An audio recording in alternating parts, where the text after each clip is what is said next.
real estate investing career. There's daily video training, 2 weekly accountability calls to track your progress, a video library that features a variety of on-demand training, unlimited access to an active community of investors, and invites to masterminds, dinners, networking events, parties, and much more. Are you ready to get that boost you've always needed? Text TRIBE to 226-773-1145 and instantly receive a 14-day trial to Cashflow Tribe Alpha. Shift your mindset, hone your strategies, and get results.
What does Cashflow Tribe mean to me? We're a group of people, a family, a tribe. We were originally linked through real estate. However, we've become a group that has been set apart from traditional society. It's been a blessing for me because I found a group of people that I can connect with on a higher level, and means where our conversations are about goals, it's about purpose, and it's about growth, and it's been amazing so far. After really digging deep and leveling up within Cashflow Tribe, my acceleration has just gone to a whole new level. Cashflow became an accelerator for my investing goals. I received counsel and direction to correct my aimless wandering onto a straight path. What my real estate business has been prior to joining Cashflow Tribe was me looking for deals for 7 straight months and getting nothing. And once I joined Tribe, I understood the point of unique ability, understanding leverage, OPM, OPC, OPR, other people's money, other people's credit, other people's resources. And once I started using those skills and putting those together, it allowed me to do my first deal really quickly. And so I was super excited. It allowed me to accelerate my business, where I'm now only focusing on the things that generate revenue. And it's been a blessing so far. What's been amazing is both Humble CEO Ben Morissan and Matt McKeever, who I consider great friends and mentors of mine, they strive for excellence. Cashflow Tribe has contributed to this success largely due to the mindset changes that were required on my behalf. It is a clear road path that really depends on me to make sure I walk through it. I still have a long way to go, but I know there's no place that I'd rather be.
Don't forget to subscribe to Matt on YouTube for every real estate strategy you could imagine.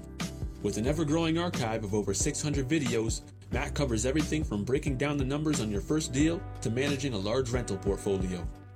Rapidly approaching 60,000 subscribers, Matt is widely known as not only the largest, but the most trusted real estate YouTuber in the country. Follow Matt and watch how he and his team build a real estate empire and grow relationships with other key investors throughout Canada, all while gaining the knowledge you need to take action on your own goals.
Do you need clarity in these uncertain times? Join Ben Humble every weekday on the Data or Drama Show. Is it data, or is it drama? Is it data or drama, folks? Featuring special guests from throughout Canada and the United States who weigh in on how to navigate through these current events. Piece of the puzzle that so many people forget.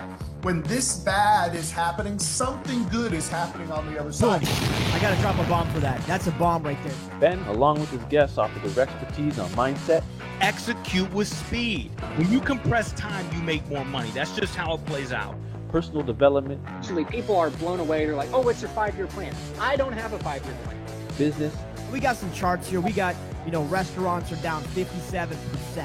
finance, Consumer proposals, by the way, in Canada are up. Up. real estate, I realized that there were a lot of people making a lot of money in real estate. Wholesaling is a recession-proof business. and more, all while keeping you entertained and engaged. Subscribe on YouTube and tune into the Data or Drama Show live at 5 p.m. Monday to Friday with Ben Humble.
Are you looking to fast track your real estate investing journey?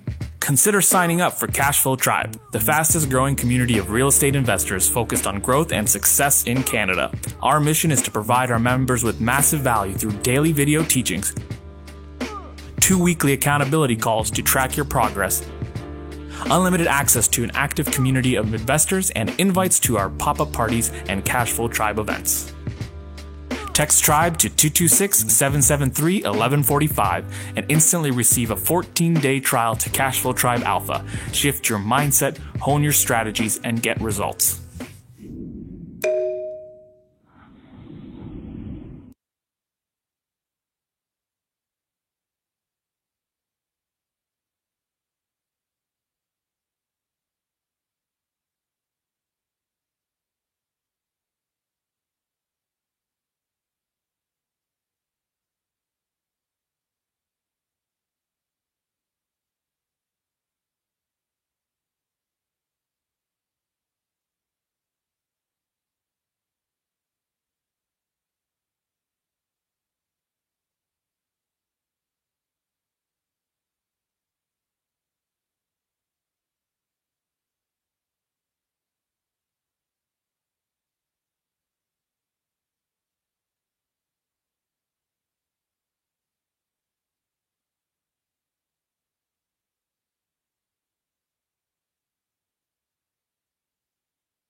Do you need clarity in these uncertain times? Join Ben Humble every weekday on the Data or Drama Show. Is it data, or is it drama? Is it data or drama, folks? Featuring special guests from throughout Canada and the United States who weigh in on how to navigate through these current events. Piece of the puzzle that so many people forget. When this bad is happening, something good is happening on the other side. I gotta drop a bomb for that. That's a bomb right there. Ben, along with his guests, offer their expertise on mindset. Execute with speed. When you compress time, you make more money. That's just how it plays out. Personal development. Actually, people are blown away. They're like, oh, it's your 5-year plan. I don't have a 5-year plan. Business. We got some charts here. We got, restaurants are down 57%. Finance. Consumer proposals, by the way, in Canada are up. Up. Real estate. I realized that there were a lot of people making a lot of money in real estate. Wholesaling is a recession-proof business. And more, all while keeping you entertained and engaged.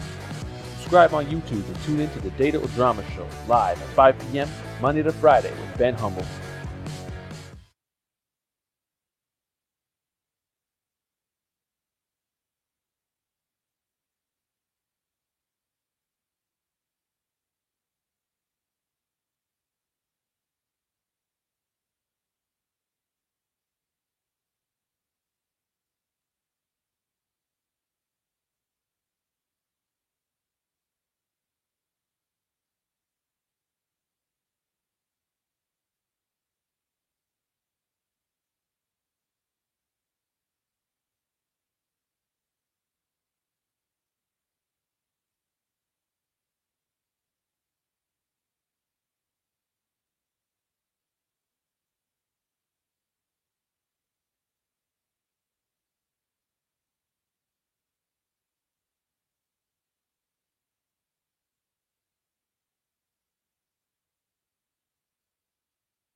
Hey, it's Ben Humble. So listen, this event's going to be powerful. We're going to have some amazing guest speakers from all around North America. We've got some of the top investors in North America. And without dropping any real names, I think you know who one of these guys is going to be. It's going to be absolutely epic. A lot of people are making money in real estate. A lot of people are developing themselves, their mind, their body, their spirit, and they're becoming better and better at this game. So the question is, are you?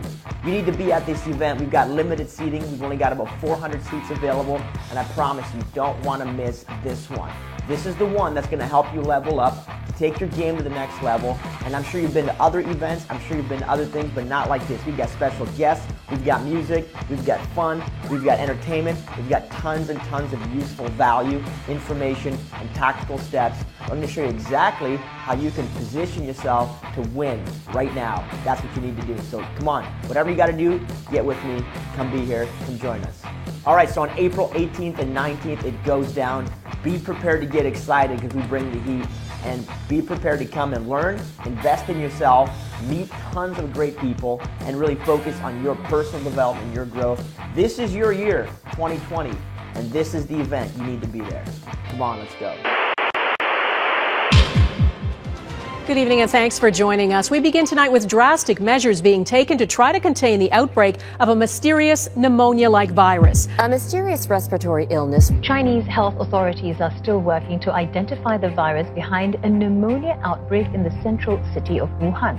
Well, we continue to learn more about Canada's first presumptive case of the coronavirus, and here's... As you know, we've got one confirmed case in Ontario now. Breaking news in Ontario. The province has confirmed 3 new cases. It's another day with a record-breaking number of new cases. 462 cases confirmed by... Canada and the United States will temporarily restrict all non-essential travel. Today, I'm ordering the mandatory closure of all non-essential workplaces in the province of Ontario. Then 1/5 of the world's population is stuck within the 4 walls of their homes. On the coronavirus impact on the real estate market. The for sale signs may be out, but most open houses are closed. The real estate market is slowing in a big way now. Some realtors are turning to virtual tours to lure buyers. The impact to the economy is so... The impact could be good news for home buyers, depending on how you look at it. It seems like there's a lot of pent-up demand where people who were sitting on the sidelines the last couple of years, since 2017, there's sort of a fear of missing out now, where they believe that if they don't buy now, that house might be worth more in another couple of months. All right, so the Virtual Tribal Summit is all about you leveling up. It's going to be amazing. We're still going to have amazing guest speakers showing up, talking about everything from strategy to how to position yourself in the market and really focusing on going digital. How do you start moving towards a virtual world? How do you start moving towards creating revenue right from the comfort of your home? Listen, it's a lot easier than you think. With the telephone, the internet, and the willpower to go ahead and make it happen, you absolutely can start making money from home. The days of going to an office, the days of running around and looking at real estate deals, the days of trying to do this the old way are at an end. It's time to change, and it's time to join the investors who have been doing this the modern way for the last few years. This is what we're going to cover. We're going to talk about strategy. We're going to talk about how to find actual deals. We're going to be talking about how to handle this entire COVID situation and what you can do today to start benefiting from it. We're going to talk about strategically how you can get into wholesaling. We're talking about personal development, where your mindset needs to be at to handle this. We're talking about economic update and news and how you can follow the trends properly to grow. And we're going to talk about how to really take all of this stuff and put it into an action plan so that in the next 30 days you can do a deal. That's what we're covering this weekend. I'm excited for you. It's going to be an amazing journey. So connect with us, stay with us, and let's go for a ride. Welcome to the Tribal Summit.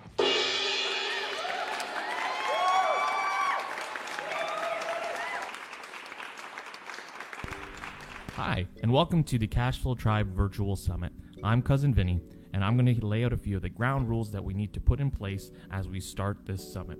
For the most part, our chat will be disabled. However, during the beginning and ending portions of certain segments, we will open up the chat so you guys can freely converse with each other. However, if you do end up spamming this chat box, if you include profanity, insults, or just slander and libel within the comments, you will have to be removed from the chat. So this is how it's going to happen. If we notice somebody spamming the chat, we will shut down the chat, we will kick that person, and then we will re-enable the chat. Once you are removed, you will not be able to return to the summit. So just be cautioned and warned that if you are to spam, you will be gone. Likewise, during the speaking segments, although chat will be disabled, you will still be able to go ahead and ask questions to our speakers. To do so, you're going to want to hover over your window and then go down to the Q&A icon here at the bottom. Click that icon and you'll see this window pop up. You want to go ahead and type your question. You'll see here that there's this little thumbs up icon. For those of you who are in the summit, you'll be able actually to thumbs up the comment. And what that'll do is it'll let us know which questions actually a lot of you want answered. So for example, if one question has 100 thumbs up, because 100 people want that question answered, we're more likely to answer it live on air. Once it's answered, it's either going to be answered live or via a response from one of our moderators. This will look like so.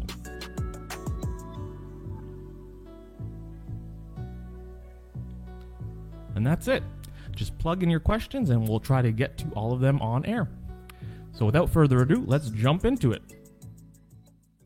Hello, everyone, and welcome back. Welcome back to the Tribal Summit. So excited to have you guys back here on a beautiful Sunday. Got my partner here, Matt McKeever. Hey, man, welcome back. Thanks. Yeah, just really excited to get into day 2. Day 1 was absolutely amazing. So yeah, it was so awesome to connect with you guys. We had hundreds of people yesterday on the stream, and we talked about different things from, how to do wholesaling deals very tactically. We had some amazing guests with us, Chris Rude and Evan Stewart in the house, and today's going to be a powerful day for you folks. We're trying to deliver more and more values for Canadians. This is what we're here for. We've got our Timmys here. We're rocking it. And we're trying to give you more and more value, Canadian-specific content. So do me a favor. Let me know, guys, what's going on. Who is brand new? Who was not here yesterday? Say me. Just give me a me in the comments if you're brand new, if you are not here. All right, let me see if you're a day behind yet or not. Okay, we got some new folks in. Awesome, cool. We're streamed all over the place here, folks. So we're streamed, we're streamed here. We're streamed on YouTube. We're streamed everywhere. So if you've got some family and friends who, want to be a part of this, please do me a solid. Just go ahead and share the stream. They can head over to cashflowtribe.ca and just click the stream right there, and they can jump in, or they can head over to Matt McKeever's YouTube page, and you can go ahead and watch it there as well. So yeah, a lot of cool stuff we covered yesterday. Today is a big day for us. So we're going to have some amazing things we're going to talk about here. We're going to get very tactical on OPM, other people's money. So before I do that, hey guys, I got some folks in the comments here. Let me see. We got Naeem, we got Saqib, we got Mike, we got John, we got Steven, we got Raquel, we got Raki, we got all kinds of folks here in the comments. So say what's up. Wendy's in the house, Jordan's in the house, Sherry's in the house. Come on, let's see who are you guys at. Mike Paquette's in the house. We got, boom, there we go. What's up? What's up? Sean's in the house. Isabel's in the house. We got a lot of people here. We got a couple hundred people on the stream already. So let's jump right into it. Couple of things that I wanted to talk about from yesterday's conversation is this. For those of you guys that know, we're super transparent here. And for those of you guys that are brand new, I'm Ben Humble. This is my partner, Matt McKeever. And we created this whole thing, Cashflow Tribe, as a community to help people, in Canada, all over Canada. We wanted to create an environment where people can truly grow and get results, which is one of our core values. So, Matt, your YouTube channel, you've been doing this for a number of years now, right? Yeah, we're coming up on 4 years now on the YouTube channel. Okay, so you've been doing it for 4 years on YouTube. And the problem is a lot of people just don't get results, even though they watch and they're maybe engaging in content. They're not taking the actionable steps. So talk on this here. Why is it important to you that people really take action these days? Yeah, at the end of the day, it's really about the reason I started my YouTube channel and the reason we started Cashflow Tribe Alpha is we want to see those results. Information without action essentially is no different than, pop culture. It really is just entertainment. And, I want my channel to be entertaining, but the real reason that I started it was I want to make sure people get results. I'm now almost have 60,000 subscribers on YouTube, Canada's largest YouTube channel focused on real estate investing. And yet I don't think 60,000 investors have happened because of my YouTube channel. And that feels like a real shame, a real missed opportunity. Yeah, and you know, results is so important to us. We love seeing people grow. So we wanted to put this whole thing together because, listen, we already exited the rat race at 31 years old, and we started on different paths, but I was 30, you were 31, and we both were able to exit the rat race. You left a corporate job, right? Yeah. So left corporate finance, working as a financial controller for a publicly traded pharmaceutical company. Definitely know that feeling of filing TPS reports and really just questioning whether you're even adding value. Yeah. So, I mean, being able to leave that now puts you in a position where, like, I can finally do what I want with my time. And a lot of you guys, the reason why this is important to me is because you need to take control of your own life, right? You want to live on your own terms. And so many of us, sometimes we live in other people's realities, do this, be here, go to this job, and we're just going through the motions. And, you know, when we were younger, we were little kids, we had dreams and stuff we wanted to accomplish. I don't think many people dreamed about, you know, struggling to pay their bills, or they dreamed about working at a job they didn't like. So the truth is, like, we really just want to empower people to give you an opportunity. We're Canadians, and we need to stand up, and we need to do something about it. So, you know, this isn't a place to just consume. I really want you to focus on what can I do with this at the end of this weekend. So if you're brand new here today, we're going to have a lot of cool stuff. If you're coming back from yesterday, it's going to be amazing to continue our conversation. Who was here yesterday? Give me a little smiley face. And if you don't know how to do smileys, I think they're like the 2 dots and then the open bracket. Is that what it's called? There they are. Smiley faces. There we go. So you got a lot of people from yesterday. I don't know if you could do thumbs up in this thing. So, it looks like a whole bunch of smileys. Okay, a lot of you guys are back in here yesterday, which is great. Now, I told you yesterday what my whole intention is because I'm very transparent. If you guys get value here this weekend, what I want you to do is I want you to just join us at Cashflow Tribe. We have a free 14-day trial. Just come and check out everything that we're doing. And if you're on the fence yesterday, you know, I want you to get off the fence and just give it a go. We have 120 new alpha members from yesterday, which is just awesome. Amazing. So I'm happy for you guys. Where's all the folks? Give me a smiley face or a me if you guys joined alpha yesterday, because I'm really proud of you for joining our community. Awesome. So cool. You guys rock. And we were actually on a VIP call with about 77 people last night, and we're having conversations with the speakers, and we had conversations about, you know, different Q&As, different tactical things, different mindset things. So you guys are awesome. Thank you so much for joining us. I know it's going to be like one of the best experiences for you as an investor. So if you're brand new to us today here, keep in mind, we have a free 14-day trial. That's the commitment for this weekend, all right? So if you're like, what's the pitch? What's the sell? That's what it is. It's a 14-day free trial to Alpha. And if you decide to become a member and stay with us, it's $59 a month after that. So for $60, we're going to talk about this weekend what that includes.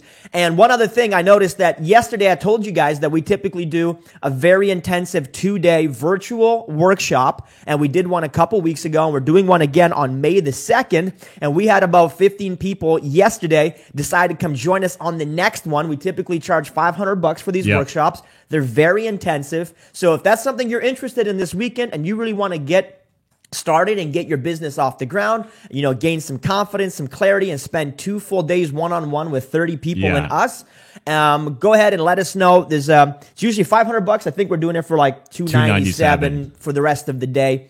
Tomorrow, if we have any tickets left, it'll be $500 again. So there'll be a link somewhere. I'm sure the guys will throw the link there. If you guys want to get started with that, go ahead and come join us. So that's everything from us this weekend in terms of like how you can take advantage of it. So we're going to jump into stuff. I wanted to bring on some of my friends in Cashflow Tribe real quick and chat with them. So I've got one of our friends, Allison, in here. Where's Allison? Can we bring her in? There she is. Hey, girl. Hey, how are you? Hey, I'm awesome. How you doing? I'm fantastic. I'm super excited to be talking to everybody from coast to coast. This is pretty amazing. Oh, yeah. Well, Allison, I know you've been with Cashflow Tribe here for 2-3 months now, maybe a little bit longer.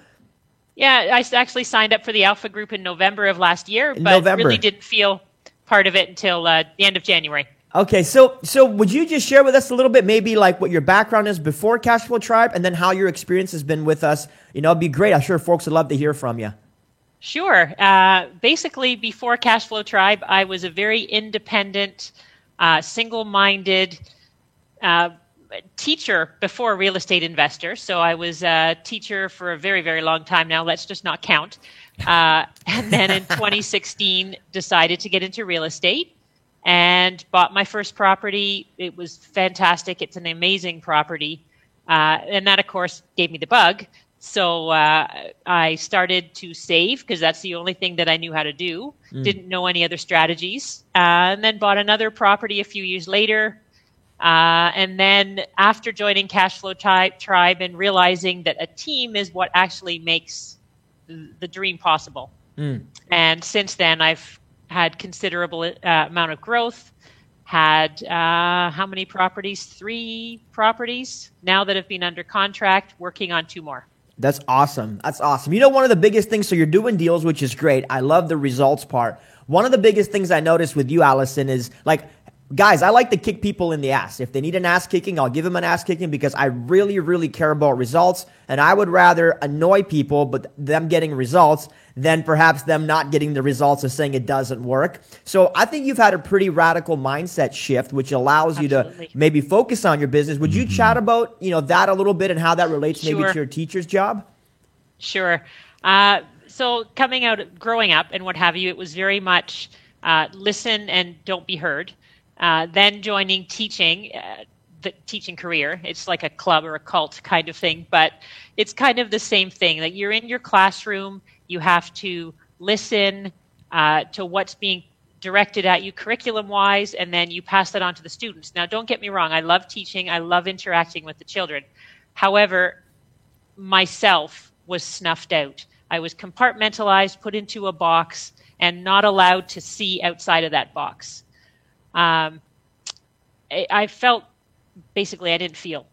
Okay, I essentially was just numb to everything that I had any dreams about, and it wasn't until boot camp and you sort of inspired me and ripped the top off the box and allowed me to see that there is a life outside. There's light outside of that box, and that I can achieve it. And since then, there's no looking back. I want to say this COVID-19 has been something that I'll look back on and say, thanks to COVID-19, I was able to work from home and expand my real estate business. And I have a funny feeling that I won't be going back to teaching for very long. Wow, that's awesome. You know what's so precious about your story is that, like, you're very, you were kind of introverted, kind of quiet, kind of shy. And I think a lot of people, Allison, are just like maybe not living the life that they're meant to live, or they're not really able to be the person that they really are deep down. They're just living this kind of other lifestyle to please other people, or because maybe they put their original selves in a box somewhere and they said, I'll get to that later, to my hobbies, my passions, my identity, and I'm just going to do this 9-to-5 thing to provide. I think a lot of people get stuck in that routine and they kind of forget who they are. And the reason I really love your story, Allison, is because I feel like in a way you've kind of rediscovered yourself and you like completely came out of the box. Would you agree with that? Absolutely. So what is that like to somebody? Because I know, you know, some people are looking at this and they may be skeptical or like, yeah, that's easy for her to say. But you guys don't know Allison a few months ago. Like, what advice would you give to somebody who might be stuck in that dead-end job or stuck in that dead-end mindset? Essentially, you have to find someone that you resonate with, or the tribe that you resonate with, that someone that can reach in and see the real you. I couldn't see the real me. I was just doing the do. You go to work, you come home, you mark, look forward to summer, dread the start of school again, you know, and just being stuck in that mindset. And now looking back on it, it's the mediocrity and the acceptance of what has been forced on you by society as opposed to what deep inside you really are. So I'm just rediscovering myself. And it's amazing. It really and truly is. And, you know, I've got you very high on a pedestal, Ben, and Matt, you're certainly not far behind either in terms of the new me. Yeah, I love that. See, folks, that transformation to me is what this is all, you know, all worth it. Like in our core values, impact is so important, you know, personal and corporate impact. We believe that if you're going to be an investor and you're going to jump into this, you do have to go into it with both feet and an open mind. And what happens is you become a better you. You become a better version of yourself, because sometimes you've got to confront some of the limitations holding you back. And sometimes you got to confront some of the limiting mindsets that you've developed over the years. And maybe other people's opinions became your belief system, and as a result, now you're literally acting somebody else's life. Who's at home maybe right now? Let me know in the comments if you're like, hey, I'm struggling with this a bit. I'm struggling with the mindset. I'm struggling with the job I don't like. This whole COVID thing's got me scared. I don't really know if I even have a job to go back to. Let me know if that's you in the comments. So, Allison, what advice would you have for people? Like talk to us. Somebody who's like, I'm you. You know, back 6 months ago, I'm in a job and whatever. Maybe I'm not that happy. What advice or what can you share with people that you've learned? Well, to put it bluntly, and I put it in the comments yesterday, but don't be a dumbass and do it. You know, I'm serious. Jump in. This is the best tribe out there. I've always been very skeptical. I did go to the Rich Dad. I was in direct sales, so I understand this was sort of a side hustle. I was in direct sales. Mm-hmm. So I understand the skepticism and the constant sales pitches and everything, but these guys are not salesy. You know, once you're in the club type of thing, you know, you get into the alpha group, they give you everything, and it is truly amazing. You saw some of that yesterday. Some of the comments were, I've learned more in 2 hours than I have in my entire life. So just think how much more you can grow, and the mindset, and it's more than just the real estate piece. Yeah. It's reading the books and exercising and drinking gallons and gallons of water to be able to get your body healthy and your mind healthy as well. You know what's interesting about that is so many people are afraid of being sold, right? Like there's a lot of skeptics out there. They're so afraid of being sold. They're like, you know, these guys are going to sell me. They're going to get me. They're going to con me. They're going to whatever. Not just us, but that's how you see everything in life. Everything is a con. Everything is a scam. Everything is whatever. The truth is you're already being conned and scammed.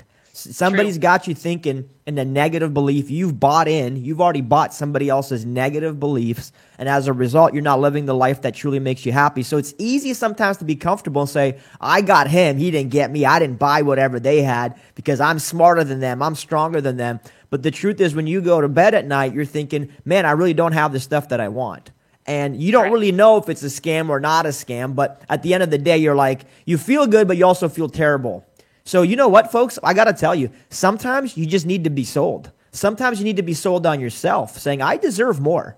And you know what? There are people out there who may be looking to take your money or otherwise, whatever. But look at the facts. Be completely logical. Talk to other people. You know, that's why I like to bring Allison up and just have an honest conversation. Something like a free 14-day trial.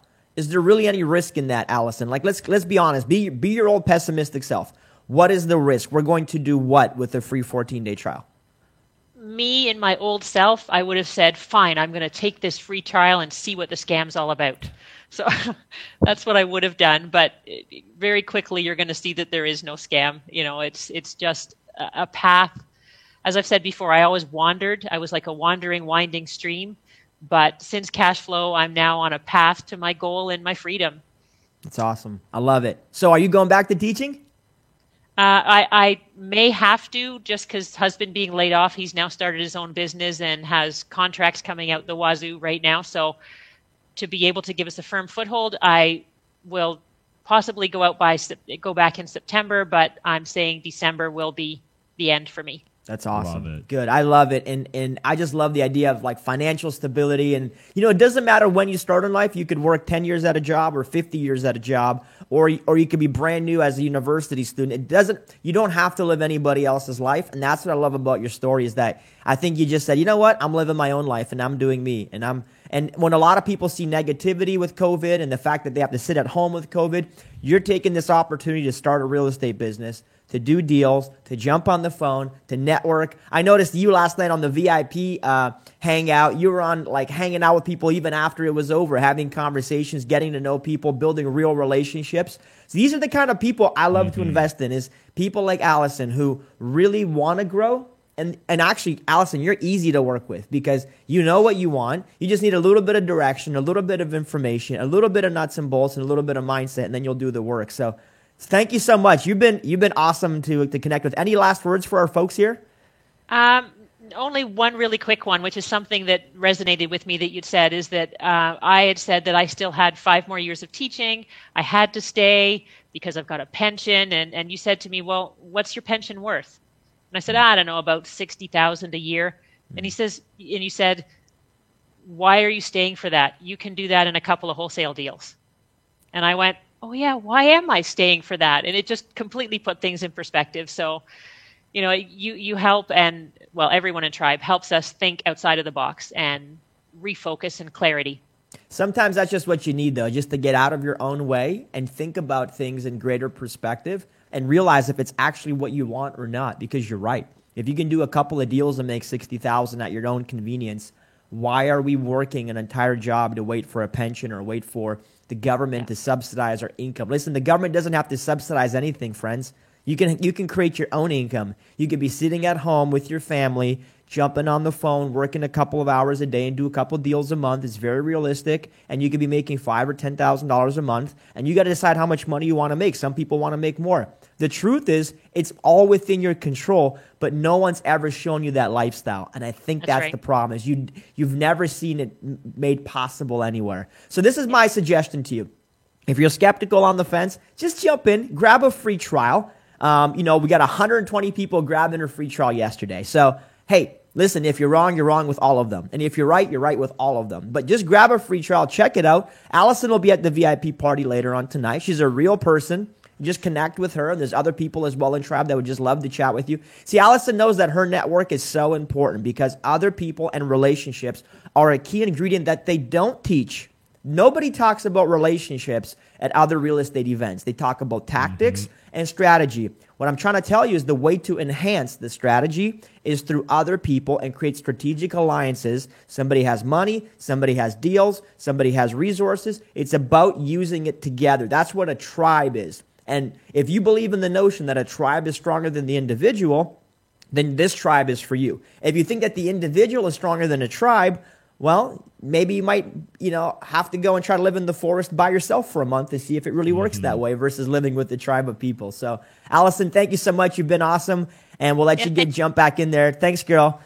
So, folks, I hope you got some awesome value from Allison. She's just a regular person, and I've got to know her over the last few months. It's amazing. I've known Allison now for a couple of years, and she always had the spark of wanting more, but in the last few months to really see that turn into a full flame has been really inspiring, even for me, just to see the mind shift that she's had because, she's been in the ecosystem for years and was still struggling to bridge the gap and really start taking action. In the last few months, just seeing her crank out deals is absolutely amazing. Yeah, and you know what, man? I don't mind if people are skeptical. Be skeptical.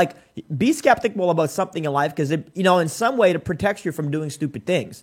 But then sometimes you need to have some little bit of faith and just move towards your goal because you can't be skeptical about everything in life. Otherwise, you're never going to grow. If you're so glass half empty all the time, you're going to be stuck in analysis paralysis and everybody's out to get me land. And at some point, what if they're not out to get you? What if you find a group of people that is not out to get you, but is out to help you because they know that if they help you, they're helping themselves. So let me bring on somebody else here just to chat with real quick. I'm going to bring on my boy Alex is in the house here. Alex, hey man, are you doing your walk? Yeah, I'm out walking in the woods getting some therapy. Dude, I love it, man. I love it. I know you've been in Tribe here for a while here, which is amazing. By the way, I'm going to throw this up. We got 6 folks just signed up for Tribe, so welcome, guys. Welcome, guys and girls. Welcome to Tribe for the 6 signups that just came up here. Alex, man, would you share your story a little bit, man? Because what I didn't tell people up until Alex is that I have this dream. I have a dream and a goal of helping 100 people quit the rat race. That's my goal. And I know that I've got 3 or 4 people that have already moved in that direction as a result. So I've got about 96 left. Alex, you're one of them that I helped impact and quit the rat race. And all of us in Tribe have been a positive impact. Could you share your story a little bit with us, my brother? Absolutely. So for as long as I can remember, I've had that entrepreneurial spirit in me. And I've done the stock trading. I've bought and sold on Kijiji. I worked on my parents' farm. I've been my own boss. And nothing was satisfying. And then I had a regular day job, and it was just sucking the life out of me. And I kept telling everyone I know, my friends, I'm going to quit in 5 years. I'm going to quit in 5 years. And 10 years later, I'm still working at my job. So I bought my first rental property. It was a student rental in 2012. And then I bought my second property in 2015. And I bought a third duplex in 2017. And I found that I was working really hard, and I used to think there's nobility in that, and I wasn't working smart. You know, I'd work at my day job during the day. I'd be at the rental all night for years, dealing with bad tenants and not really, like, you know, trying to do everything on my own, trying to figure it out. And I absolutely hated my life. Honestly, it was so stressful, but I knew there were successful people doing real estate. That's why I stuck with it. And last year was the absolute worst year of my life. We're having some financial struggles as a family. And then I had a bad tenant destroy a rental property. I didn't have the money to fix it. And then in October, I actually ran out of money completely, and I had to borrow money off my parents. And, you know, being 35 years old, married with 2 kids, having to borrow money off your parents, you feel like an absolute failure. And I thought, enough is enough. I wasn't sleeping at night. I had terrible chest pains. Like, man, there's got to be another way. You know, I'm going to die at 40, you know, with the way I'm going. And so I was tired of working like a dog. And then when I found Cashflow Tribe, reached out to you, Ben. I attended a boot camp earlier this year. Before I did, I had a call with you, and I told you that my goal was to quit my job in 2 years. And you said, how about 6 months? I said, yeah, that sounds great. And I thought in my head, but I have no idea how to do that. Yeah. And honestly, the biggest thing for me was the mindset change. Understanding how to do business and scale business from people that have done it. Up until now, I didn't know anyone in my network that has actually scaled a business properly, so they're not working like a dog. And that was mind-blowing for me. And so I had an ego thing. I wanted to prove myself, even just to myself, that I'm not a failure. And so I tried to do everything myself. And I realized that's not what I want in life. And so from the boot camp, you know, realizing that to scale and take on partners is actually a good thing, not a bad thing. I'm not giving up half a deal by partnering, but I'm actually making these relationships, and we can do more deals together. And so now I'm selling off all the 3 properties I bought. I'm getting all my cash reserves together and pivoting how we do business. So now we closed on a 4-plex with a JV partner in March. And I'm closing on a 4-plex the end of this month with a different partner, closing on a triplex a month after, and another triplex a month after with JV partners. And realizing that it's actually a good thing to partner with people, and there's an actual way that you can scale and grow together. And now I have a different partner that we're working on a flip on, where I'm the money partner. And I've actually fallen in love with the money and finance side of the business and putting deals together. So on top of the long-term holds that we're closing on, I've got 1 flip now. I've got a flip closing next week that we're going to start. Then I have a flip closing in May and a flip closing in June. And all of these are with partners. Dude, you're on a roll. So let me ask you this question, right? Okay. You agree now that it'd take you 6 months to quit your job. How did that work out for you? So in my mindset change, I decided I was going to quit in July. And then after a further mindset change, and I picked up a flip I was going to work on by myself, I needed to quit the end of April. So now the latest plan was to quit the end of April. That being said, I've been laid off for 4 weeks. I've been laid off for 4 weeks. My wife just got notice she's laid off till September.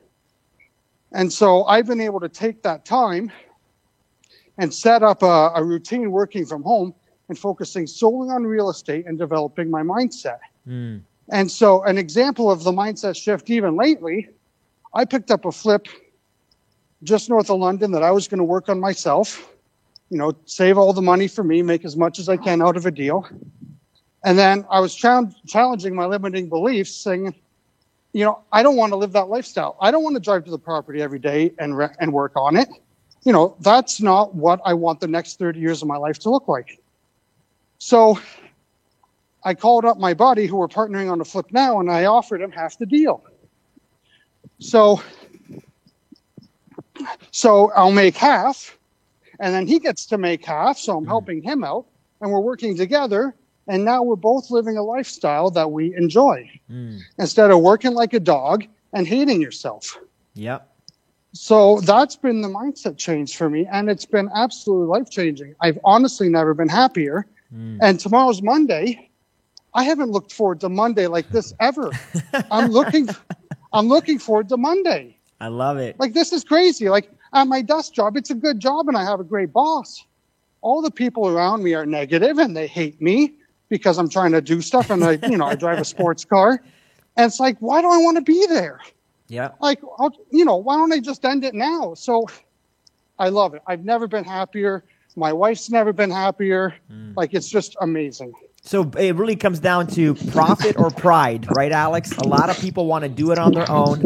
A lot of people want to prove to themselves and to other people that they can do it on their own. But the truth is, folks, there's no nobility in the struggle. There's no nobility in having to work harder than you have to. It's not any more satisfying if it takes you 12 years instead of it taking you 3 years. When I told Alex, you don't have to work for another year or two to quit your job. You can quit it now. But we just got to put together an actual plan, nuts and bolts, data, not drama kind of plan. And Alex understands the value now of working with other people. Folks, if you're willing, hey, you can either have an entire grape or a quarter of a watermelon.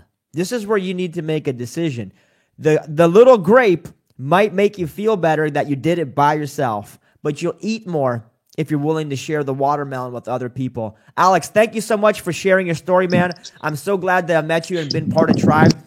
And now that you're done with your job, listen, you might not even have a choice, folks. You might get laid off like Alex in this whole COVID thing, and you might not have a job to go back to. So wouldn't it make sense now to control that yourself? Yeah. Wouldn't it make sense to have that decision where you can simply walk away because you've got real estate investing, you've got another business? Yeah, and before we let Alex go real quick, I just want to talk about Alex was in my city, London, Ontario, investing the same time I invested. I started in 2010, he started in 2012. And I've seen a lot of investors have similar trajectories as Alex. They do a deal maybe every other year. He did 3 deals in his first 5 or 6 years as an investor. In the last 3 months, he's done more deals than those last 5 years. And in fact, we didn't really get a touch upon it. I know we're short on time, but Alex, a bunch of your JV partners are actually from Cashflow Tribe as well, right? Exactly. 2 of the 4 JV partners I have are from the tribe. And I want to work with people from the tribe because I want to work with people who have the same mindset I do and who are working on personal development. And it's really hard to find those people just in real life, right? Like, how do you know that that person at the grocery store is into real estate, that's excited, that they want to get control of their financial lives? It's really once you get to be a part of a tribe that you start to understand that. Correct. People who invest in themselves are the people that you should invest in. It's that simple. If somebody's not willing to improve their situation, somebody's not willing to invest in themselves or even spend the time to get around and learn and be better at what they're doing, there's no reason I should be investing in them. So there's a lot of people who want to do real estate.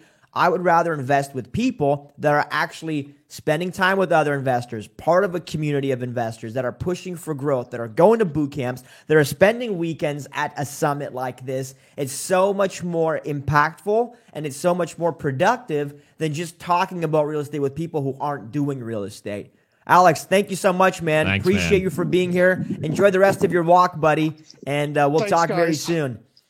Awesome. So, folks, it's so cool having... So this is a couple people that are in Tribe. They're real-life people. I wanted to bring them on because sometimes when you come to this, especially if you're brand new, you're like, is this even a real thing? Maybe these guys are just making stuff up, which I think by now, I hope you're not that cynical where we have a need to make things up for a free trial. But it's possible. The other real thing is that it's possible for anybody who really wants to make this happen. Doesn't matter what city you live in. It doesn't matter. Like, even in my own city, I have other people that we work with. And you would think, like, why would you share it? Well, if Humble knows so much and Humble does so many deals, why would he be willing to share? But when you understand the philosophy of the quarter of a watermelon, or somebody said having half the vineyard or the vineyard versus 1 grape, it's so much more significant because honestly, you stress out less. You can actually rely on other people for areas that you might not be the best in.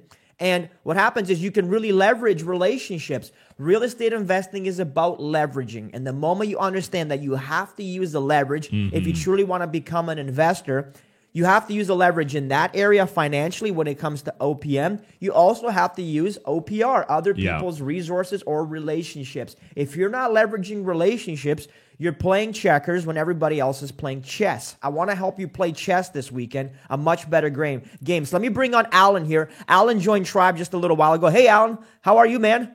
I'm good. How about yourself? I'm good, my brother. Alex is actually in my hometown of Windsor down here. So, Alan, you've been working in a factory. In fact, half the time you're coming on to the calls that we do, the private calls, like the accountability calls where there's 30, 40 people. You're usually at work in your little booth, cubicle there, and you're doing the thing. What's your life been like now, man? Because I know you've done some deals now in the last 3 months. Can you share with us a little bit? Yeah. So I was struggling to do my first real estate deal. I got introduced with Rich Dad for my first kind of experience with real estate. And I was struggling for about 3 years trying to do my first wholesale deal. 3 years. And then finally I got my first deal done. And then I joined Tribe. And I'm at 3 deals for this year so far. Dude. That's amazing. I love that. So 3 years to struggle to do your very first deal, and you've done 3 deals this year. Can I ask you just bluntly, what was the difference? Why did it work this time, and why did it not work before? I got the guidance and mentorship from you guys and from everyone else from Tribe. It was really a mindset shift. So looking back, those 3 years that I was struggling, realistically, I put probably less than 10 offers. And then, I connected with you guys, and then as simple as it sounds, you have to make offers to get deals, to make money. So yeah, I mean, that's all it took was that mindset shift. It's like, what are you doing? You got to make offers. I started making 2 offers a day, every day. So in 1 week, I made more offers than I made in 3 years. So that was all the difference. It was all in my head, basically. So it is nuts and bolts, because a lot of people say, save the hype, guys. Just give us the nuts and bolts tactical. I think one of the big things with you, Alan, is accountability. Hey, man, are you coming on the call? Hey, will I see you on the call?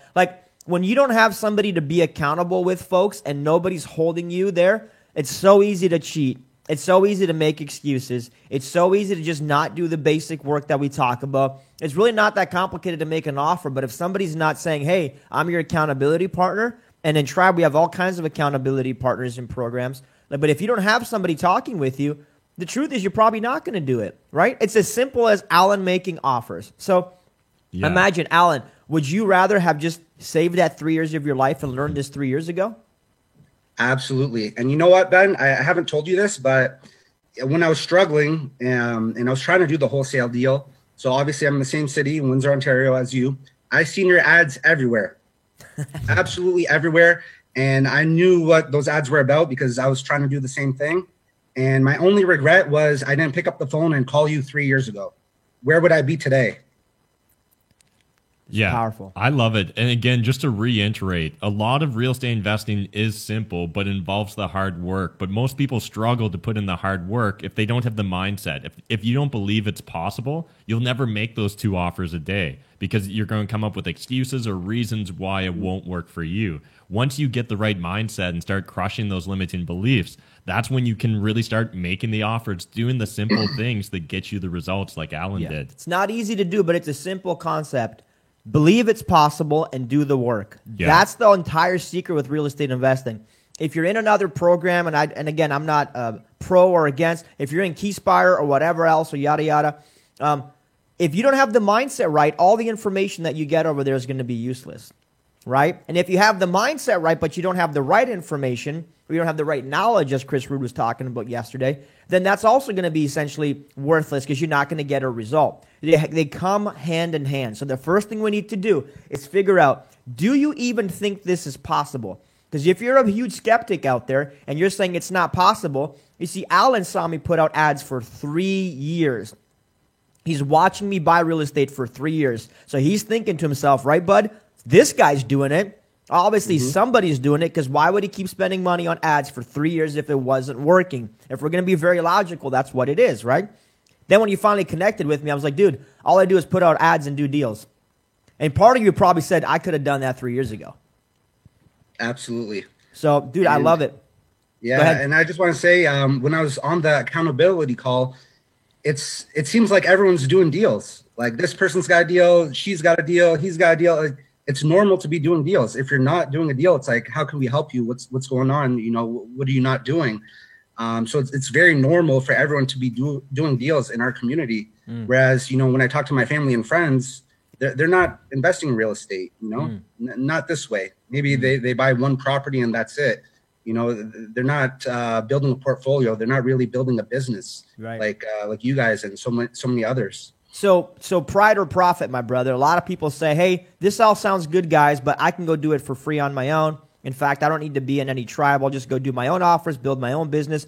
I see it as a pride or profit scenario. Is it worth it, pride, and not having as much profit as you can? Or how would you think about this now? I mean, you can try to do it on your own. You're going to struggle. It's going to cost you more time, more money, more resources. This is basically like a shortcut almost. You get all the information, you get the paperwork, the nuts and the bolts, but you get the support with the community. And yeah, I mean, they just support you. They help you speed up your progress in this business. So you'll get a lot further along and make a lot more money with the support of others, working with other people. Yeah, I mean, why wouldn't you just take the help? Like, it's just like anything else. Guys, I failed math 2 times in high school, but the truth is I knew I could go and get help after school. So I wasn't necessarily good at that, and I was whatever, but I knew I could go and get help. So sometimes people think of like, well, it's cheaper to do it on my own, but how much time does it take you and how much frustration? And is it really worth all the time that you've wasted over the years and the headache when you look back on it and say, I shoulda, woulda, coulda, just found these guys a while ago, had a conversation. So, Alan, I'm proud of you, bud. 3 deals in 3 months is amazing. And, you know, and you don't have to make $50,000 a deal. Sometimes it happens, but not. But, dude, you're making $3,000 to $10,000 a deal, right? Let's call it what it is. Yep. Okay, and it's working for you, and it's helping you replace your income. And, you know, with this whole COVID thing, I mean, you're not working anyways. How has this real estate business been helping you now during this time? I mean, this COVID is almost like a blessing for me because I was working 10, 12 hours a day plus my commute. So it's like 14 hours a day. It was really hard to get stuff done, to work on my business. So now I'm basically a full-time investor. I have all the time. And I did a marketing campaign and the phone was ringing nonstop for 2 full days and then some.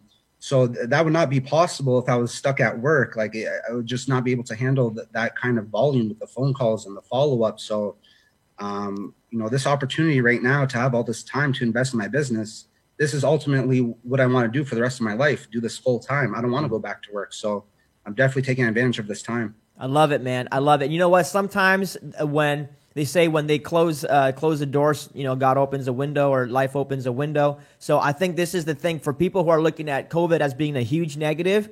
You might have a rude awakening, but then it might force you to pivot into something else. So this may have been the thing that you needed to push you over the edge, to finally make that decision and commit to something else, to control your own income, control your own destiny. Alan, thank you so much for sharing, man. You've been awesome here, and I'm so happy to connect with you, dude. And we'll plug you in here later. Folks, these are regular Cashflow Tribe members. Yep. They're going to be in the comments and tonight's party. So for those of you that have joined us for Cashflow Tribe, they're going to be at the party hanging out with us. By the way, it looks like we have 18 new signups now. Guys, thank you so much for those of you that are joining us.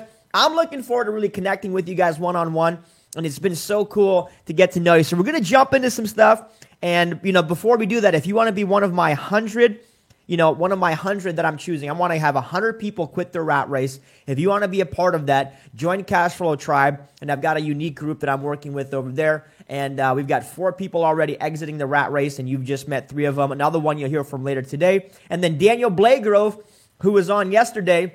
You met Daniel through the videos and the stories, and he was on the Lambo Lunch. Daniel's another one who just quit his job as well, and he's doing real estate full-time. So I love it, guys. All right, let's jump into some stuff. Before I do that, one last thing. What are we at? We got 19 signups right now? Okay, cool. And we have 120 there yesterday? Okay, cool. That puts us at 139. Yeah. Here's the deal, guys. Here's what I'm going to do. All right? People have been asking me about hats. Look, I got all the hats, even in the Romania colors, right? Red, yellow, blue. If I get to 200 signups today, I'm sending everybody a hat. Everybody who signs up gets a hat So here's what I need you to do. I need you to help me. I need you to go ahead and share the stream. I need you to sign up if you haven't. And if you already have, start kicking some other people in the butt so I can physically mail you out a hat and say, welcome to Cashflow Tribe. And I've got them. Look, we got 3 colors. We got black. We got all kinds of cool stuff. So I'm going to send you out a hat. I'm also going to send you one of these cool bracelets we got here, the wristbands. So for those of you guys that are on the fence and you're like, man, I need to get something for nothing. Here's a hat. All you got to do is sign up. And as soon as you do that, I'm going to send everybody a hat, just a way of saying, welcome to Tribe, congratulations. And whether you stick around beyond the 14 days, that's all up to you. And if you're not happy with it, it's absolutely free for 14 days. Can't make it less than free. So come and connect with us. Grab it. What color hats do you guys want? Tell me in the comments. Open up the comments there if we can, Cousin Vinny. What kind of colors do you guys want? Boom, we got all kinds of colors here. Colors of the rainbow.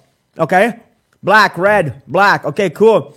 There we go. So who is joining Cashflow Tribe just for a hat? Tell me if you're joining just to get a free hat. I want to know where my cheap people are. Me. Hey, that's cool, man. That some of us are straight up cheap. And be who you are. If you're cheap, we'll just tell you it's frugal. And there you go. Yeah, free is me. Lol, great. Okay, there you go. Boom. So guys, folks, if you haven't yet grabbed your free trial, start kicking some other people's butts and get them to go grab their free trial so that we can send everybody a hat here. And I'm going to figure this out through Canada Post because I'm pretty sure they're still open to get these things over to you guys. All right, we're going to jump into it now. We're going to be rolling, so we're going to jump into a really cool conversation. We're talking COVID-19. We're talking exactly what we're going to get into. So how do you make money during COVID? How does this affect our real estate? All this kind of stuff is coming up right now. So stay tuned with us, guys, and let's roll. Are you looking to fast-track your real estate investing journey? Consider signing up for Cashflow Tribe, the fastest growing community of real estate investors focused on growth and success in Canada.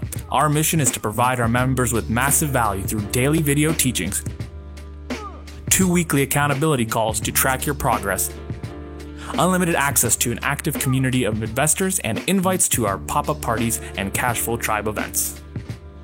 Text TRIBE to 226-773-1145 and instantly receive a 14-day trial to Cashflow Tribe Alpha. Shift your mindset, hone your strategies, and get results.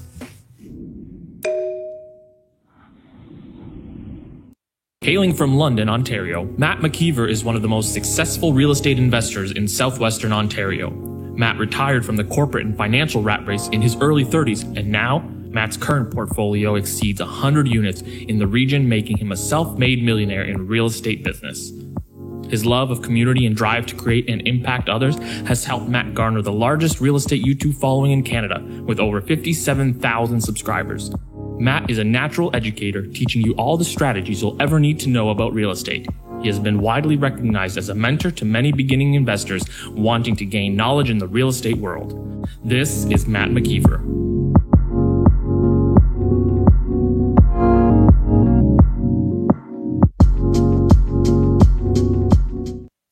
Hey guys, okay, so now we're going to dive into what's going on in the real estate market with COVID-19. We're also going to crush some limiting beliefs because I'm finding there's a lot of misinformation, a lot of assumptions being made. People are bringing a lot of drama, not data, to real estate right now because of COVID-19.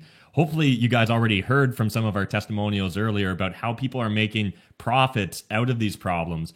But right now, you've got a choice to make. You know, are you going to take control of your financial lives, or are you just going to let life happen to you?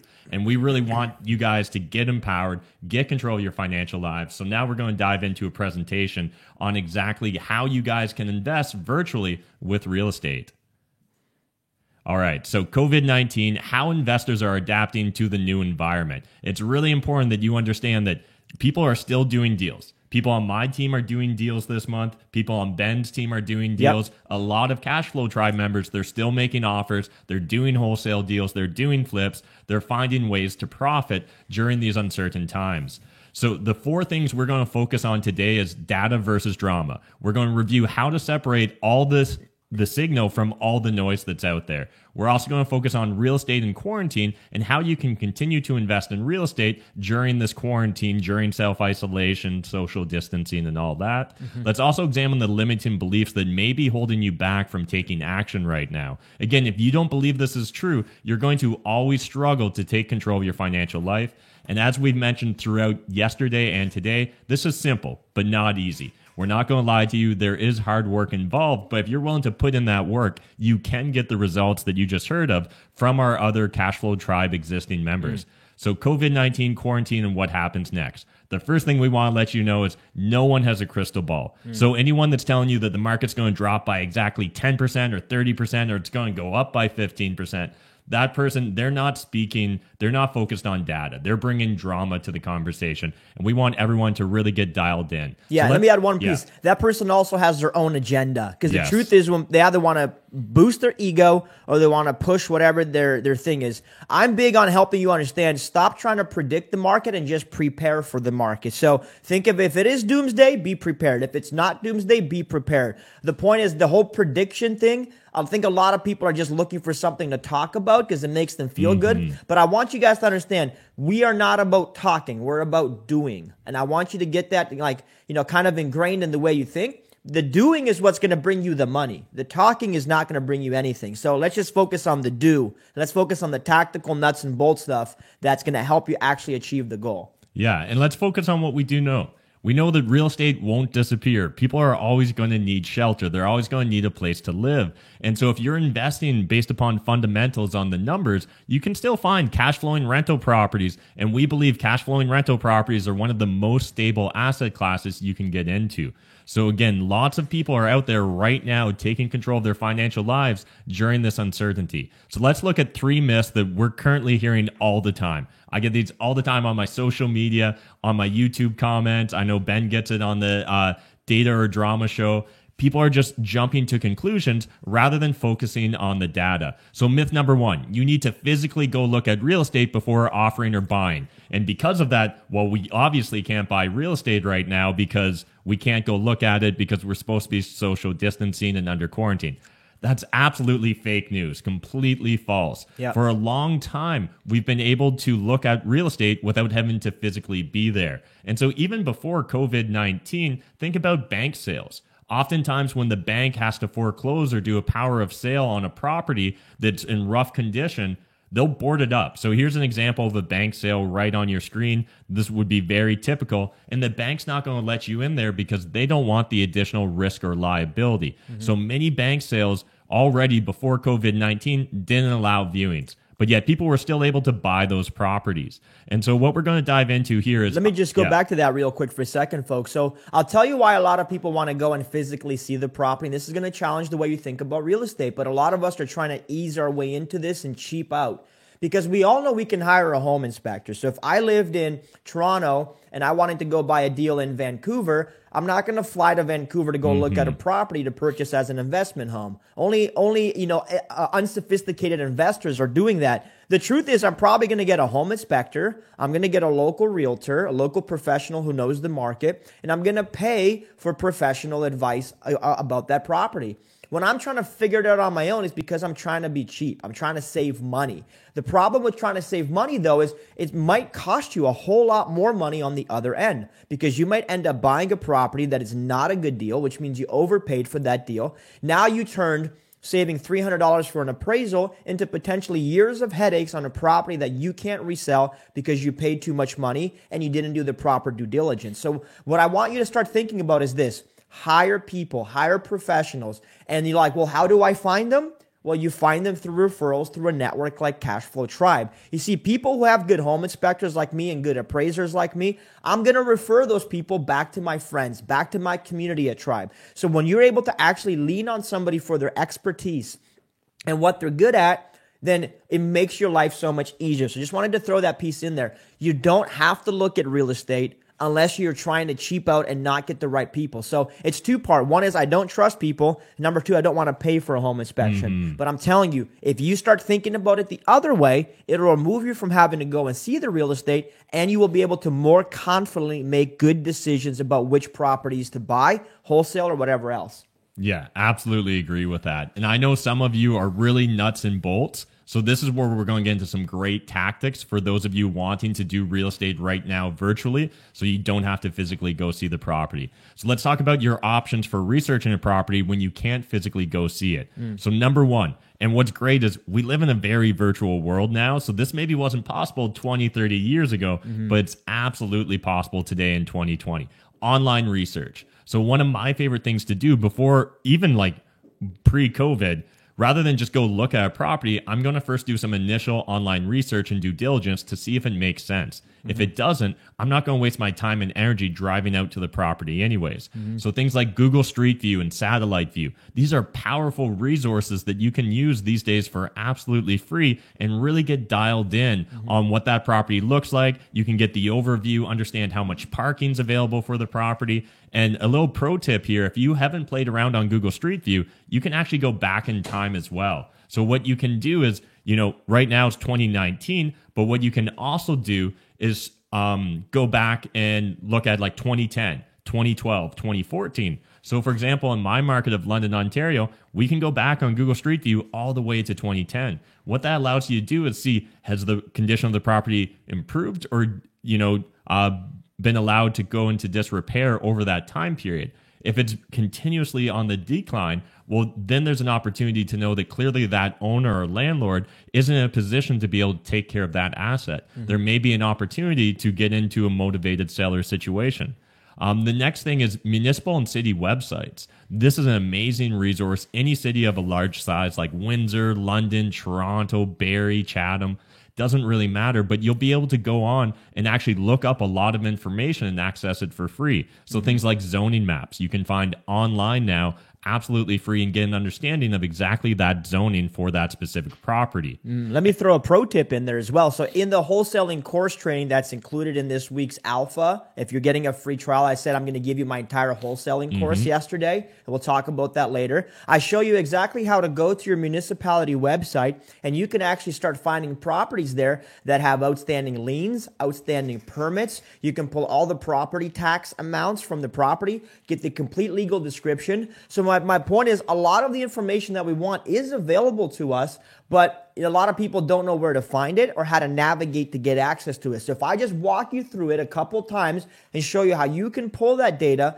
it'll give you a lot more confidence to be able to put offers together and know what things are worth, including things like the assessed value. The city's assessed value is located directly on their website as well. So being able to go back there and pull the assessed value is always a good starting point if you're brand new and determining what a property might be worth. So if you have zero idea, there's a benchmark price that the city indicates, which is what your taxes are based on. So just a little pro tip I'll throw in the mix. I love it. And as well, on a lot of city websites these days, you can pull information or research on permits and licensing. So for example, in London, Ontario, we have rental licensing for our rental properties. You can literally pull all that information for free off the city website, and we can already know whether that property is a fourplex that has, 4 bedrooms in each unit, or whether they're all 1 bedrooms in that fourplex. Again, this is information that 20, 30 years ago you couldn't necessarily access. And again, just to understand what permits have been pulled on the property, if they've been, approved, things of that nature, if it's been wrapped up, we can find that all out on London, Ontario's city website. And so if you've never done this before, literally all you need to do is type in your city plus zoning map or your city plus permit info, and you'll find all kinds of amazing links to the city website where you can start doing your due diligence without ever having to go physically look at the property. And even if COVID wasn't a thing, I really encourage you to start doing this before you waste your time driving out to a property. You may as well gather as much information as possible, because driving out to that property, making that appointment, that's a big investment of time. So if you haven't already started your due diligence process, I think that you're wasting a lot of time. I know, Ben, you've talked about this before, that you usually don't want to go look at a property until you've essentially got an accepted offer. Yeah, folks, I'm never going to go to a property. My team, in fact, will never go there until we have an accepted offer in writing. And you're like, well, how can you buy real estate without looking at it? First thing is you got to challenge the belief that you have to look at it. See, I look at a real estate like a piece of inventory, like I was a car dealer. I'd have a piece of inventory, or if I owned a bakery, I'd look at it like a loaf of bread. I think we get emotionally attached to real estate because we live in houses and we live in apartments. So we have this whole thing that because we can touch it and see it and feel it, we should. The truth is you don't have to if you utilize the right resources and technology. We live in a world where we consume a lot of things digitally, but when it comes to work and it comes to other things, we for some reason think we physically have to go and use it. If you use the same time of energy that you spend, using Facebook and TikTok and other features, if you use that stuff for what it can help you with your business, it's amazing how much quicker and faster you can analyze deals, find properties, but you got to be willing to consume your work in the same way that you consume your leisure, right? So how many people can just use a Facebook let's say video messenger to walk around and look at the property and have a local person go ahead and do that, whether it's the homeowner or otherwise. So yeah, my team doesn't go out and look at properties until we have an active deal in the works. And we don't want to put the cart before the horse. A lot of people are looking at real estate. I'm looking at deals. I think that's the big difference. Yeah. I'm not buying real estate, guys. I'm buying deals. Because if it's a deal, I'm interested. If it's real estate, it doesn't mean anything to me, right? I'm not paying full price for anything when it comes to my business, and neither should you. So hopefully that clarifies. Yeah, I love it. And so the second pro tip we want to share here with you is have a realtor pull old listings for the property. Yeah. So if that property was ever for sale on the MLS or realtor.ca, here in Canada, they're essentially the same thing. So if that's ever been for sale on realtor.ca, there'll be an old listing. Your realtor, if you've built a relationship with them and not been transactional with that realtor, they'll be willing to pull the old listings. There's a ton of information and a wealth of knowledge on those old listings. One, you'll get the description. It might lay out the condition of the property. It might lay out what the rents were. In addition, you'll have all the old photos from that listing. So again, if maybe you're not able to get the person to do a walkthrough, well, we can at least see a snapshot in time of what the interior of that property looked like. As well, we can find out the details related to the time of sale. When was the property last sold? And we can get a better idea of things like room sizes, because these days on a lot of realtor.ca listings, all the room sizes are there. So again, this is a ton of information. If you're focused on building relationships like we talk about in Cashflow Tribe, you'll have an existing relationship with what we call a comp realtor. And so I can't get into it today, but we've done a full 1-hour training in Cashflow Tribe Alpha where you guys can figure out exactly how to build that relationship with a realtor. Because again, I know there's a lot of people out there with limiting beliefs thinking, why would the realtor want to pull information on, say, a private sale? Why would they ever be willing to put in work for me if they're not going to directly financially benefit in that moment? And that's true if you've been building transactional relationships throughout your real estate career. But if you've been focused on building deep, lasting relationships, there'll be a win-win opportunity with you and your comp realtor. Yeah, and the way to find relational realtors and relational professionals is to become relational. See, it always starts with you. If you're being transactional in the world, you're not going to find relational people. That's the nature of it, right? So who you are is what you're going to attract. So if you start becoming relational, you start spending time with people, you show that you care about them. See, at the end of the day, a realtor is just another person with a family to feed. Yeah. If you show a genuine interest in them and you get the right person who can reciprocate that, which a lot of them are in Tribe, then guess what? You're building a relationship with somebody you can trust and do business with. And you're not going to call me with questions like, hey, I talked with an agent and he wants me to sell a contract stating that I'm going to buy everything with him going forward, and he wants to tie me up into a contract. I'm going to tell you, it's your own fault because you're the one setting that tone. See, I've never signed a contract with an agent tying me to any kind of commission. Right? I've never signed one, and you know what? People don't even ask me to, and they don't ask me to because I never make that part of my world. It's not, hey, I'm a buyer. Let's do some work together. We work in good faith. I like you. I want to get to know you. Let's buy a coffee. Let's talk, right? Or let's jump on a virtual phone call and let's get to know each other. Cool. If somebody says, no, I'm not interested in getting to know you, I just want to do transactions, sign my paper, guess what? It's not going to be the right fit for me. So you've got to decide how your real estate business runs, and you've got to make the terms of your business. So you have to decide how you operate. You got to say, hey, I'm only doing business with relational people. If you make that decision now and make it obvious, you're going to attract relational people as well. Yeah, amazing advice there, guys. And then finally, the last pro tip on how to research a property virtually would be, like Ben talked about or touched upon briefly there, is we can do FaceTimes, we can do Skype calls, we can do Zoom calls with, say, the owner of the property. Or if the property is currently tenanted, do it with the tenants. And again, because we're relationship oriented, we're going to want to incentivize them. So be willing to send them, a e-gift card. Just send them a $5, $10 gift card to Starbucks or Tim Hortons or whatever you think's appropriate. But again, make sure that you're building a relationship with that tenant.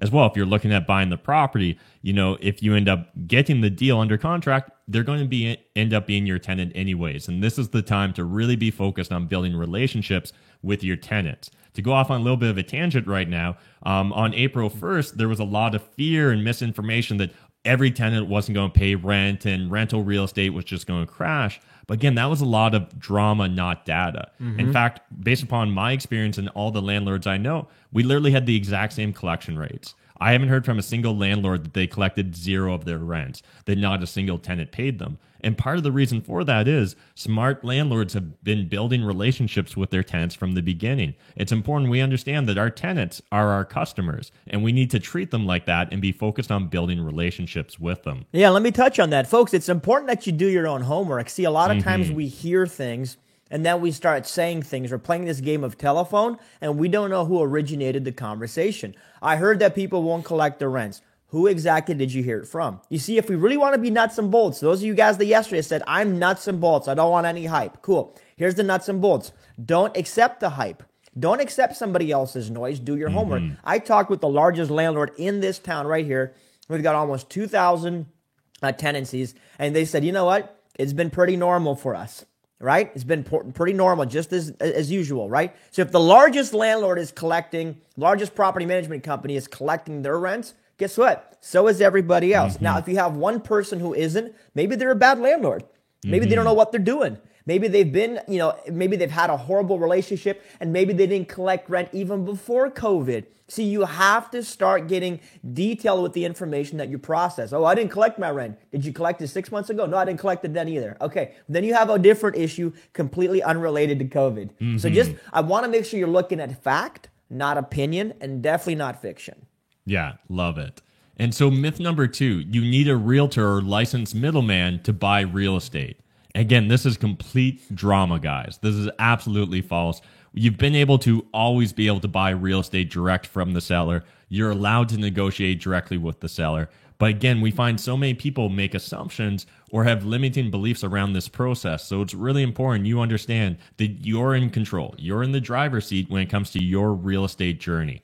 And so here's a few tips just to really get you familiar and comfortable with the idea of starting to submit your own offers. Number 1, you need to learn the paperwork. And so Ben's mentioned it already. We've included a ton of free training related to the paperwork here. If you guys are interested, all you need to do is sign up for your free 14-day trial on Cashflow Tribe Alpha, and you'll get access to, I think Ben's got a 3-hour course. We've done a 4-part series as well, with each one of those trainings being an hour. So that's another 4 hours. We've also got a written tactical guide for you guys. So there's so much information that we've provided around the paperwork. You're fully empowered now. You're completely in the driver's seat. So even if you're going to use a licensed professional, let's say you're going to make an offer with a realtor, I would argue that it's still in your best interest to understand how that paperwork works. Definitely. Because the better you understand it, the more empowered you're going to be when it comes to that negotiation, because you're going to understand which levers you can pull and which levers you can't push or pull in regards to that negotiation. Guys, if you want to drive a car, you have to learn how to drive a car. So if you want to be an investor,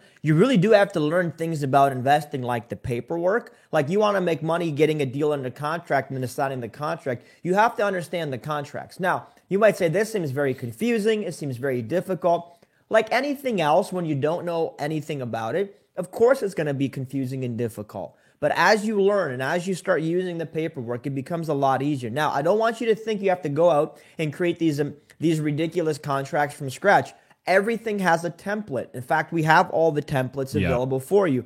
All you need to do is learn how to plug and play the template. So put the time that you have, put the buyer, put the seller, like, that's what you need to learn. It's just the basic things to complete a form. So if you can complete like anything else that you would use your driver's license for, okay, an application anywhere, you can complete the contract. So I'm telling you, it's not going to be as hard as what you think it is, but you have to get started and you have to learn the paperwork, because I don't want to lie to you. You can't just show up, get a free trial, and you're a millionaire. You have to learn the information of the business you're in. Okay, Again, guys? simple, but not easy. There is hard work involved. Yeah. The second piece here is you need to build a pipeline of deals. So if you've only been counting on realtors or realtor.ca up until this point to get your real estate deals, you don't have a proper pipeline of deals. And this is one of the biggest struggles I think Ben and myself see with beginner or novice investors is they get really precious with any opportunity they come across, and it's simply because they don't have a big enough pipeline of opportunities. When you have a lot of opportunities, it's very easy not to become precious with them. And that puts you more in control. You're more in the driver's seat. So you shouldn't simply be dependent upon what properties are going to get listed on MLS today because that's my only opportunity as a real estate investor.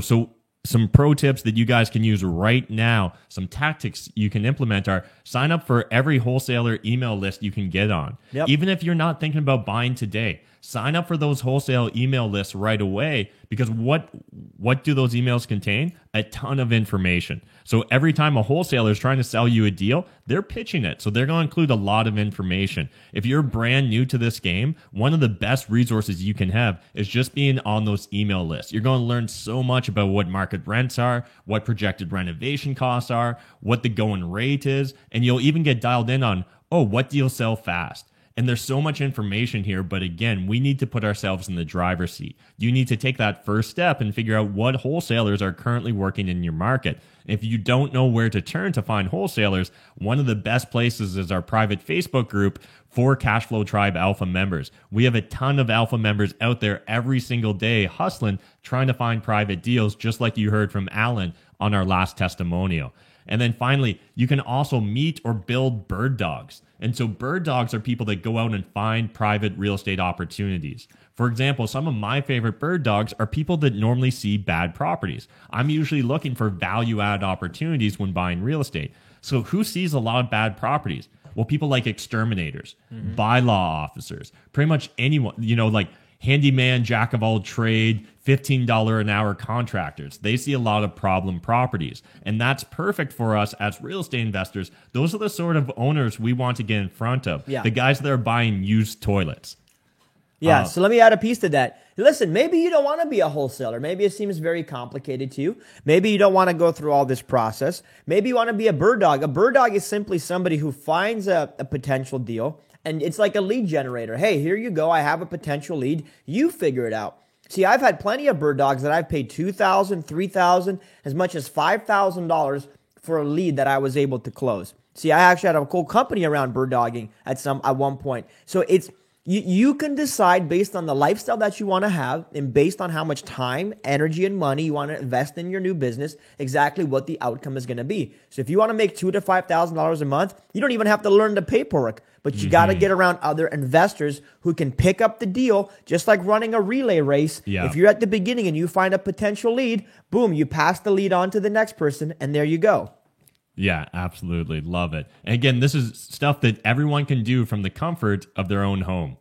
So then myth number 3, you need years of experience, study, and complicated spreadsheets and tools to be able to invest in real estate. So what does that mean? Well, first of all, let's discuss this. It's completely false. Again, this is misinformation. This is drama, not data about real estate investing. So let's discuss this. I recently put up a YouTube video with myself and Casey Wong. Casey's one of the most popular guests on my YouTube channel.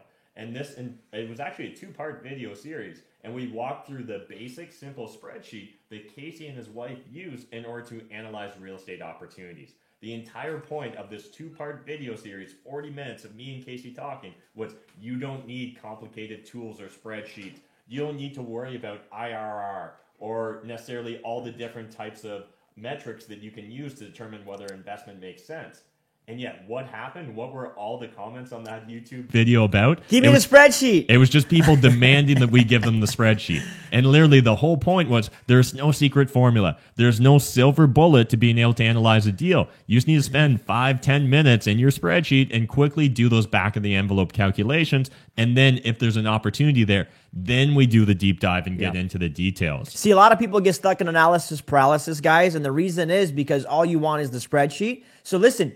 Analysis paralysis because it comes from you not having accountability. When you have somebody who's like, okay, you've analyzed it, it makes sense, here's the confidence, go for it, right? You can borrow confidence from other people. In fact, when you have a mentor, you can borrow confidence from your mentor's experience. It's so much easier for you to write an offer or to buy a deal when people around you are buying a deal. So when you're in Cashflow Tribe and you've got Allison and Daniel Blagrove and Mark Smith who you're going to meet in a moment, you have Alex Soga, and you got people like Alan Abbas, you got these people who are doing deals. It's so much easier for you to do deals.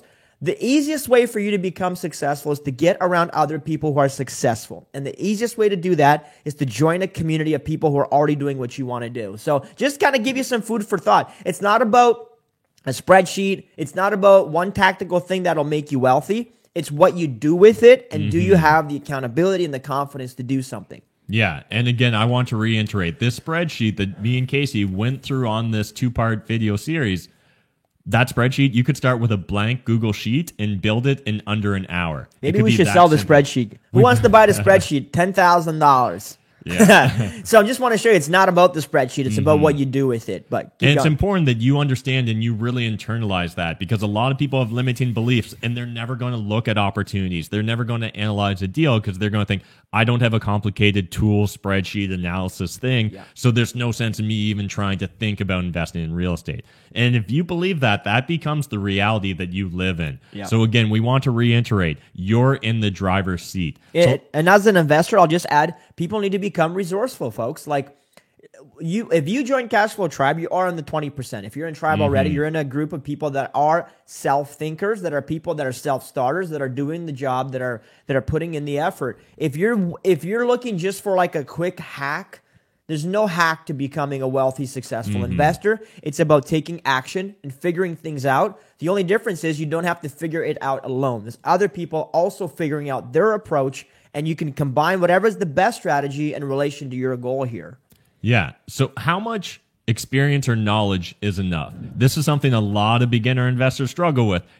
Is it after I watch 5 of Matt's YouTube videos? Do I need to watch all 600? Do I need to have read every book on real estate investing? And what it comes down to is knowledge, experience, and counsel. You need a lot of one of these factors, or in my opinion, ideally a combination of all 3. So knowledge, you already have access to that with your 14-day free trial for Cashflow Tribe Alpha. We've got all that training, dozens and dozens of hours of information, Facebook groups with a like-minded group and community that's willing to give you feedback and share their experiences. And then so for experience, the best way, Alan already said it, but start making offers. Start doing deals or shadowing people that are doing that. So again, you need to get that experience or be able to borrow that experience from others to give you the confidence so that you know that this exists in your reality. You are in the driver's seat. You are in control. And then finally, counsel. So that's what Cashflow Tribe's Facebook group is completely about. We constantly talk about counsel, not advice. Counsel comes from someone that's been there, done that, got the t-shirt. Counsel comes from someone that you would want to trade places with. So if we're talking about real estate investing, they're currently doing what you aspire to do. Yeah. Advice comes from friends and family. They may mean well, they have good intentions, but they don't have that experience to back up their words. And because they don't have that experience, they often tend towards the drama and not the data. Yeah. They're going to say, what happens if the toilet clogs at 2 a.m.? And the answer to that is you call a plumber, or you wait until the morning and fix it then. Again, we're in the driver's seat. And like Ben's been talking about throughout this weekend, you get to decide the reality you live in. But the biggest struggle for a lot of people is they don't even know what realities are out there. They don't even understand that you're allowed to do this, that you can invest in real estate virtually. And so the whole purpose of this presentation was to really get you to understand that you are in the driver's seat. Let me add a point to that here, folks. So I'm going to be very blunt here. The issue with friends and family giving you advice about real estate, there's just 2 metrics. There's comparison and compassion. You don't want either of them. See, in the comparison framework, it's about them comparing their life to you, them comparing what you're about to do with what other people are doing. They're comparing you and what your actions are in relation to other people who more likely or most likely haven't succeeded in what they're trying to do. You see, even though if your friends like you or they don't like you or they're a comparison, they don't want you to be different. In reality, they want you to remain exactly as you are because there's a comfort in what's comfortable, right? So if they know that you're going to be there every Friday for the beer league, or they know you're going to be there every Saturday for whatever, the truth is they don't want you to be out doing real estate on the weekends because you're going to become unavailable. You're going to be charting your own path. And there's a likelihood, like we were talking about yesterday with Evan, that you may have to lose some friends over this. And you might have to lose some people that truthfully are not pushing for what you're pushing for. It's a real problem. The other one that we get from friends and family, they love us, they care about us, that we get compassion. You know, they're leaning in on it, saying, oh, you poor thing, you poor thing, you poor thing. You don't want compassion. You don't want somebody saying, you poor thing, don't do this. It's not for you, you poor thing. Don't do this because you're not going to win. They're trying to spare you the pain.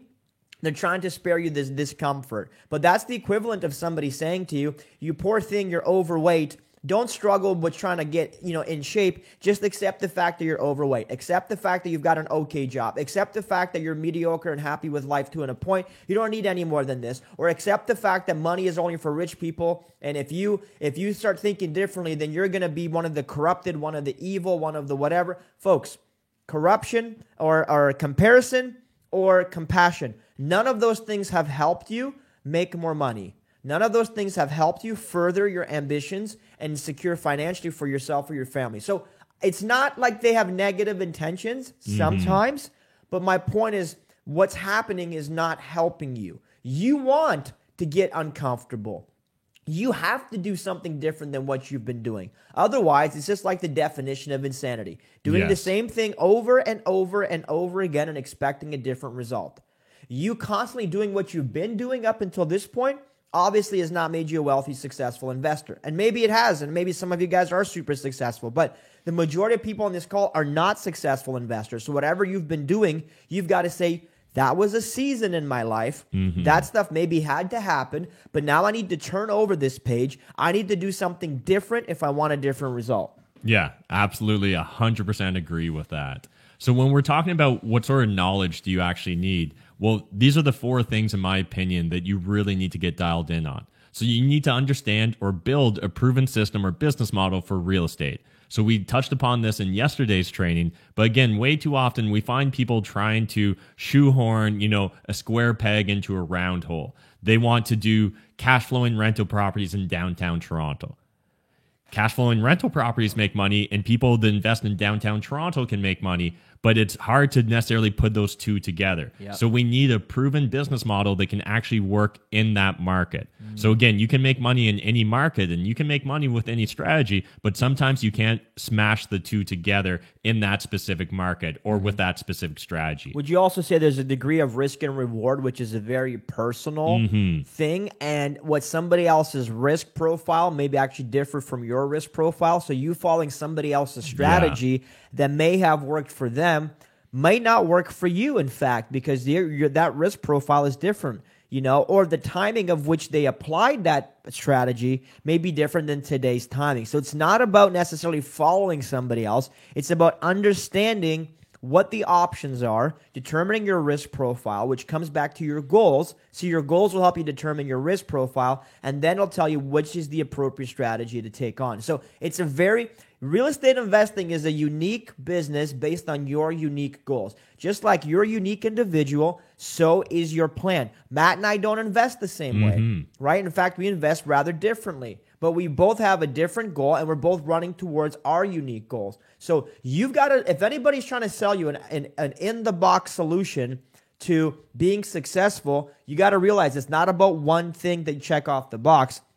It's about getting your level of education up, raising your awareness, understanding what you truly want, and then applying the right real estate vehicle to your goal so that real estate serves you, not you serving it, which is what a lot of people do. They become a slave to the game instead of the game serving you. Absolutely. And step number 2 here is learn how to analyze deals. So if you guys missed out on yesterday's training, reminder, if you sign up for your Cashflow Tribe Alpha membership, you'll get all this recorded. So you can go back and watch that. But we broke down how you could use the 1% rule, the 50% expense rule, and the 500-100 rule to quickly analyze a deal in under a minute for whether it's got cash flow potential. So again, you need to be able to quickly analyze deals. The more opportunities, the more deals you can analyze, the more likely you're going to find that diamond in the rough. Again, this is hard work. It's not like you can just call up the phone and say, hey, I want to get rich. Can you give me a deal? No, you need to put in the work and the effort. We need to build the systems. We need to have that business model. Then step number 3 is we need to learn how to raise private capital ideally. Private capital, again, is OPM. So we've already discussed high level about, or no, we're going to discuss actually later today OPM. So you guys can look forward to that. If you currently don't understand how to get access to other people's money, Ben and myself will run through it with you guys tomorrow. But there's a lot more capital out there than people realize. Again, way too often people are trying to shove that round peg into a square hole. They're trying to say, how can I do this with bank financing? What we need to understand is most real estate investors that have a real scalable business and enterprise, they're not turning to the banks. They're not going and trying to get 2% interest rates. They're able to make money off that 10% interest rate. So it's really important you understand that people are out here constantly accessing private money. In fact, Ben's raised, what is it, over $22 million at this point? $23 million at this point in private financing deals. And the way I think about private financing and deal making, let me paint you a little bit of a picture. Imagine you're playing Monopoly. You know, in the board game Monopoly, then you have to roll the die. You have to take your little icon. You have to move them around the board to wherever you roll. So that's a chance, right? When you land there, you have to go into your bank account, and then you have to see if you have enough money to purchase whatever that is. Maybe Boardwalk, maybe Park Place, maybe whatever other railroad. So you're relying on your own money in your own bank account, and you're relying on the chances that life gives you in deals. Now imagine, this is how I invest. Imagine that you're playing Monopoly. First of all, you get to land on whatever piece you want anytime. You don't actually have to roll the die. You get to decide what you want to buy. And then when you land on it, you don't have to look in your bank account to see if you have money. You simply call a friend, okay, and see, and you have a conversation with the friend of how you guys can buy that property together. You have the deal. He's got the money. Now you're creating a collaboration, a partnership to buy that piece of real estate, Park Place, the railroad, whatever it is. So I play Monopoly by a whole set of rules.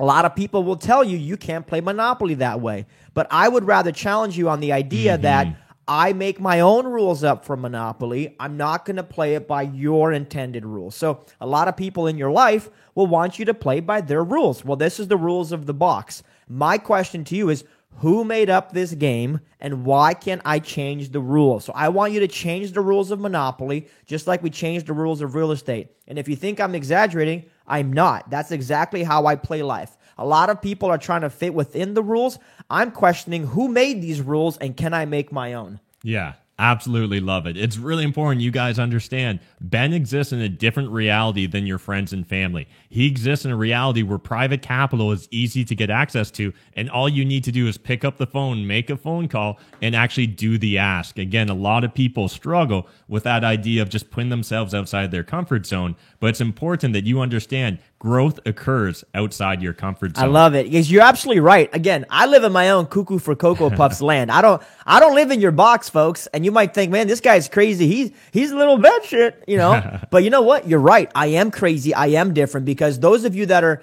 creative people, you guys have an advantage. If you're a creative personality, you're actually way ahead of the game, because you can start thinking about creative opportunities and strategies with real estate investing. Ever heard of creative financing techniques? This is something that they used to say, like, oh, it doesn't exist anymore. That was something for the 90s. In the 80s, it only worked in the 80s. Listen, folks, it's never stopped working. What happened was a lot of people stopped being creative and started focusing on a box that the bank or somebody else placed on them, and that's why they stopped doing deals, or that's why they think it's not possible. So when you're saying it's not possible, I want you to ask yourself, if somebody else is doing it, is it that it's not possible, or is it that I just don't know how it's possible? Right? And then finally, you actually need to take action. Start putting together deals, making offers, just like Alan was discussing. You know, in that first week of making 2 offers a week, he made 14 offers. That was more than he did the entire time before that.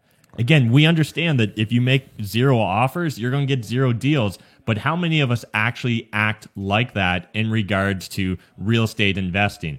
It really is about having that mindset and understanding you're in the driver's seat. You're in control. So our next steps for investing in real estate, you need to focus on the data. Get that comp realtor, build that relationship, have them be willing to pull information for you because you've built a relationship, not a transaction with that realtor. Then make more offers, just like Alan's doing. If you want to be a real estate investor and you've been thinking about investing for real estate for 6 months or a year and haven't made an offer yet, today's the day to commit to starting to make offers. Then finally, you need to embrace these virtual business practices that this entire presentation was about. Get familiar with Google Street View. Get familiar with your local city's zoning and planning maps and things of that nature. And then finally, take counsel, not advice. You'll find counsel in Cashflow Tribe Alpha with active practitioners. You'll get counsel from people like myself and Ben who are still actively doing deals during COVID-19. So that was COVID-19 and how investors that are successful are adapting to this new environment, to this new reality. Yeah. And let me add one piece. I want you to just think a little bit differently about this whole concept. Everything that you need to do physically, you can do virtually, right? So, one of my mentors says, like a phone, right? When you pick up the phone, you make money. When you put it down, you don't make money. So a lot of us are trying to become very busy instead of being productive. The way you make money in real estate is by being on the phone, by searching properties, by doing the actual work that's closest to the profit. You see, when you're in the deal, you make the most amount of money. When I'm negotiating a deal, that's when it's my highest and best use of my time. Not when I'm swinging the hammer on the renovation site. Not when I'm even doing, there's no other activity that pays more than negotiating a deal, okay? Because you can negotiate a deal and make $2,000, $10,000, or $20,000 on that conversation because you bought the property right. All of the rehabbing in the world and the months of headaches and running to Lowe's does not pay the bills. Running to Lowe's is a byproduct of you wanting to flip houses. So I'm not saying don't flip houses. What I'm saying is it's so much easier to flip houses, to be a landlord. It's so much easier to wholesale. It's so much easier to do every real estate activity if you simply know how to buy real estate. And buying real estate is a virtual process that includes a telephone and conversational skills. So I want you to understand that you practicing that conversation with the seller like we did yesterday. Who was in the VIP? Some of you guys were in the VIP section last night. We actually put Evan Stewart to the test. Yeah, trying to buy a deal. That was very cool. So if you missed that, make sure you're on tonight. We'll probably try to do another one of those. It was absolutely powerful. So, practicing the things that people don't want to practice. That's what's going to make you more money. At the end of the day, folks, I'm nuts and bolts just like you. I know that to be nuts and bolts, you want to make money. Money is what's important. Revenue is what's going to help you grow your business. And we need to start thinking about this like a business. So I want to help you get your very first deal. Once you got your first deal, I want to help you get a second and a third. And then from there, how do we turn it into a business? We start bringing in more technology, more opportunity, and it keeps growing and growing and growing. Some of the mentors that I hang out with, because I'm asking you to join a community, I'm also in communities. Right? I pay $50,000 a year to belong to a mastermind group where the guys in that group are doing 45, 50 deals every month. So imagine what kind of operation and scalability you have to do to make that kind of money. So Alpha, whether you're brand new or you're already a seasoned investor who wants to do 50 plus deals a month, this is where we're at because I've built my team to do the same thing. So wherever you are in your process, there's going to be an opportunity within Alpha for you to check that out. So if you think that maybe you're too advanced, I guarantee you're not too advanced. If you're doing 50 deals or more a month, maybe you're too advanced. But if you're doing less than 20 deals a month or 10 deals a month, you're definitely not too advanced to apply the products, to apply the strategies, the technologies, to apply the marketing approach, to apply all the things that comes as a result of being an alpha. So if you're kind of above it, you're thinking, hey, I don't know if I'll get value from this because I'm already doing deals. I guarantee you that with the right information and the right accountability, you can do more deals. So it's really the opportunity cost of what you're not doing right now because you're not plugged into a thriving group. So, dude, that was awesome. That was a great conversation on COVID. We open up the chat again here. Did you guys enjoy that conversation on COVID there? Was that helpful to you? Seeing a lot of yeses. Okay, cool. Okay, by the way, we're streamed in many different areas over here, so we got folks popping in. All right. Beautiful. Okay, guys, great. So are we giving you nuts and bolts tactical? Yeah? Let me check in with our team. Team, how many more signups do we need before everybody gets a hat? Are you kidding me? Guys, we only need 40 more people to take advantage of the free trial. 40 before I'm giving everybody a hat here. We'll be mailing it to your house, right? I don't know. Maybe I might even do a Lambo video, and I might just drive a hat to somebody's house on a Lambo, and maybe you can go for a tour. We'll be wearing the COVID things. Maybe you can do the mask. I'll just be doing this with the COVID masks like this, right? That might be a thing we might have to do. Okay. Oh, out to me. Actually, we've got something really cool. I don't even know if we can get a camera going here later, but we've got an amazing guest with us who just rolled up here in the house. And if you guys are car people, this is my man, and he's got a beautiful, he's got a Huracan Performante, and I think it just rolled up here, didn't it? Yeah. All right, we're going to be talking about that very, very soon here, guys. So we only need 40 more. If you haven't taken the opportunity yet to, to join us, again, the stuff that we're talking about, the paperwork training, I got you. The marketing training, I got you. It's already in Cashflow Tribe. We're going to be adding a whole bunch of cool things to the program. If you struggle with this right here, OPM, we're going to be talking about it in just a little while. What is OPM? How do I understand other people's money? What does it mean? Okay? But let me ask you guys in the comments here. Give me an okay or a me. Who is starting to have a little bit of a mindset shift this weekend?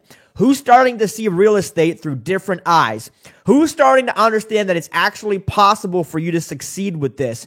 Who's starting to see that you can actually do this from home during COVID? Okay, great. Look how many people here. We've got dozens and dozens of people that are getting massive value from this weekend. Guys, should we do these more often? I mean, it's a lot of work for Cousin Vinny to put these on and our team here, but we should do these more often, I'm thinking. Like, it seems like this is a really smart use of our time to help you guys grow here. Yes, please. Yes. Okay, awesome. We're going to be doing a lot more things with Cashflow Tribe. We're working on some stuff. And, okay, so if you haven't signed up yet already, here's the deal. For those of you guys that are interested joining Cashflow Tribe, absolutely free trial for 14 days. All you need to do is click the link that's over here. Or, look, I'm going to flash you for a second. You can text us. Let me see if I can do this. Does this work like this? Oh, no, hold on. There we go. Hey. Okay, that's all you get, okay? Never again. My team is saying gross. Sorry, guys. All right, never again. So you can just text the number here, 226-773-1145. Okay, 226-773-1145. Wendy, I am a silly guy. I am silly. My wife will tell you I'm extremely silly. I like having fun.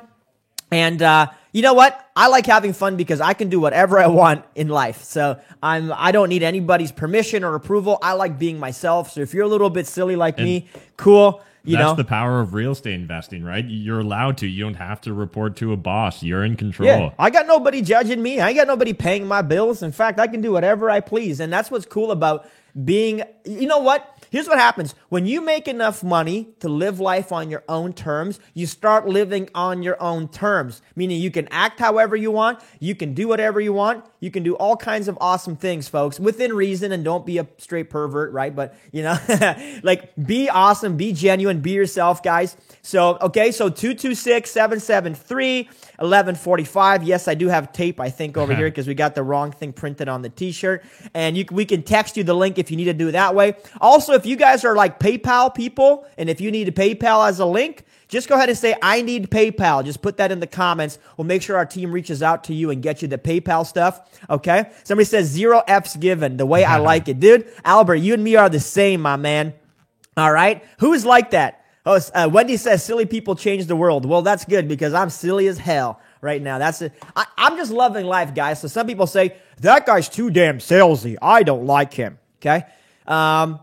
Fine, but that says more about you than what it says about me. See, if everything to you is salesy, everything to you is a scam, everything to you is whatever, I'm sorry, but you're living a horrible life. Like, like you're living in your own oppression. You're creating anxiety in your mind and your heart, and you're creating oppression in your heart. You're creating bitterness in your heart. It's not a good way to live. Mm-hmm. So you're not hurting my health and my sanity. It's just affecting you. So listen, God bless you. Have a nice day if that's how you feel. I don't need your money. I don't like, if you're thinking, man, this guy's such a dink.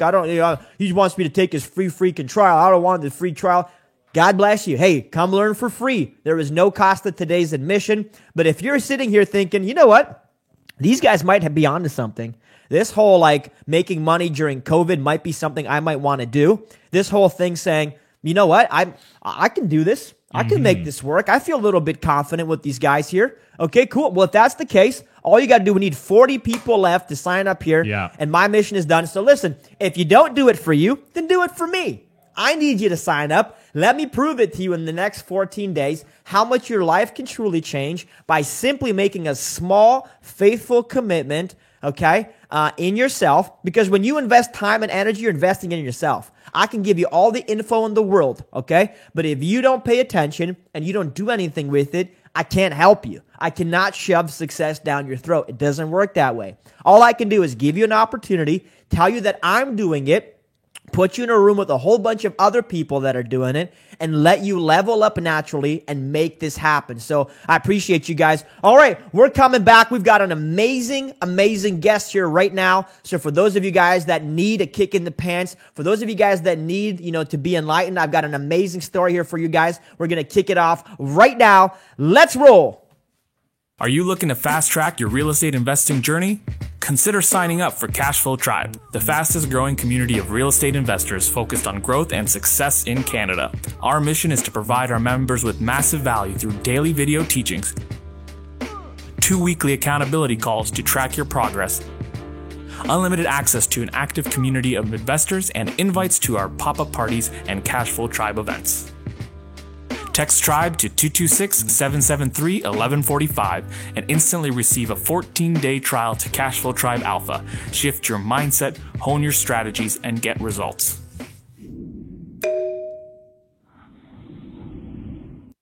Don't forget to subscribe to Matt on YouTube for every real estate strategy you could imagine. With an ever-growing archive of over 600 videos, Matt covers everything from breaking down the numbers on your first deal to managing a large rental portfolio.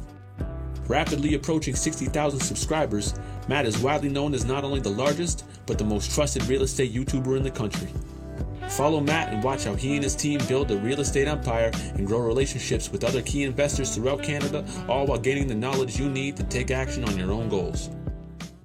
Dan Crosby, also known as Lambo Lapdog, is a self-made entrepreneur, owner of Canadian Protein, Canada's highest quality source for whey protein supplements. He has also made a fortune investing in residential and industrial real estate. Lambo Lapdog is a supercar aficionado and hosts a monthly exotic car meetup called Cars and Coffee. As a headline speaker of the first ever Cashflow Tribe Bootcamp, Dan Crosby returns to give his insight on business, real estate, and putting in the work it takes to succeed in any market.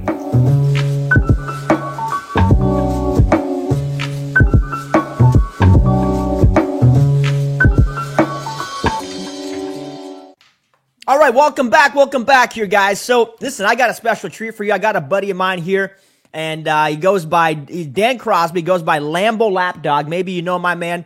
In fact, it's hilarious. When you have cool friends and you have some money, you get to hang out with awesome people, right? When you've got people with the same mindset. So Dan just rolls up in this beautiful Lamborghini, pulls up in the driveway, and people are like, what the hell's going on over here, right? Who is this guy?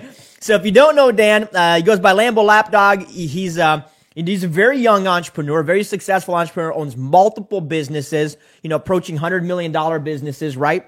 He's got a couple Lamborghinis, beautiful backstory.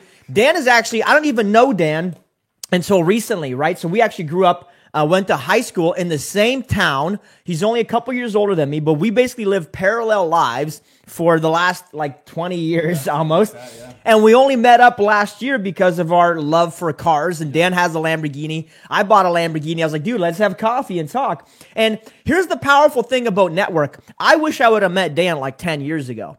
You see, I feel like I kind of lost some time, and me and him could have been buds a while ago because he's been such a blessing to me, and I know he's been a blessing to Cashflow Tribe. Dan's been out to actually one of our he was out to our very first, we had a weekend of event. We had a boot camp, and it was powerful. So I thought Dan's just a genuine business owner. He owns real estate. I think, $45 million of real estate? Yeah. Okay. $45 million worth of real estate. So I just wanted him to come on. We're going to see where that number gets after COVID. Okay. Oh, we got to put the mic. Yeah, pull it closer to you, man. So Dan, maybe just talk about. So a lot of these folks are brand new to real estate, right? Yep. They're thinking about getting into it. They're thinking about joining Cashflow Tribe.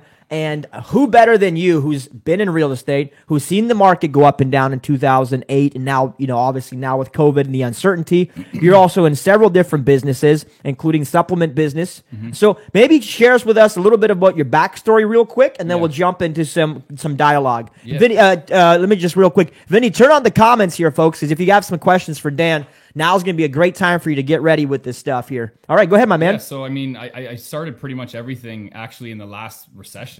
Like 2008, 2000. I actually started a supplement company a few years before the recession. And what I did was I opened up I started a website. And, the website was doing, I guess, okay. It wasn't doing the greatest. And then I opened up a store locally to kind of support the website under really the same name of the website. And I ended up meeting a guy that owned the commercial plaza that the store was in. And during that process, to get a sit down with him, I ended up withholding rent for multiple months so that I can actually, get a sit down and learn like the real estate game from him, because he was a pretty big player in town, and he was constantly like just up my ass about like, hey, where's my rent? Where's my rent? And I said, listen, your rent's here, come and get it, but you're sitting down with me. And we ended up sitting down. I mean, it didn't go as I had planned.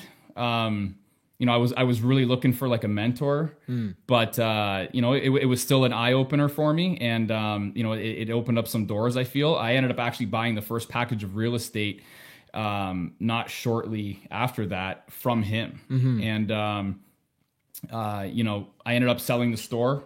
The website started doing actually pretty well. I realized I couldn't scale the store to the levels that I wanted to, and I realized like e-commerce was going to be the platform to be on moving forward in the future.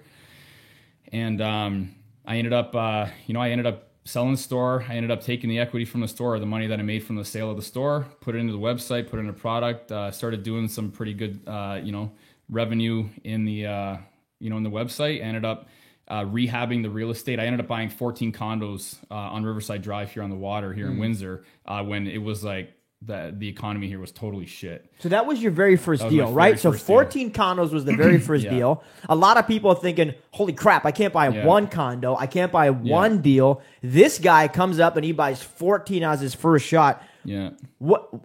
How are you able to do that? Why are other people not? Maybe give us a little bit of the backstory. Yeah. So, well, number one, I was working since I was like 8 years old. Yeah. I was working since a very young age. My mom came here from Portugal, and they were like dirt poor. My mom would even tell me my grandmother would actually, she picked tomatoes. Oh, sorry, buddy. My grandmother would pick tomatoes in Harrow, which is like a local like farm area or whatever. And when she was picking tomatoes, she didn't have enough money for like daycare or anybody to watch her kids. So she would put my mom in like the stables with the animals to like just stay there for the day, which is kind of, when you think about that, it's fucking nuts. But, they always instilled in me, like, work as hard as you can, save as much money as you can. So from a very young age, that's exactly what I did. I worked as much as I could. I saved as much as I could. So by the time I was in my early 20s, maybe like 22, 23 years old, I ended up saving like 180 grand, and I used that for the down payment of my first package of real estate. So you saved your money. So you basically worked, you saved your money. So there's a lesson here, folks. Like, for those of you that are savers, it's amazing to be in a position where you can use that money to buy real estate. At some point, though, you got to use it for something.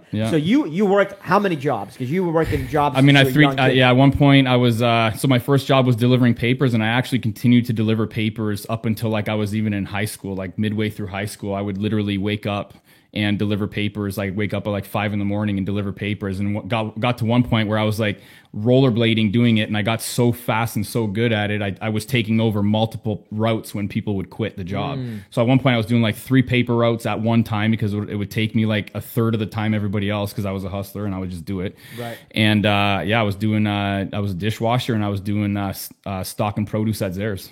So so some of you guys at home are hustlers. And then I worked at TPT at GM as well, and I worked my ass off there, and it got to a point where I was doing a great job there, and I didn't complain. I didn't cause any issues. They would end up calling me first before any other students would call me, and then I would also go, even when I was finished my job and they would send students home, I'd go around the line asking full-timers if they want to go home so I could stay and make more, stay till the end of the shift. So I would work my ass off no matter what. And I felt like that was the variable that was missing at that point in time from people my age. Was everybody coming up was educated and all that type of stuff, but nobody had the work ethic. And I could see that from students coming into GM or any other kind of job that I had. They would always bitch and complain about working. And I always knew from an early point that if I could work harder, work smarter, and just purely outwork everybody, then I would have the upper hand no matter what I did. So for like young people, we got some young people on here as well, right?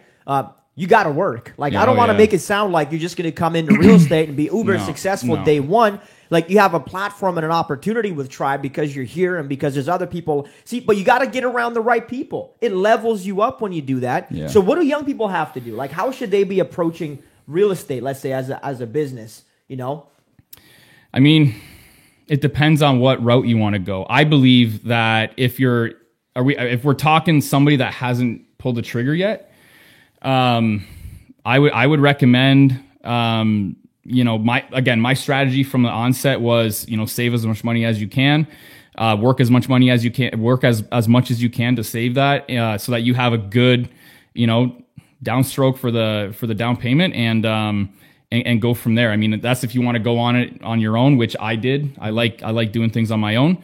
But that's what I could say is going to be the saving grace for a lot of young people. There's still a lot of time, especially in this type of market right now. I'm not exactly advocating, get aggressive right now, given the economic circumstances, because I don't think we're going to reach, the crash yet, if there's going to be one. I think that might come in a little bit more time. But I mean, I think life will always be easier with money in the bank and money on hand, no matter what scenario you paint. If you have the money to call the shots, it's going to be easier on you no matter what. At some point, you got to get successful. You don't have a choice. That's as far as I see it, right? Yeah. You've got to be willing to step up, work harder than the next person, make it happen for yourself, put yourself and your family in a strong financial position. So when things like COVID happen, it's not taking you down. It's not like you can't put food on the table because you're relying on somebody else to feed you or to give you a job. Yeah. You just got to go take it. Yeah. Am I right? Oh, 100%. 100%. Like, I'll do it. Yeah. I mean, I feel like the successful people out there are cut from the same cloth that we are, and they won't allow anything to get in their way, and neither will I. Like, I'll stomp anything. You're just gonna keep going for it. Yeah, I'll push right through. That's why I advocate like being like physically and mentally and emotionally fit, so that you can even stomp harder. I think that's a big thing that people kind of like. I feel like that's just a big thing that people, I guess, don't consider to some extent. I mean, I think that's a big thing. That's but a really to big be thing. successful in life, I think like the way you do one thing is the way you do all things. Yeah, sure. So if you can't fix your mindset around your weight and you struggle with that, and you're cheating constantly on your diet and whatever else, you're probably going to cheat in other areas of your life. You're going to cheat on your business. You're going to cheat on other obligations or things that you've put out and you've committed to. I think it's the commitment factor, right? Oh, yeah. Like, I think people's failure to commit and stick with it is why people don't do the things they dream of doing. Of course. 1000%. What does commitment mean to you? Like, as a business owner, as an entrepreneur, what does it mean to you? Perseverance, dedication, drive. The sense of staying into something when you're just like at meeting adversity at every angle. It's hard to stick in things when you can't see immediate returns. That's really tough, right? We're so conditioned to, some things on YouTube, we just, skip the commercial and go to the next thing, right? Like we're so conditioned to get things like now, right? Where this is not like a now thing. It's just not, unless you hit the lottery. Yeah. Which, forget it. What about people who are living in fear? Like, some people are scared out of their minds. It's called they're scared shitless at the moment. They don't even know what their next meal is going to be, let alone how do you tackle fear? Like, how do you manage that when everybody else has? I'm sure you've got some fears in life. Yep. Okay. So this is an interesting thing, and I feel a little bit differently about how other people feel about this. I feel strongly about the fact that you'll never get rid of it. It'll always be there. Mm-hmm. You have to manage it and you have to use it to your benefit. And I just don't feel that fear will ever go away. I live every day in fear. I don't like when you have your own thing, it's impossible not to live in fear. You know, just don't let the fear that you live in daily be the fear that cripples you. Right. Use that fear to motivate you. And you should be fearful. You should be like, for me, I have a fear of failure, and I don't care if that's the wrong ideology behind it, but that keeps me motivated. Sure. I do not want to fail, and I won't fail. So, I choose what I do very strategically. And if I happen to fail, I know that I put my all into it, but I'll do whatever I can not to fail, no matter what. So let me ask you this, because I like you say that, and it's not about being politically correct. I believe that failing is part of life. You're going to screw up some stuff. That's just what's going to happen. But that doesn't mean you have to become a failure. No. I think a lot of people associate, man, if I screw up this real estate thing, if I try it, and then I fail at it, I'm a complete failure. But no, that's just you giving up. Yeah. You see, yeah. Right? Yeah, for sure. So that's how I see things. Yeah. But I think a lot of people associate the two as one. Yeah. I'm more afraid of being broke than I am of trying and failing. 1,000%, of course. You feel that way? Oh, for sure. Okay. 100%. See, I have bigger fears. Yeah. My big fears are like, I want to do big things in this world, and if I don't play big and I don't take chances and I don't like make an effort, okay, guess what? It's not going to happen. Yeah. I'm going to end up playing small. Yeah. I'm going to end up, living below what I'm supposed to live. And I think for some of the folks who are kind of tuning in, it's like, dude, you're meant for more. Yeah. You've got more in you. Why did you get to like 30 years old or 40 or 50 and just like, yep, this is all I'm going to do in life? Yeah. Yeah, fear. Do you feel that way? Yeah, I feel of like not doing enough. You? Yeah, I feel like personally? I personally feel like if I don't play big, I won't do enough in life. I'm going to sit there with regrets. Oh yeah, for sure. Like I'm everything I do. I'm almost not doing the things that I'm doing, not because I'm fearful of regret.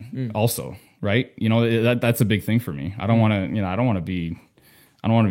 Whatever, retired or in whatever situation, and then regret looking back and being like, oh, I wish I would have done the cannabis thing when it was hot. I'm not doing that. That's why I was like, I jumped in 2 feet fully and fuck it. I was going. I'm going. So you're just rolling. Yeah. So you've got multiple businesses. Maybe give us a little bit of a breakdown of kind of what you got going on, and maybe how real estate played a part in that transition or that growth. Yeah. Or Yeah. raising Okay. money So or whatever. Okay. So yeah, I'll finish the I guess the come up there. So what I did was I ended up rehabbing those 14 units.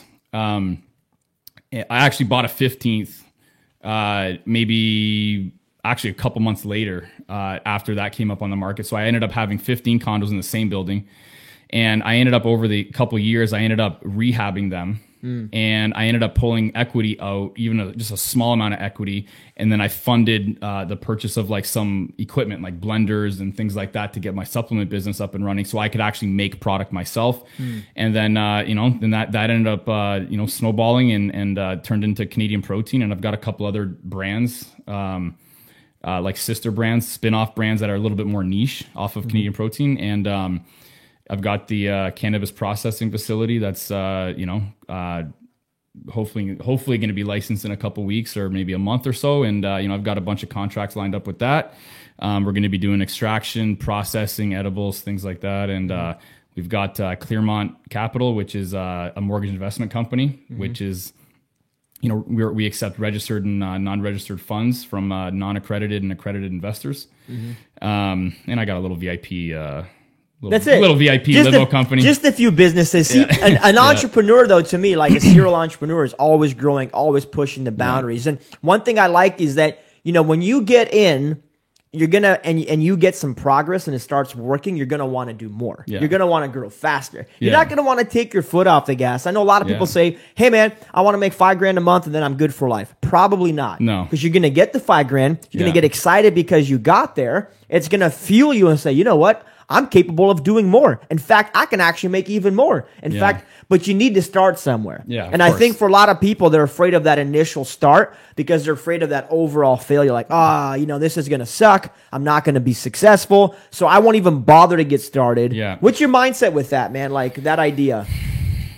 I had it too. I'm no different than anybody else. You know, I'm no different. There's certain things that I held myself to. I held myself accountable. You know, holding myself accountable and putting things out there to the world. You know, I remember telling people, I would legitimately tell people, I would say, hey, I'm going to be here. This is where I want to be when I'm X amount of age or, you know, in this many years. And I would really hold myself to that. I mean, I would ask people to hold myself to that. You know, I'm still doing it. I use social media as the tool to do that now, where I'm holding myself accountable to those levels. But I think you have to hold yourself accountable. That's what I think is the most important part, because if you're not going to hold yourself accountable and even put yourself out there so that people can actually call you out if you're not doing anything to make yourself accountable, or you're not taking the right steps to actually accomplish the goals that you're looking for. You know, that's what I think. That's what I do.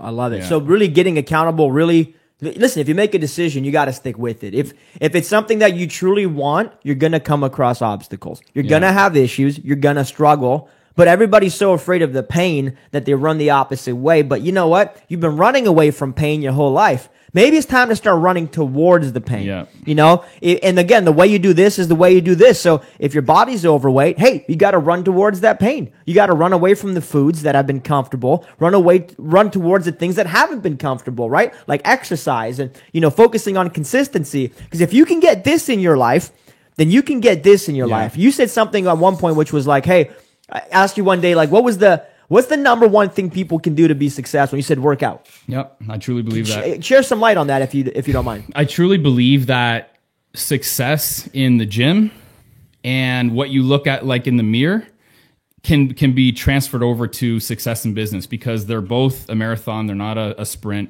They both take an amazing amount of perseverance. They both take an amazing amount of drive.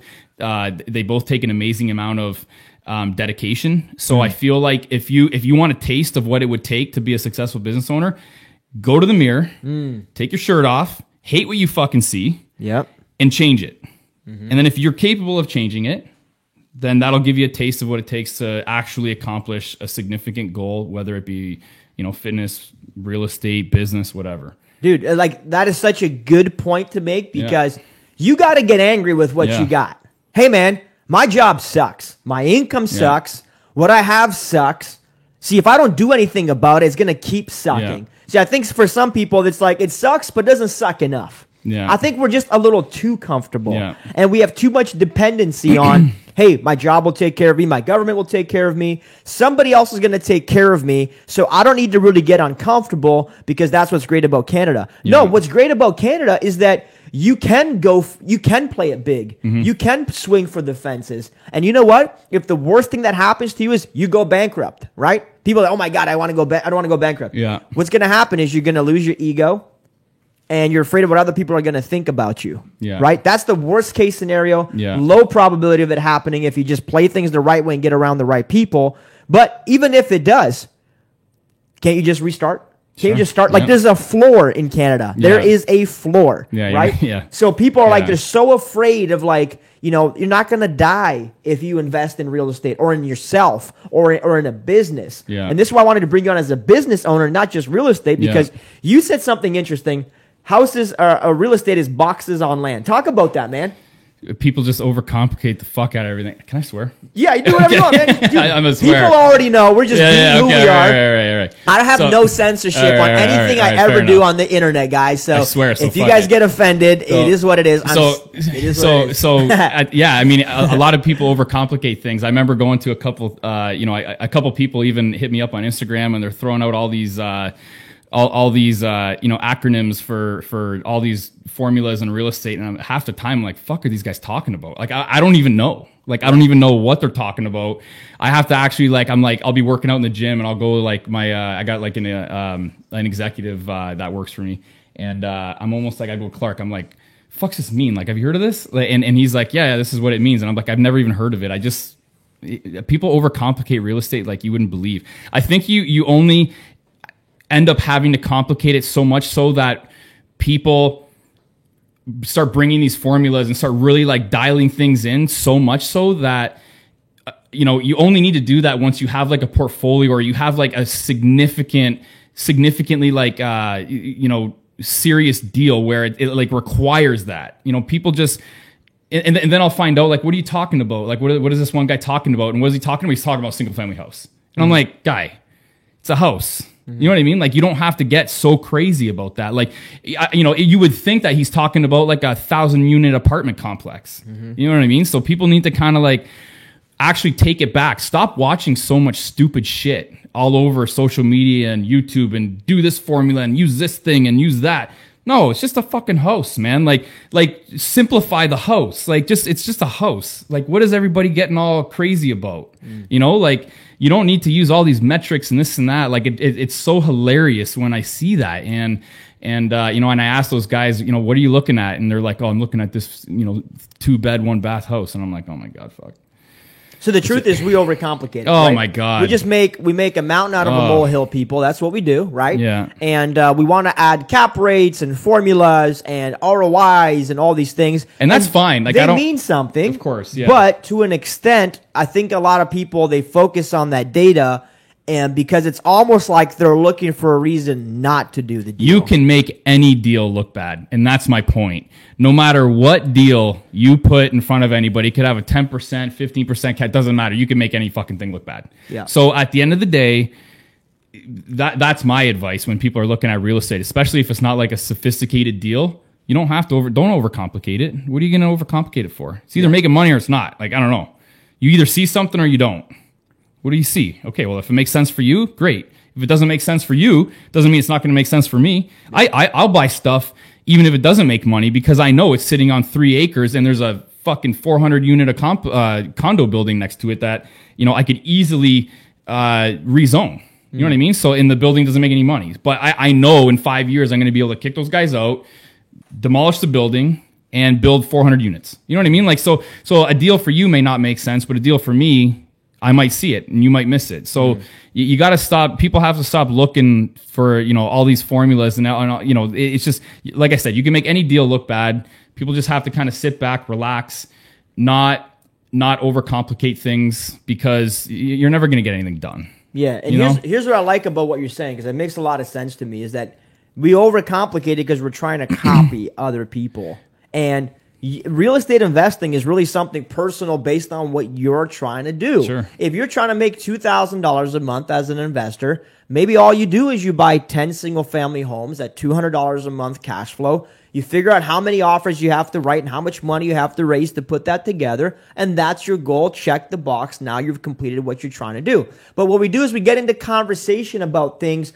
I think we want to feel good about investing. Like, a lot of people talk about it. Not a lot of people do it, right? Yeah. We talk about the formula and this and this. We all want to prove how intelligent we are. And maybe, I don't know, people. Listen, maybe it's because, you know, we have a lot of value on post-secondary education in Canada, and everybody goes to university or college. So, like, being smart or intelligent about something maybe is almost more important than being successful at it. But listen, guys, I would rather not be the high school teacher. I'd rather just have money and get deals done and be able to live my life on my own terms.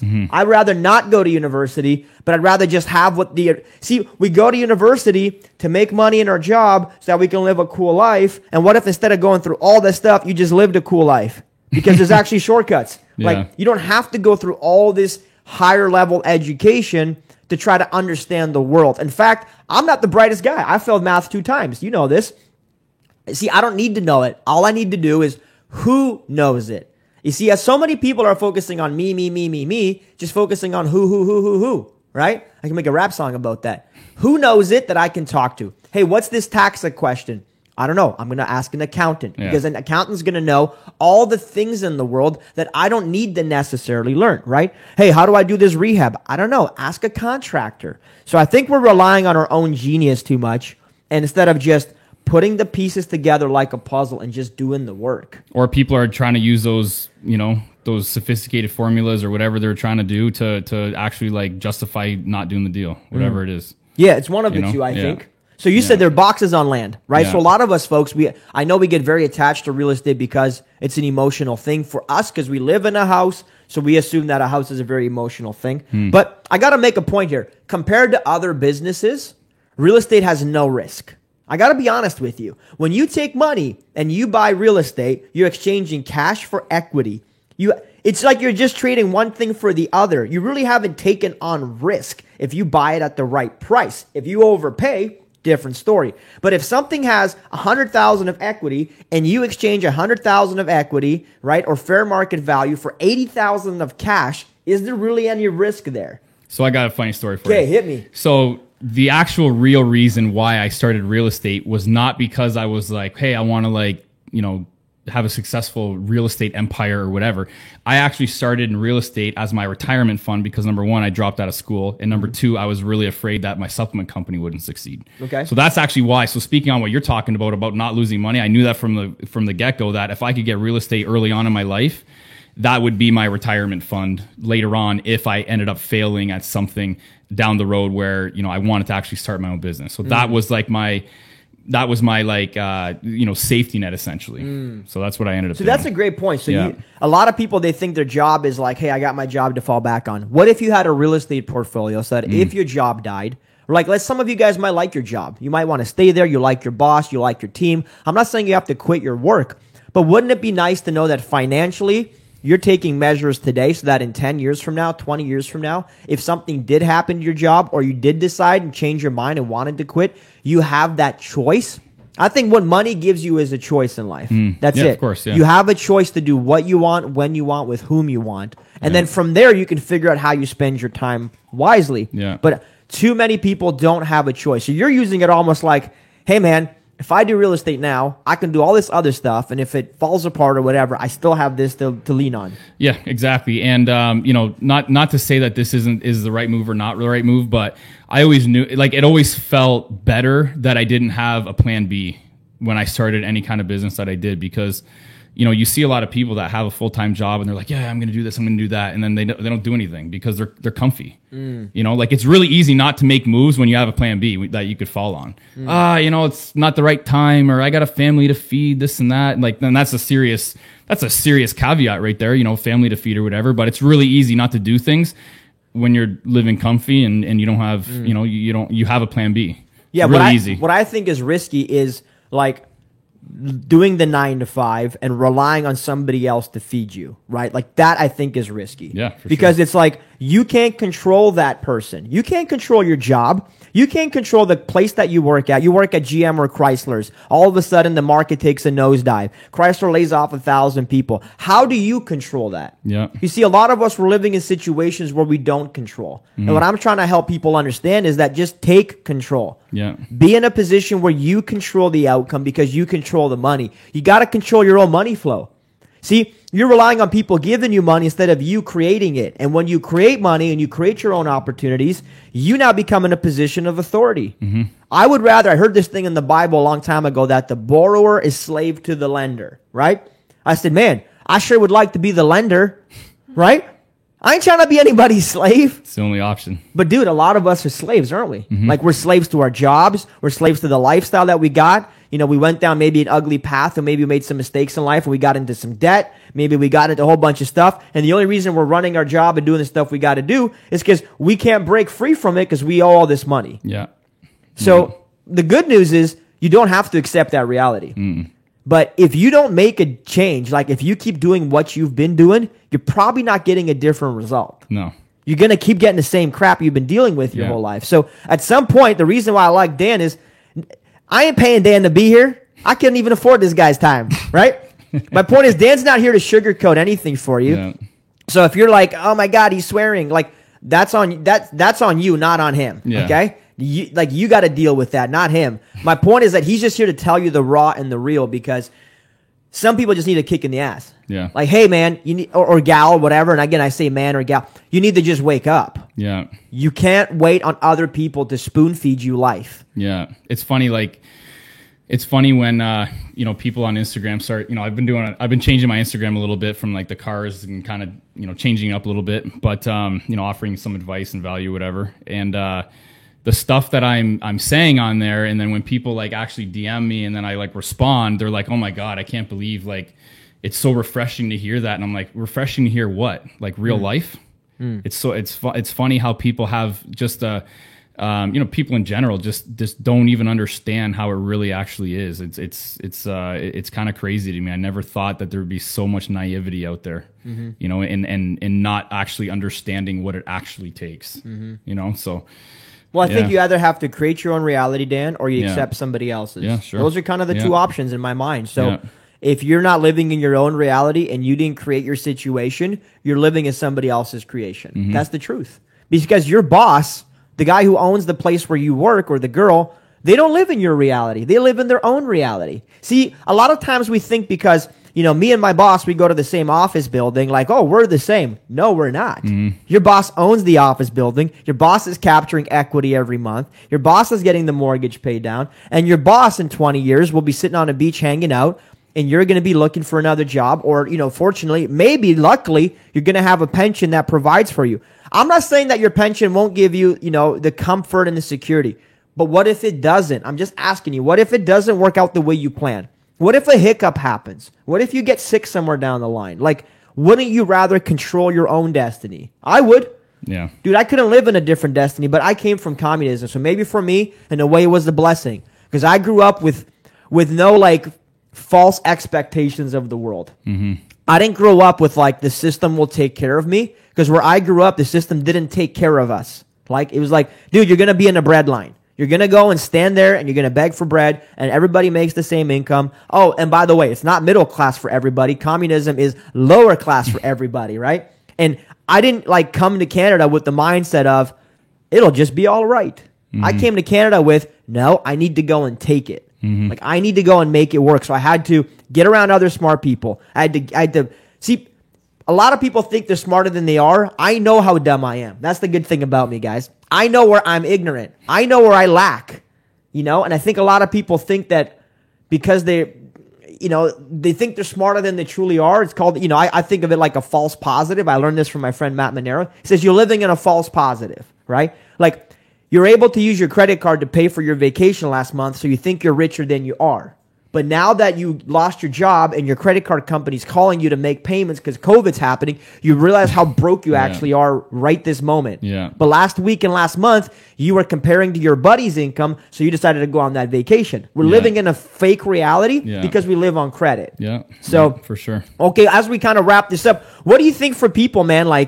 What has made the biggest difference in your life, and what advice can you give to some people that are maybe brand new, or maybe they're looking for some positivity or inspiration on how they can improve their lives going forward?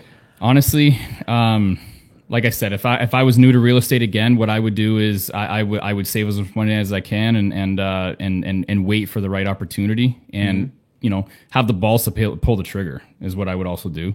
And then honestly, get off social media, or just watch the right people. Stop comparing yourself to other people. Get off it. I think that's a very dangerous thing. You get trapped in that downward spiral of starting to compare yourself to other people. Then you're not good enough, and then you start getting all depressed because you're not in the right place compared to this guy over here. And it's just get off social media. It's not benefiting anybody really anymore. It's just, unless you're watching the right people that can actually add value to your life, and just stop. It's just not worth it, and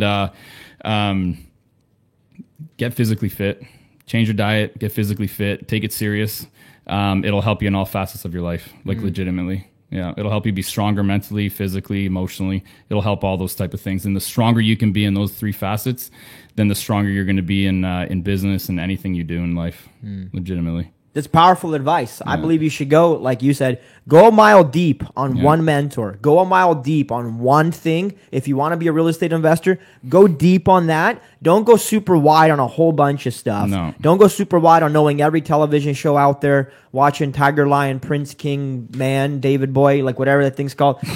Don't go super wide on a whole bunch of stuff. I think when you're doing the work and you go deep on your own work and go deep on what you got to do, you'll find inspiration from you doing it.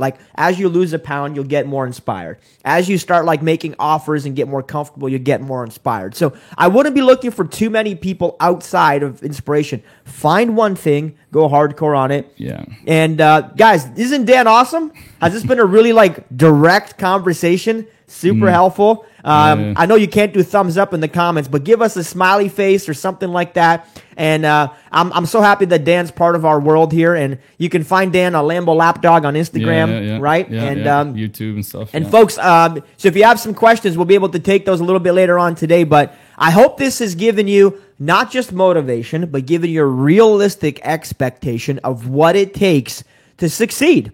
Because $45 million of real estate is a big deal, right? But it started with the guy saying, okay, I'm in it. First deal, 14 condos. I love it. So for those of you that needed a kick in the ass, now you got one from Captain Dan. All right. Just another thing that I would say too is for sure, touching on what you said too, Ben, about like not going too wide with mentors and stuff like that. Pick ones that you can also relate to, that can almost kind of share your same story, or that are share a similar path as you're currently going down, or that you actually want to attain, right? So you also want to, it's going to be hard to take advice from somebody that was like a trust fund kid that started writing books. We're not all in that situation, so you have to really pick who you choose to take advice from, we're the real world. Like a lot of these guys that write books out there, they're not the real world. It's too hard to relate. How are you going to relate to a fucking billionaire?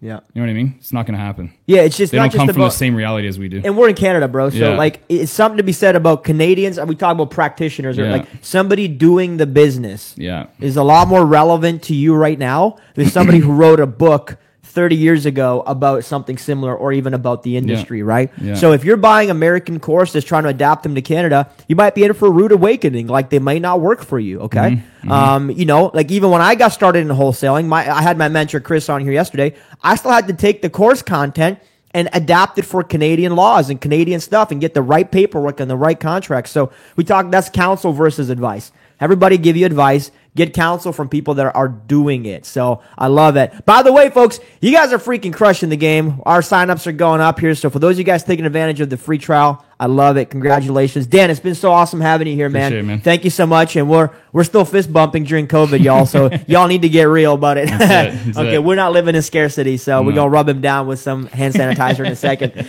Okay, folks, we're going to be right back in a few minutes, and we're going to keep cranking here today. You guys getting a lot of value? Give me some, I don't know if you can do this emoji, but find some emoji that looks like this. What is this thing called? A waka? Is that what it's called? Shaka? Give me one of these. Give me one of them. There you go. One of these things. I don't know. You just. Oh yeah. Oh, you got it. Look at this guy. Got it in the comments. John Blando. I see you, man. I see you. You got the thing. Is that called a waka? Anybody knows what this thing's called? It'd be dope. But all right, we're gonna be back in a second. Let's kick it. Here we go. Cousin Vinny, hit it. Cashflow Tribe is the fastest growing community of real estate investors in Canada focused on results. Cashflow Tribe was created by Matt McKeever and Ben Humble in 2019 when they realized there wasn't a successful real estate community offering accountability and results. Ben and Matt live an abundance mindset and believe that by serving people, we can grow as human beings and investors. We can have more impact and create more wealth by working together as a tribe. Ben and Matt have both experienced freedom through real estate investing. The foundation of Cashflow Tribe is as follows: transparency, community, results, and impact. For real estate investors, by real estate investors. Cashflow Tribe provides our members with proven strategies to accelerate or even start your real estate investing career.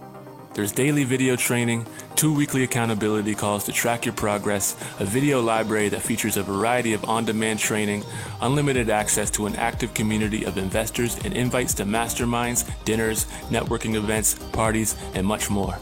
Are you ready to get that boost you've always needed? Text TRIBE to 226-773-1145 and instantly receive a 14-day trial to Cashflow Tribe Alpha. Shift your mindset, hone your strategies, and get results.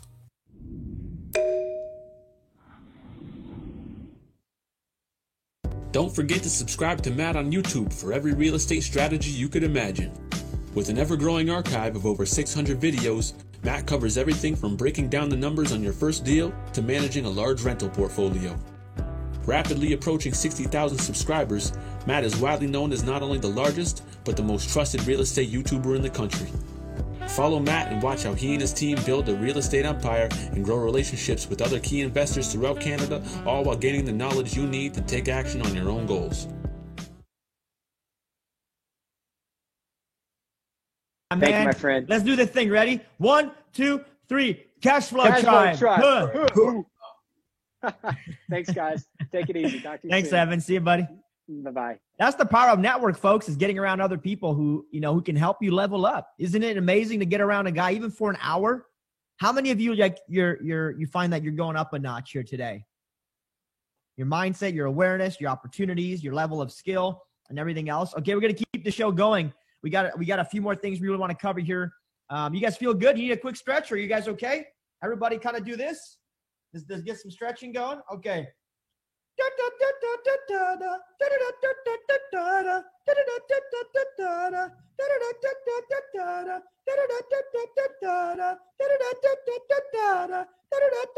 Okay, all right. That's enough of that. My dog bark. Your dog knows some good music. That's why he got excited. That's all we had in Romania during communism. We didn't have radio, so we had to make our own music. Who's muted? No, I'm good. All right, let's jump into the next segment here. We talk about virtual deals. I'm going to jump into some kind of tactical stuff, what we can do. Oh, the host has promoted you. Okay, I'm good. Can you guys hear me? Oh, hold on. The host is good. Am I good? Am I good, guys? Ladies? Loud and clear. Okay, I'm not muted. I'm good. Okay, cool. All right, I can jump into some tactical stuff. You cool? Let's do some virtual deals. All right, so I'm going to pop into here, a couple of different things. So right off the bat, how we do this virtually? Number one, we know. Let me see. You guys can see my screen here. Let me share my screen real quick.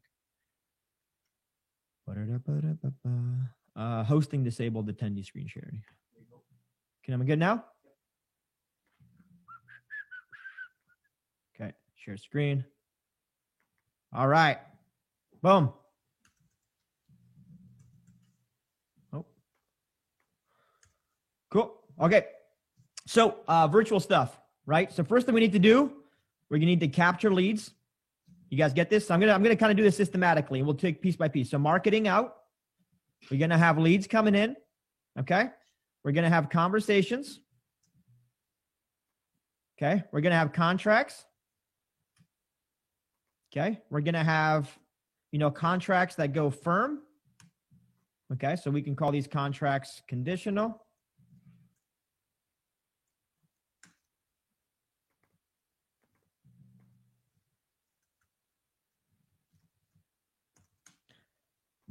Contracts firm, and then the close.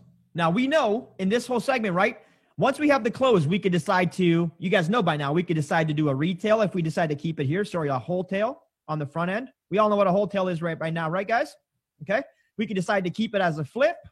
We could decide to keep it as a rental, or we could decide to keep it as an Airbnb, right? Airbnb, or we can do a VTB, vendor take back. And there's a lot of different kind of passive strategies from here. For today's conversation, we're going to focus on the active strategies. We're going to stop right here at the close. And we understand why, right? Make sense? Okay. Now, we know that if we want to go to this section of the wholesale, we simply do what? We get money. We get money, we close the deal. Okay? And we'll talk about that as well. So let's do this virtually real quick. Feel free to jump in the comments. Vinny, can you share the comments with me here somewhere? And that way, if you got some comments, we can kind of go through here. So I'm going to be going fast here, so just pay attention. Marketing. There's two kinds of marketing that we do, folks. There's what we call outbound and there's inbound. Okay. Let me do this. Outbound, inbound. So you can do two things. You can do free or paid. Those are the two different types of marketing that we're looking for deals. So let's get some examples going here. Some of you guys can give me some insight here. Give me some examples of outbound marketing channels. That basically means that you're going out to capture leads, right? Let's talk about the free ones. Throw them out if you want. Participate with me. That'll be helpful. Okay, we got it. Kijiji, Craigslist, driving for dollars. Yep, we got D for D. Okay. Boom, boom, boom. Kijiji for sale. Okay, we got door knocking. Probably not in our virtual space. I'm going to take out everything that's non-virtual. Actually, I'm going to show you how to do it virtual. That's even better. Okay, door knock. Okay, we got MLS deals, which we can pull. We also have a subset of that, which is expired. Okay, we got networking deals. Okay, we got other wholesaler deals. Okay, we got Facebook Marketplace. Okay, white pages sometimes, yeah, can be. direct mail. I'm going to go with the free ones and I'll do the paid ones afterwards, right? So then these are all the free, and let's go to some paid stuff. Okay, so we got direct mail. We got Facebook. Okay, Facebook. Oops, Facebook. We got PPC. We got cold calling. We got website. Okay, you're getting the gist of it, right? There's quite a few. So I'm going to break down each one real quick for you guys so we're talking about it. So all the free. Who likes free? Anybody? Okay, here's the secret. The less you want to spend, the more time you have to spend.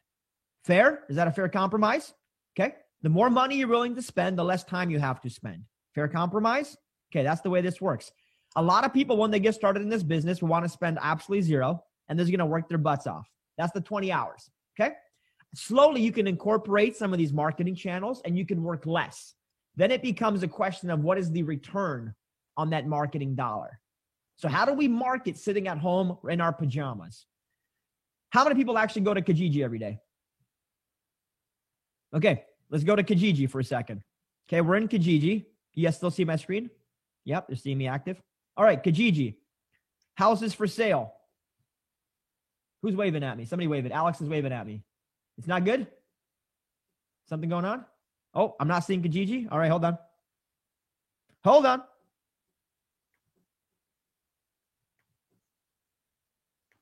How's that? Good? You good now? All right, all right. So let's go to Kijiji, right? Houses for sale. Boom, houses for sale. Pick your city. Now, on the left-hand side, they typically had a feature between owner and professional. You see this on the left-hand side? Okay. I like dealing with owners. Professional is probably going to be a realtor. You see that? So I click the owner button. Now, these are basically like for sale signs in the lawn, but they're virtual. Cool? Can we practice with every one of these people on Kijiji? Can we make phone calls and get prospective deals, folks? Okay, so let's evaluate some. I'm going to use my city here because it's nice and easy for me. Oh, okay, let's do that. Forest Glade property. I like Forest Glade. All right, let me see. Brick house with ranch. Boom, boom, boom. Close downtown. By the way, you got a whole bunch of people. This is the other side of marketing, right? So there, like I said, there's the inbound, there's the outbound. The inbound is you placing an ad on Kijiji saying, we want houses. Look at this guy. Here's a guy right now. Is this somebody's ad in here? God, I hope not. It's cheesy. But it doesn't matter. An ad's an ad. Okay. So I'm going to look at both examples. Number one, if you want to place an ad, one of the Kijiji strategies is to place an ad every day, right? Place 1, 2, 3, 4, 5 ads. Now, this one is very, very tactical. Kijiji is one of those platforms right now where you may or may not get a lot of activity because it's pretty saturated. A lot of people use Kijiji, right? But it doesn't hurt you to place an ad and leave it alone and get a phone call and acquire the inbound customer, right? Unless you're going to pay for top ad, this is a free resource that you can utilize, okay? Can you rip it off somebody else? Absolutely. Here's the answer. You guys ready? This is where the rubber meets the road. Most people who post an ad on Kijiji or put a bandit sign or put a lawn sign or put any other kind of signage, they will not answer their flipping phone. And I don't understand why. Why would you go through the effort of putting it all out there for you not even to bother to pick up the phone when it rings? You got to be ready and primed. And I'm going to show you how to do that with the phone, okay? But if you have Evan's skills, is there any reason you're not picking up that phone? Probably not. You're going to pick up that phone and make it work, right? Okay, so Kijiji, boom, let's go back. So you can use Kijiji as your resource. Look, I'm pulling up a property right here. Okay, quick downtown, great investment property. This is in Windsor, by the way, $178,500. Anybody want a property in Windsor for $178,500? Not a bad price, right, for you guys? Quinton's like, I'm in, boom. Okay, now I see a realtor sign on the lawn, so that may or may not be the actual price because they play some business. MLS number, okay?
Don't forget to subscribe to Matt on YouTube for every real estate strategy you could imagine.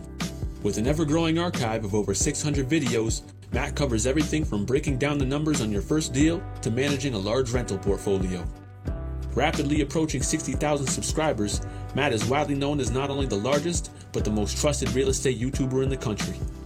Follow Matt and watch how he and his team build a real estate empire and grow relationships with other key investors throughout Canada, all while gaining the knowledge you need to take action on your own goals. Do you need clarity in these uncertain times? Join Ben Humble every weekday on the Data or Drama Show. Is it data, or is it drama? Is it data or drama, folks? Featuring special guests from throughout Canada and the United States who weigh in on how to navigate through these current events. Piece of the puzzle that so many people forget. When this bad is happening, something good is happening on the other side. I gotta drop a bomb for that. That's a bomb right there. Ben, along with his guests, offer their expertise on mindset. Execute with speed. When you compress time, you make more money. That's just how it plays out.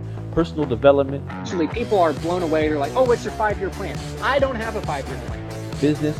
We got some charts here. We got, restaurants are down 57%. Finance. Consumer proposals, by the way, in Canada are up. Real estate. I realized that there were a lot of people making a lot of money in real estate. Wholesaling is a recession-proof business. And more, all while keeping you entertained and engaged. Subscribe on YouTube and tune into the Data or Drama Show, live at 5 p.m. Monday to Friday with Ben Humble. Are you looking to fast-track your real estate investing journey? Consider signing up for Cashflow Tribe, the fastest growing community of real estate investors focused on growth and success in Canada. Our mission is to provide our members with massive value through daily video teachings, 2 weekly accountability calls to track your progress, unlimited access to an active community of investors, and invites to our pop-up parties and Cashflow Tribe events. Text TRIBE to 226-773-1145 and instantly receive a 14-day trial to Cashflow Tribe Alpha. Shift your mindset, hone your strategies, and get results.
What's going on, everyone? You got Mark Smith here, 7-2 real estate investor here.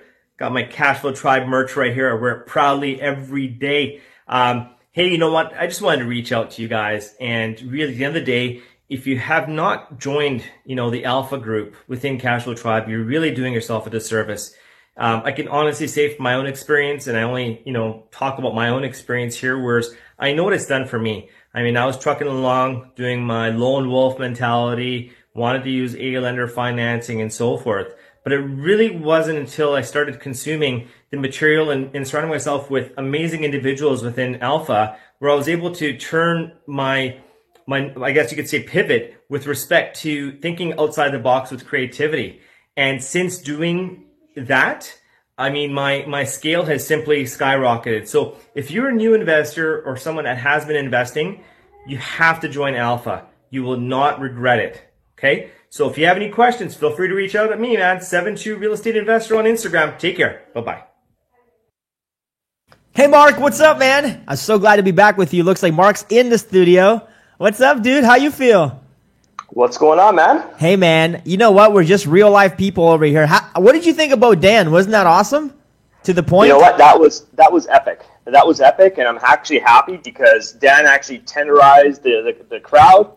Yeah. So I'm ready to go, man. I love it when it's raw and real, man. See, some people just need a little bit of motivation and kick in the pants, and then they can start moving in the right direction. So, Mark, I mean, you've been in Cashflow Tribe now for a couple months, right? Maybe more, 3 or 4 months now, right? Correct, yeah. I remember a conversation. So we actually sat down, Mark, when you joined Cashflow Tribe, and we said, hey, you said, I want to quit my job, Ben. You know, I've got a really good job. It's a steady paying job or whatever else, and I've been there for a long time in medical medical sales or whatever. Could you walk us through maybe before you joined Tribe and what that whole mindset was like? Because I think a lot of people are kind of in that situation. Absolutely. I'd love to, actually. I'd be real flattered to because, you know, I got into the game. I'm 43 now. I got into the game, I would say, has it been like, 18 months ago or something like that? So not that long ago. But when I talk to people about my journey so far in real estate, they think I've been doing it for eons. Okay. But let's start. You know, before all this, you know, got into this, and you know, I had I had $185,000 a year job. So a lot of people's mouths are going to drop and saying, "Holy shit!" I mean, the life I lived. I mean, limo rides, Cristal. I mean, the amount of parties we'd go and sit. You know, I remember going to one event where I sat 3 people away from Paris Hilton at the Indianapolis 500 racetrack, and we walked the Brickyard together. Okay, I have Prada shoes. I have $6,000 suits. You name it, I've done. But guess what? I was the poorest man inside. The poorest, because my mindset was broken. All that was a fucking show to compensate for what I was dealing inside with. And, you know, and working for someone else and being someone else's slave and so forth. And it was just, and then on top of that, going through all that, I got kicked in the teeth. And I got hit with a massive divorce. Hit ground zero. Ground zero, when I say ground zero and rock bottom, I mean, that was the game changer for me. Like most people will go for walks today, walk on the ground. I fucking love that ground. I'll kiss that ground because that's what made me who I am right now. Got that kick, that ground, you know, all that earth kicked in my eyes, in my face, in my mouth, and so forth. But it was the best thing could have happened to me because it broke me and forced me to change my mindset. So my journey started, and I knew I had to do real estate investing. And I'm blessed that I have my partner, Zara. She's at my back. I'm going to start crying now. I have my children. Okay, so my children, I got Armand, Dinara. I got Arn and Adam. This is real shit, guys. And yeah, so I just said, I got to do something. And I mean, I still had this job. And his job, I mean, I'm looking at this right here, and it says, congratulations, you worked here for 20 years. I look at that, I actually feel sick because I worked for someone for 20 years, built their mansions, they can get their Porsches, they can get their luxury vacations. But at the end of the day, I was just a number. And when I hit rock bottom, I thought they were my family. At the end of the day, I realized I was just another number. I was a cost center, okay? And just the whole world was just, you know, coming down on me. And I said, okay, what people are doing, they're doing real estate. So that has to be the ticket. So like everybody, and I think everybody could admit to this, before they get their mindset, you know, they're looking for the shortcuts. What is it? The shortcut diets. They're looking for the shortcut, the short lineups to get some, you know, a meal or what have you. The shortcuts to get inside a club. The shortcuts to anything. The shortcuts to make money. You know, instead of people focusing on their mindset, they're like, well, give us the spreadsheet. Well, give us this. You're not fucking ready for that shit. I wasn't ready. That was my mindset before. So I speak from a place of counsel because I was exactly at that point. So, But going back, I said real estate is the vehicle. It is the ticket. So I did my thing. And, you know, a lot of people will look at my story as a lone wolf, which was I was able to purchase 4 properties within an 8-month period. Mm-hmm. And this just started, my first property I closed in Canada, because I lived in Chicago before that, was October 30th of 2018. So not that long ago. So between then and 8 months later, I had amassed 4 properties. Mm. But again, that lone wolf mentality, my mindset was still too much pride, too much blame game. The system is rigged. It's here to fuck me over. And then at that point, I needed a reset. And, you know, I've seen other items out there, like, you know, different groups out there for real estate investing and so forth. And to be very blunt, and I'm sure a lot of people are on this, and I've seen some comments in the past, oh, this seems too salesy. Yeah, life is sales. Everybody in this world is a salesperson. That's the reality. If you get to choose which restaurant you get to go to in your family, guess what? You're a salesperson. So I looked at this group and I said, maybe it's just going to be the same thing. But I said, fuck it. What do I have to lose? I've hit rock bottom. I have nothing else to go wrong with me. So I did it. And I joined Alpha. And not just a few months ago. And like I said, you mean, Ben, Matt, you guys said a few months ago. And it was the best fucking thing that ever happened to me with my journey. Because you guys have broken me. You guys have taken me right down to my root level. Yeah, I've lost that lifestyle, but I was the poorest man alive. Now I have less, but I'm the richest fucking man in the world because inside in here, I knew who I am and I found my purpose.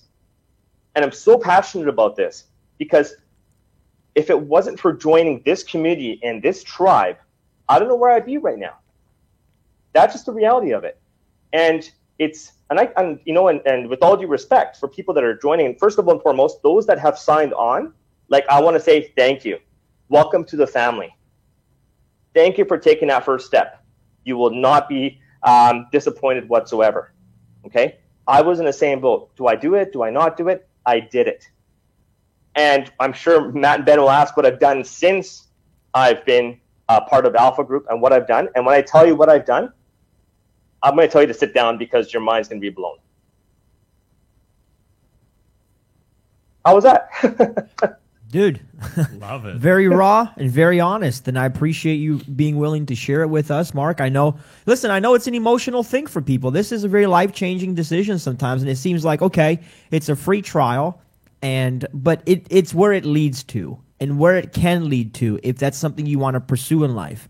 And if you decide to come and join us and be a part of our community, the truth is you're going to be influenced for the better. The truth is that you're going to get around other people who are really passionate about their new form of, life and new lifestyle. And Mark's one of them. You heard from Allison earlier. We really believe about creating your own reality, and it's so important, right, Matt? Mm-hmm. And Matt and I, we created our own reality when we quit the rat race at age 31 and 30. And when we quit the rat race, we thought, how awesome would it be to help other people quit the rat race? That's why we're putting this thing together, is because we recognize when you're in Maslow's hierarchy of needs and you're at the top, which is self-actualization, and you reach that and you have enough money for yourself and you have enough things for yourself, the only thing that can truly bring you more fulfillment is to help other people get there as well. Mark, I don't want to sit on the beach by myself when I'm retired, man. I want to sit there with people like you. People like you and friends that we've built over the years in a community that's strong, that everybody wins. You see, sometimes we think there's scarcity, and like, if everybody joins, how can we all win? For every one 100%. Person in Cashflow Tribe, there's hundreds of others who never join, thousands that never join. And my point is, you don't have to try to figure it out trying to win in Tribe. You've already won by just being in Tribe. We're going to rub off on you. So if you just need a positive influence, like Mark, you've been such an integral part of our community here. I know that you love talking to people. And in fact, you jump on phone calls with people all the time. And, part of it is like, you're so ingrained in what we're doing because you love being a part of our community and we love having you. You are Tribe, man. You are Tribe. You're the reason we created Cashflow Tribe, because I know now that you've walked away from that, that very well-paying job. And now it's like, hey, I'm actually getting to grasp who I am again, what I want to do again. So, Mark, for people that are brand new as we kind of, move forward, what limiting beliefs or what things were holding you back maybe at the beginning, and how should they think about it? Okay, plain and simple. Everybody and their fucking dog has an opinion. An opinion. Someone could tell you, I know what you're going through. They have no fucking clue.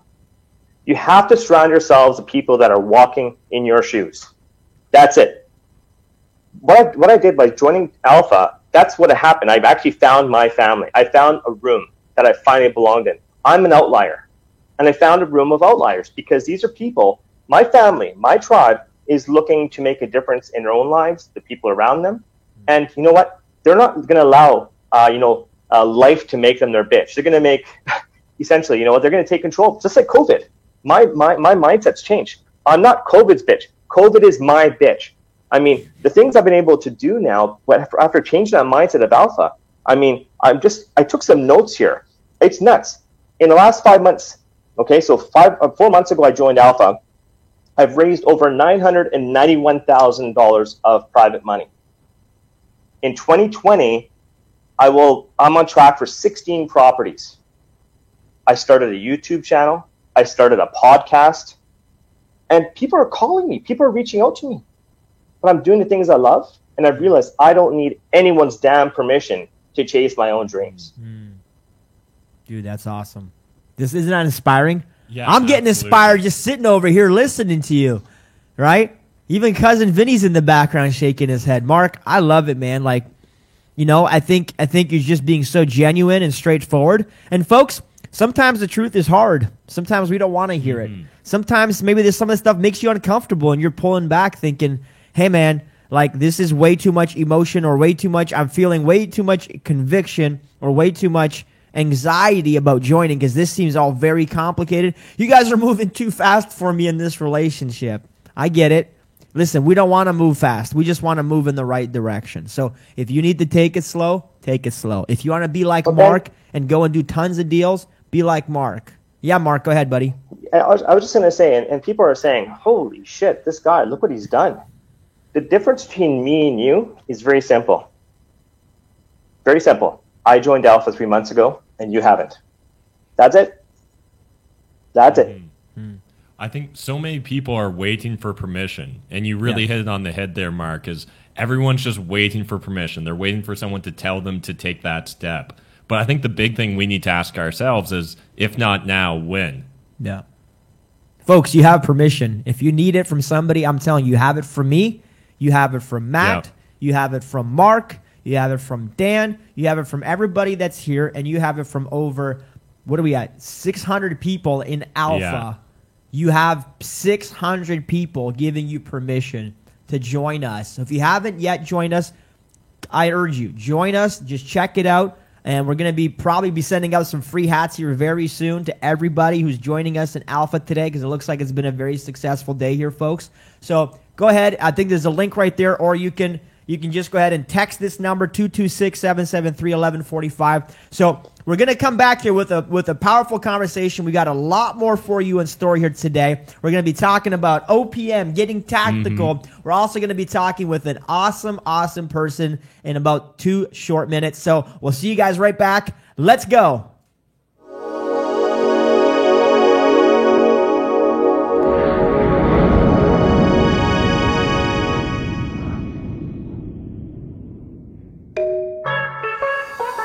We should be good to go. Welcome to Women of Tribe. I'm so excited to have you ladies here with me.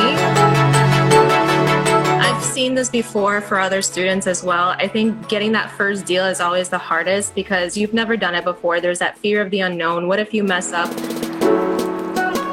The relationships and what happens at home is a big contributor to the success of your business.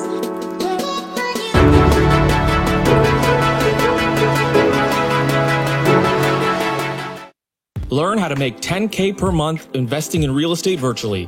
This might be the push you've been needing for 2020, even if you have no cash and no experience, over this 2-day live workshop with Canada's leading real estate investors. Seriously, you do not have to leave your home. This is a 2-day training with Q&A, high leverage private Facebook group, and a private chat network. But wait, there's more. You'll also receive for free Ben Humble's virtual wholesaling course, where Ben teaches how he runs his wholesaling business virtually, so you learn all the secrets behind a 7-figure wholesaling company, which means you will eliminate years of trial and error.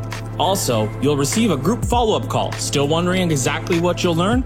Here, you will learn how to build a $1 million business mindset, how to leverage other people's money for investment deals, finding new and highly profitable deals for yourself, and how to master your marketing channels and more. This is a 2-day life-changing real estate investing digital workshop. To learn more, visit cashflowtribe.ca/workshop. Having moved here at the age of 11, Andrea Murison had to quickly learn English to help her parents get through the day-to-day life in America. Knowing only a few words when she came here, she mastered the language in less than a year. With her parents still struggling to break the language barrier, Andrea, who was only 12 at the time, had to be the one sitting at the deal table helping them refinance their mortgage after unknowingly entering into a negative amortization mortgage. Completing her bachelor's degree in finance in 2 years, she graduated at the age of 20 and currently holds a master's in business administration. She is currently working as a senior treasury manager at the largest retail lender in the U.S., Quicken Loans. She loves all things finance, music, fast cars, and of course, her humble husband, Ben Murison. Presenting Andrea, aka Humble Wife Murison.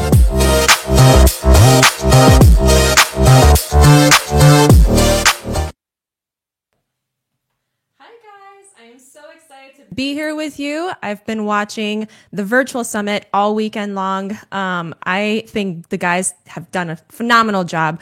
Ben, Matt, all the guest speakers, the guys behind the scenes, you guys are all doing an awesome job. And I'm so excited I get to be here and hang out with you for a little bit. I want to tell you a little bit about my background, and then I want to talk a little bit about Women of Tribe. So, as the intro video said, I moved to America when I was 11. I was born in Romania. Pretty traditional household. My parents have always taught me to save. Every penny you earn, you go to a job, you save it, and you use it for investments. And so I grew up a very traditional way, and I went to university. I was kind of told you grow up, you go to school, you work for 40 years, and then you retire, right? So that was my background. And I met Ben when I was 13. I was a young little girl and he was 16. I'm like, ooh, he's so cute. He's so dreamy. Eventually started dating when I was 17 and got married when I was 20. And then I hopped over the border to Canada, cause I was just across the river here in Michigan. So when Ben and I got married, we didn't really talk about our financial goals. We didn't really, kind of set out what we want to do. We just kind of worked. I had a corporate job at that point. Ben was, doing carpet cleaning. He had a janitorial company. So we were just plugging along, kind of going forward and just trying to do whatever we could. We did have 3 duplexes at the time. We were living in one of them. And so we, actually were able to save one income and then spend the other one. So basically whatever Ben was earning, we were using for our household expenses and our living expenses. And then my income was our savings, that we would later on use for our real estate investments. I've always liked real estate. I remember when I was much younger and I was on the MLS looking at different houses when my parents were looking to buy a house. I was just looking for different opportunities. So I've always liked looking at real estate, but obviously I'd never done anything with real estate at that point other than the duplex that we lived in. But I had always been interested in it. And so when Ben wanted to purchase a real estate course through Rich Dad, of course I was a little hesitant because 1, I went to university and, I got my degree and it's a different form of education, but I was not, I guess, aware of this seminar or Rich Dad or different types of education. I had always wondered, hey, is Ben going to go back to school? Because he was in school when we started dating and then eventually, dropped out and focused 100% on the business side. And so, I was a little hesitant. Do we go to this Rich Dad? And of course they do the free night on Thursday. Then they have the $500 weekend. And I'm like, well, it's only $500. What if we learn a lot? And it actually happened to not be a real estate course. It was a stock investment course. And stocks to me were very interesting because I have a finance degree. So I understand the economy. I understand how the financial markets work. And so I was like, hey, maybe we can actually learn something here. $500, no big deal. All right, let's go to this thing. This is probably not even a year into our marriage at this point. And so we decided to go to this weekend seminar. And, of course, that's where they get you. And they try to sell you into a higher program.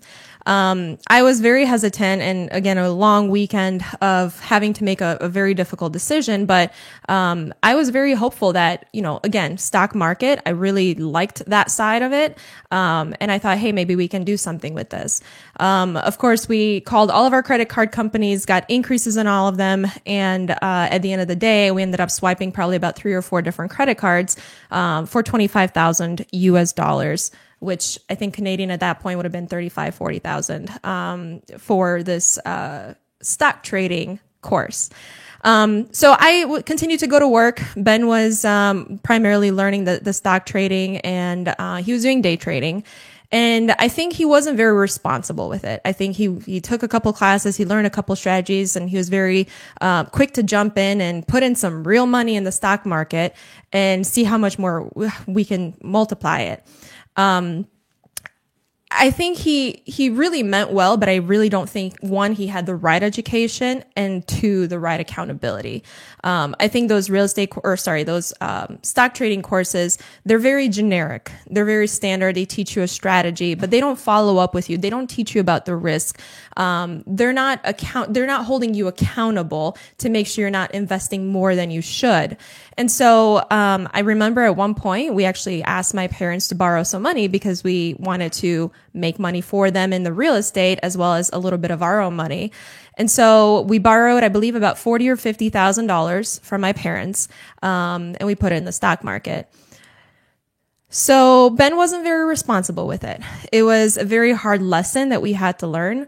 There was a day I came home from work and Ben was super angry. He was, like ready to punch somebody. I'm pretty sure he may have broken a wall or a door or something in our house, because that day was the biggest loss. He had already been living in this up and down because of the volatility nature of the stock market. And of course, when you're day trading, you're constantly in and out of trades. It was very risky to begin with. So he was already in a very volatile position, but this day he lost something to the tune of $20,000, $30,000. I don't remember the exact number. So of course I come home from work and he tells me this, and my first reaction is like, what the hell did you do? You lost how much money? And by the way, it's not our money. It's my parents' money.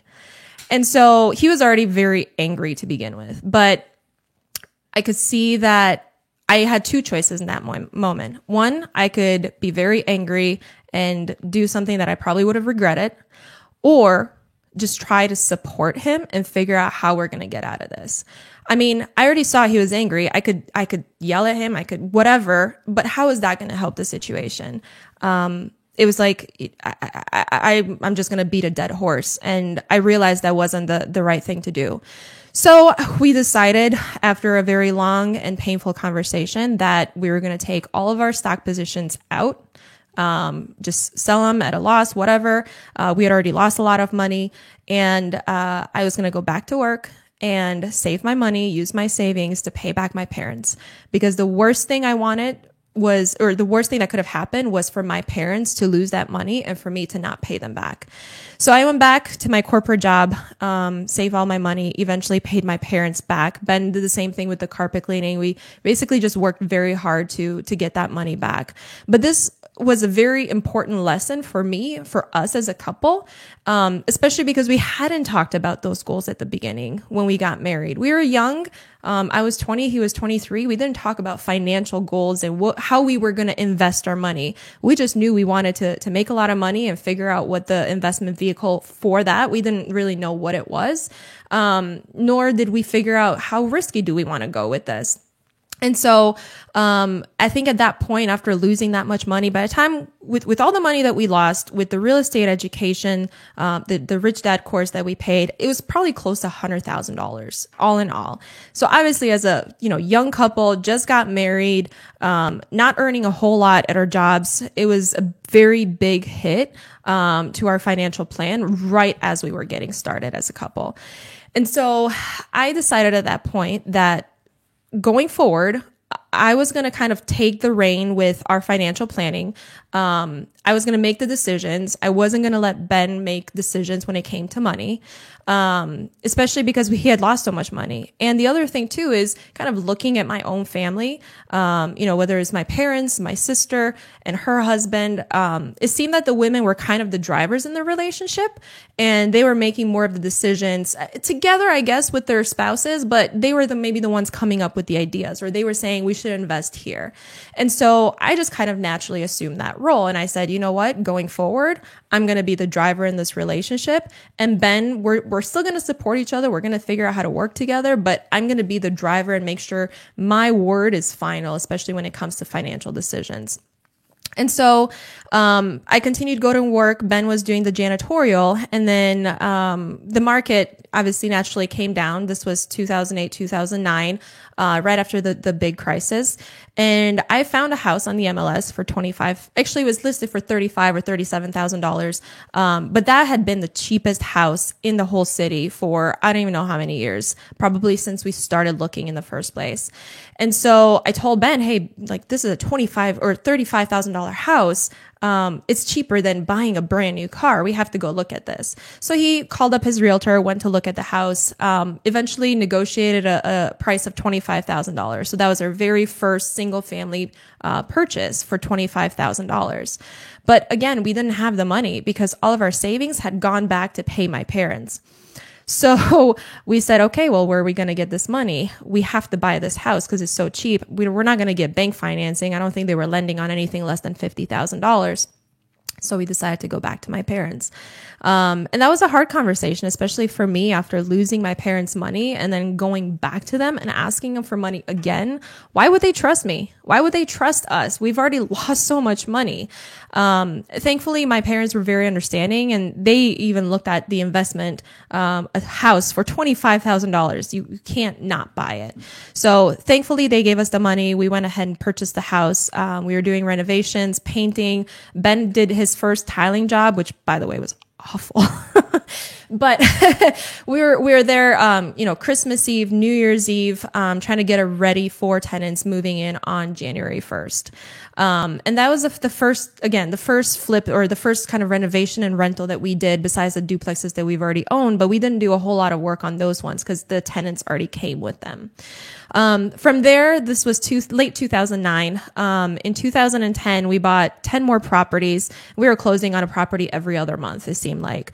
And again, using my parents' money. At this point, they had trusted us. We had paid back the initial house because the first house we bought, we went back and refinanced it with a bank after we did the improvements and got it rented out.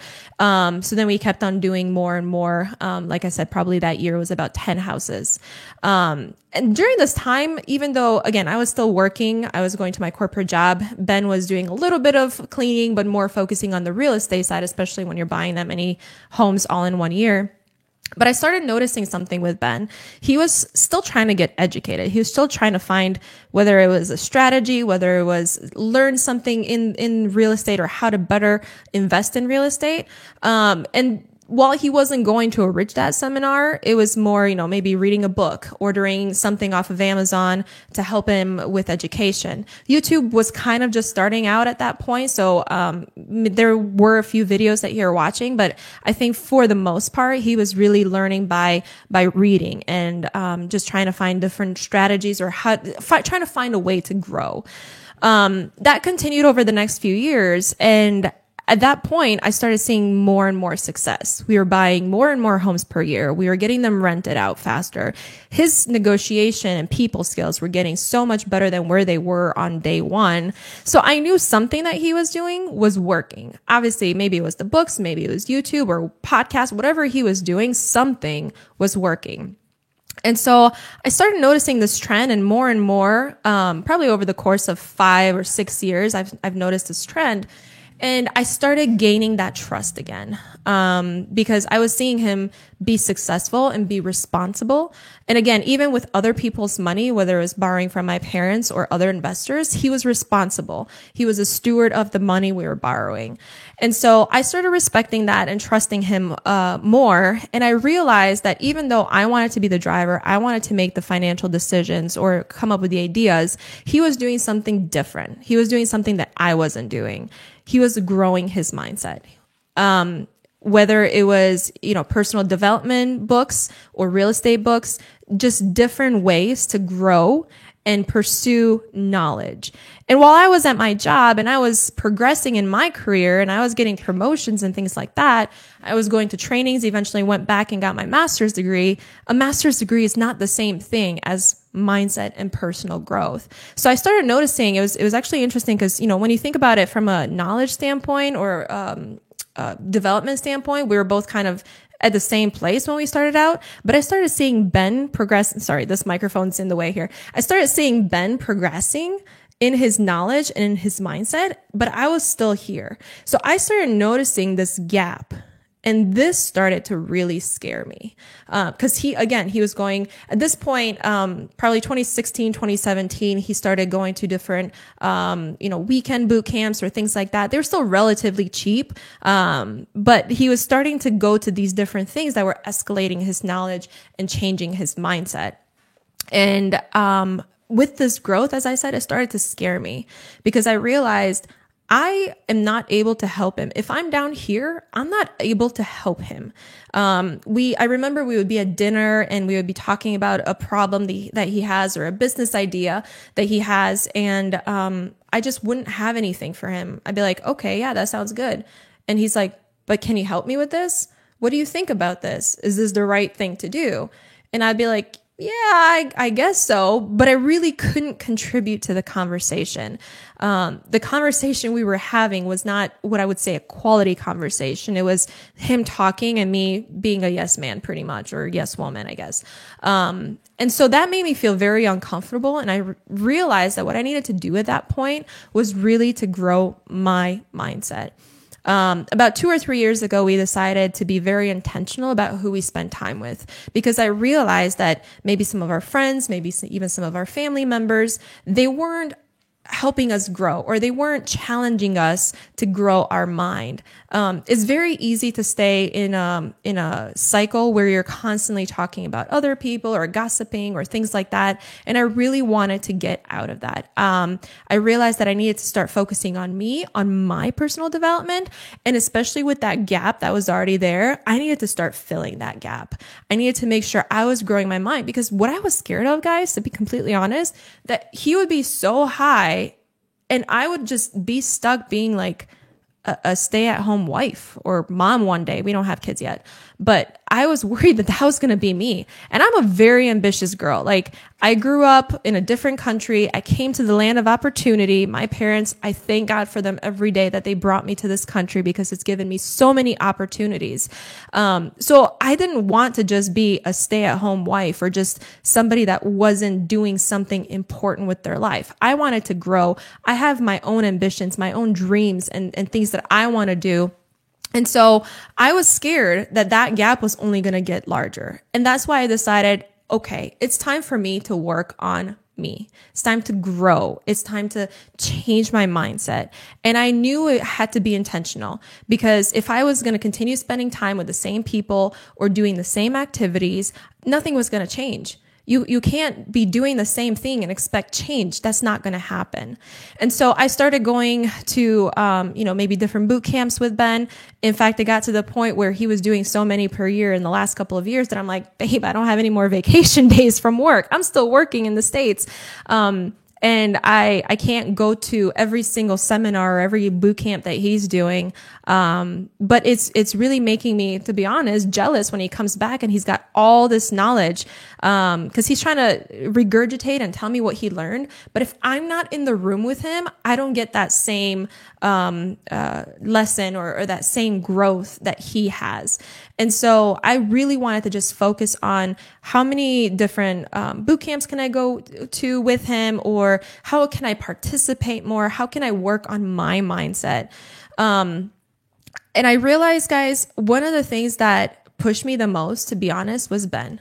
I think because he was constantly challenging the status quo, sometimes he was also challenging me. He would say, why are you watching I Love Friends? It's a fun TV show. I've seen it a million times, but I'll still put that when I'm working out just because I need to hear something different. Why are you listening to Friends when you're working out? Why aren't you listening to Grant and Elena? Or why aren't you listening to this podcast? Why don't you put it in Audible? He would challenge me. And at first I was like, how dare you tell me what to watch, right? I am my own woman. I can make my own decisions. But I realized that he was right. Why am I listening to garbage? It's entertainment. I get it, but it's not helping me grow. I need to grow. The best thing that I can do for our relationship, for our marriage, for our financial goals, I needed to grow my mind. I needed to have that personal growth that Ben was experiencing so I can contribute to the conversation, so I can contribute to the business. Somebody during one of the Women of Tribe groups, somebody mentioned this training the mindset. And I absolutely love what she said because it's so true. Like you go run a race, you're going to train for the race. You're going to, if it's a 5K or whatever it is, you're going to go running and try to, improve your time. You're not going to go the day of the race and try to run it. Well, maybe if you're fit, you might do that. But personally, I would try to train beforehand. It's the same idea with the mindset. You got to train the mindset. You got to practice. It's a muscle that you just have to keep on flexing. But once I started doing that, I saw such amazing growth in our relationship, and I've seen what it can do for Ben in the business. Being able to support him in that way was probably my biggest gift to him. Because otherwise, if I didn't have that growth, I was still down here where we were when we started. I would be at home, 5 o'clock, 6 o'clock. Why aren't you home? Where are you? You're at work. Or do you love me? Do you want to come home and hang out with me? I wouldn't have an understanding for why he's doing the things that he's doing. And now it's like, you know what? I understand his goals. I understand what he's trying to do. I'm not going to be a nagging wife who's like, me, come hang out with me. Don't get me wrong. You still need to have quality time. You still need to have that intentional date night. It's absolutely necessary, but you put it in the calendar and you work around it. You figure out when does it fit in. And I let Ben do what he needs to do. I'm letting him drive 100% of this time. I realized that even though I wanted to be the driver, I was not doing the things that I needed to do to be the driver. I was not growing the same way that he was. And so I think for those of you on the live stream today, my guess is probably most of you guys are the drivers in the relationship. If you're married or in a committed relationship, if you're single, you're probably still going to be the driver unless you find, a really awesome spouse. But what I would say is you have a huge responsibility. Your responsibility is 1, you got to grow yourself, but 2, you got to make sure that your spouse grows with you. Don't leave them behind. Because trust me, the bigger that gap, the more things you're going to not, you're not going to communicate. You're not going to be on the same page. So you got to make sure that like I said, you're growing your own mind. You're doing everything that you can to have that personal growth, but then you got to bring your spouse with you. You can't leave them behind. Maybe they're not interested in real estate. I've heard that before from so many people. And honestly, what I teach for Women of Tribe is not real estate. Ben, Matt, all the other teachers, they do enough of that. While I understand the strategies, I've bought a few houses on my own, but other than that, like I'm not involved. I'm more the analytical person. I'm doing the numbers. I'm figuring out how to save money or more on the strategic side of it, more the business development. Ben is doing all the strategy. And so what I would say is for Women of Tribe, I want to focus on personal growth for the women. We have some drivers. We also have some, what I like to call co-pilots. I'm the co-pilot for Ben. So it's important that we all grow together. And the Women of Tribe, like I said, it's not so much about the strategy. Did you figure out how to do that burr, or did you get that renovation done, or whatever? That's not what we talk about. We talk about how do we challenge ourselves? How do we grow? And how do we use that growth to help our partners? Whether you're the driver or not, you still have a huge responsibility. It's important that couples are on the same page. If you are not on the same page and you figure that out and you're already married, you're already committed to each other, it's not too late. You just have a conversation, sit down, write down all your goals, figure out where you both are, and then figure out how to move forward together. That is so important. And again, that's not something Ben and I did. We just kind of figured it out along the way. But I think it's the ambition in both of us that we just wanted to achieve something. We wanted to do more than maybe other people. We came here, both of us from Romania, and we just knew we had so much potential and we wanted to help others, right? We wanted to go back and say, hey, mom and dad, you don't have to work anymore. Or, hey, mom and dad, here's a car, or whatever we can do to help our families, and just really contribute back to the community. Because I'll be honest, you can have millions of dollars, but if that's all you have and you don't have the relationships, then it's all for nothing. Like on your deathbed, if you're going to be a millionaire or billionaire or whatever, but you have no one there next to you and you haven't impacted people, then what was the purpose of your life? Like, think about that for a second. Make sure that what you're doing with your life is impactful. And so for us, we really wanted to, build something big in terms of real estate. We wanted to do more than we even thought we could. But 2, we wanted to help people. We wanted to help those around us. We wanted to help our family members. We wanted to impact other young investors, which is why we're here with you guys in Cashflow Tribe.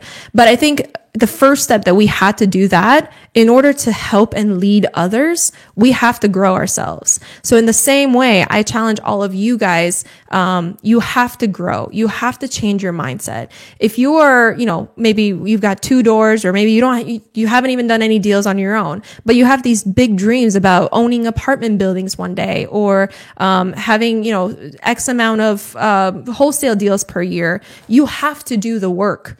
You can't go from nothing sitting on your couch to owning apartment buildings. You have to have that personal development. Ben talked about this all weekend.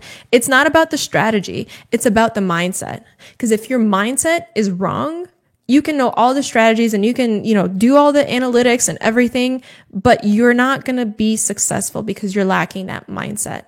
I absolutely love that, because I truly agree that if you get your mind right, you can do anything. I don't have to do real estate. I do real estate, or Ben and I do real estate because we like it. I like mortgages. I work at Quicken Loans. I like mortgages. So we do it because we like it. But my point is, once you have that mindset, you can do anything. You want to own, salons, or, dental offices, medical offices, whatever. You can do any of that, but you have to make sure that you're getting your mind right. And you have to assess, who are you hanging out with? Ben and I made a very conscious decision to get into different rooms. We couldn't hang out with the same people and expect different results. We had to change who we were talking to. We had to have different conversations. And guys, I'll be honest, maybe I come across as being comfortable speaking with you, and I've had a few repetitions now, but I am an introvert. When I'm in an elevator or in a restaurant or whatever, I'm the one that sits there and doesn't say anything to anyone. I'm walking down the street and there's somebody coming towards me. I just kind of look at them, give them a very shy smile, whatever. And that's it. I'm very introverted, but I make it a point to go out of my way to have a conversation with someone if I think that conversation is going to help me grow. It's making me uncomfortable. And this week I actually challenged all my ladies and Women of Tribe. I challenged them to do something that felt uncomfortable, because you probably need it. When there's something that you need to do, you really don't want to, but is the right thing, you gotta do it anyways. Think about what that's doing for your mind. Think about what that's doing for your discipline. it's callousing the mind, like David Goggins. I'm listening to Can't Hurt Me. Ben turned me on to that book and I absolutely love it. But it's callousing your mind. It's making you a little tougher because despite what you may or may not want to do, you just do it anyways. And you know it's gonna have a lot of benefits later down the road. And so just really want to encourage you guys, there's never been a better time to learn. Think about it 10 years ago when Ben was trying to get education. He was going to, YouTube or books, but there was nothing like Cashflow Tribe. I wish we had Cashflow Tribe, especially considering the price. I would have been like, yeah, go for it, babe. It's so cheap. What do you have to lose? In 2017, my mindset changed a lot. But we went to the 10X Growth Con. That is when Ben and I met Chris Rude. And Ben was going back and forth. This was over the course of 2 or 3 days. He's like, do I do this? It's a $10,000 US course. Am I going to get the value here? What is this all about? He had the bad experience with Rich Dad and up until... So from 2009 to 2017, the only education Ben got was from books or free podcasts or free YouTube. So really he was spending, like, when you think about it, almost nothing on the education, but he had already seen such significant growth in the business. Whether it was flipping, starting mortgages, or just different things that he was doing. And so when we went to 10X, I said, babe, are you going to learn from this guy? Is he the right teacher to help you grow here? Yeah. Then what do you have to lose? $10,000. I know you're going to go back and make that tenfold, probably more.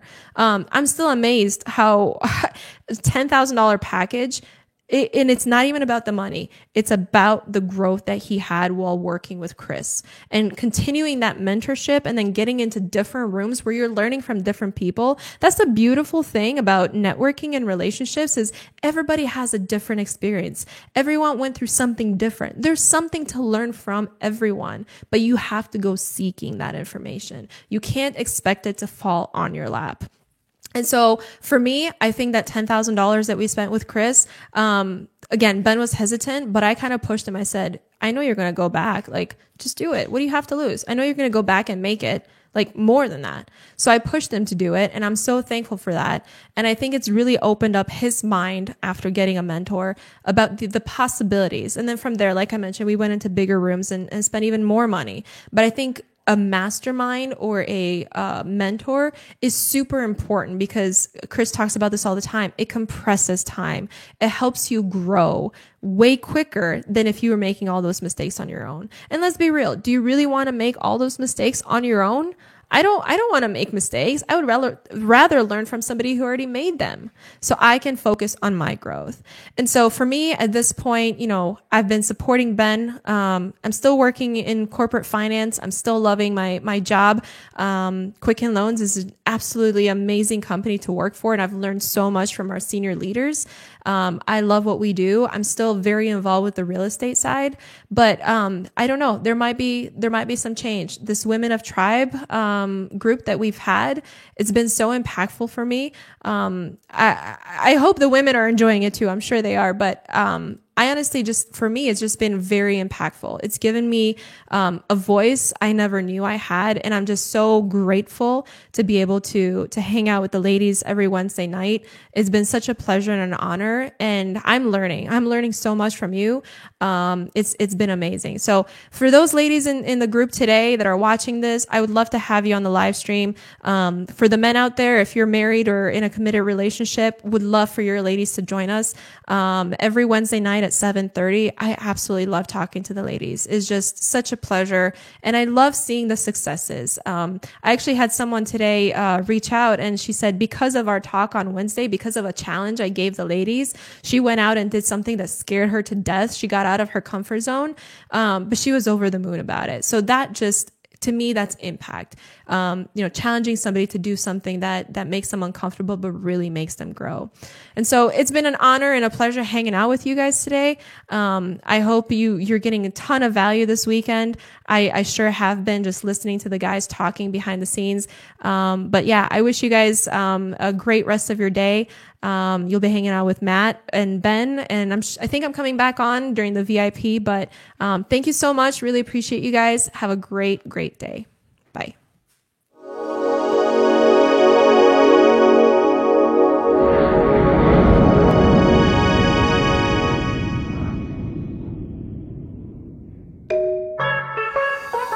We should be good to go. Welcome to Women of Tribe. I'm so excited to have you ladies here with me. I've seen this before for other students as well. I think getting that first deal is always the hardest because you've never done it before. There's that fear of the unknown. What if you mess up? The relationships and what happens at home is a big contributor to the success of your business.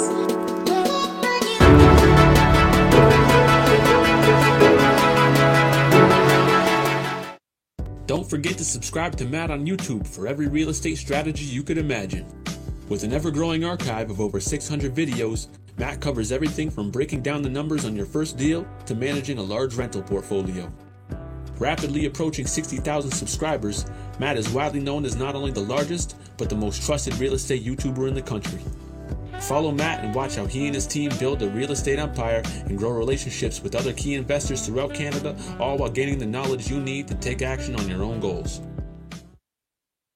Ben Muresan was born in 1985 in Romania, at a time when the country was under communist rule. His family escaped before the revolution and landed in an Austrian refugee camp in 1990. After emigrating to Canada and eventually reuniting with his siblings, Ben developed a passion for life and a gratitude mindset. He discovered his passion for music at a young age, playing piano in church, which continued into his adult life. Always challenging the status quo, Ben is always pushing boundaries and asking, what's next? 20 years later, he has developed the largest private mortgage company in southwestern Ontario, with a mission to serve young families and make home ownership possible. Exiting the rat race at 30 years old was just the beginning for Ben. Ben's mission is to serve others at a high level. He believes in being a faithful steward and practicing an abundance mindset. Ben considered his faith his greatest asset and recognizes the power of always staying humble but hungry. This is Ben Muresan.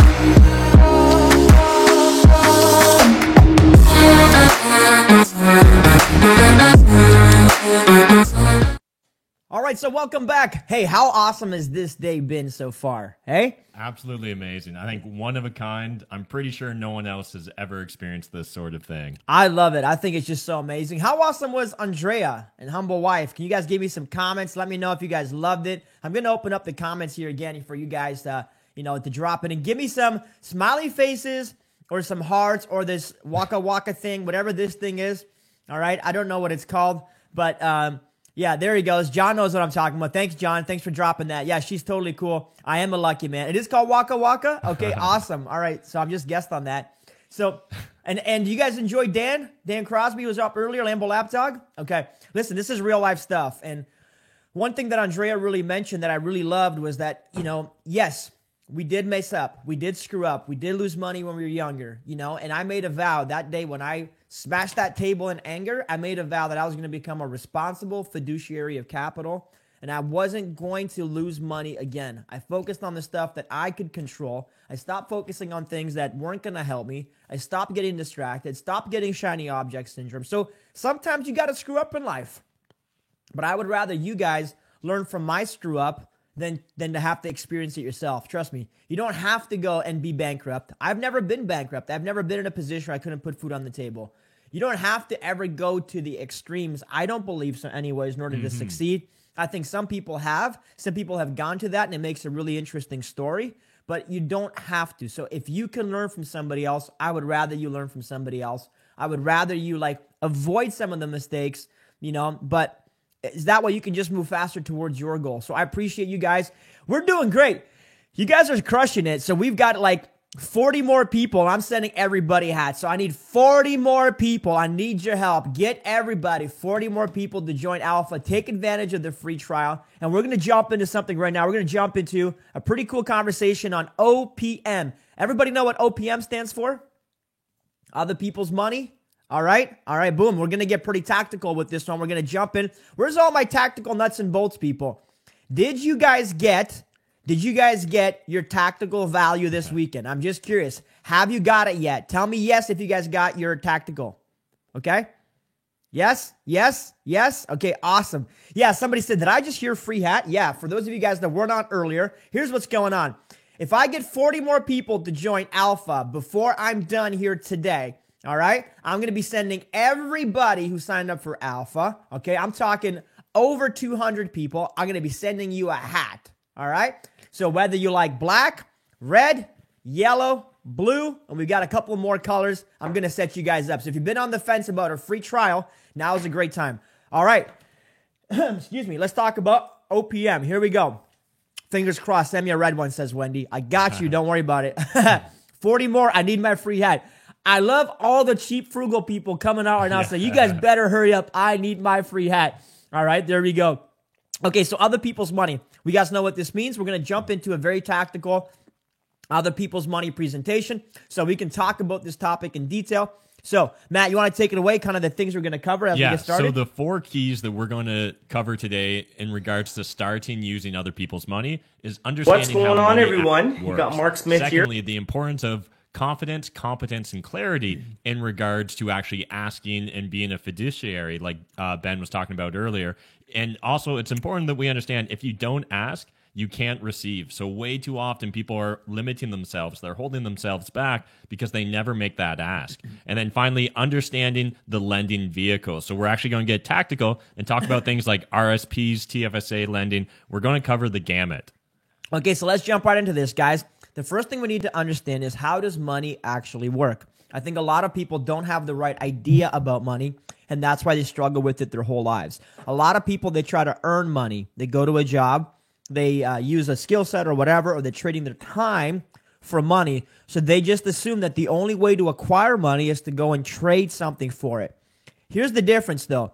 Money itself wasn't earned. It was created. See, what happens is when the government needs more money, they basically print this stuff, they put it into the system, and they get to move it around.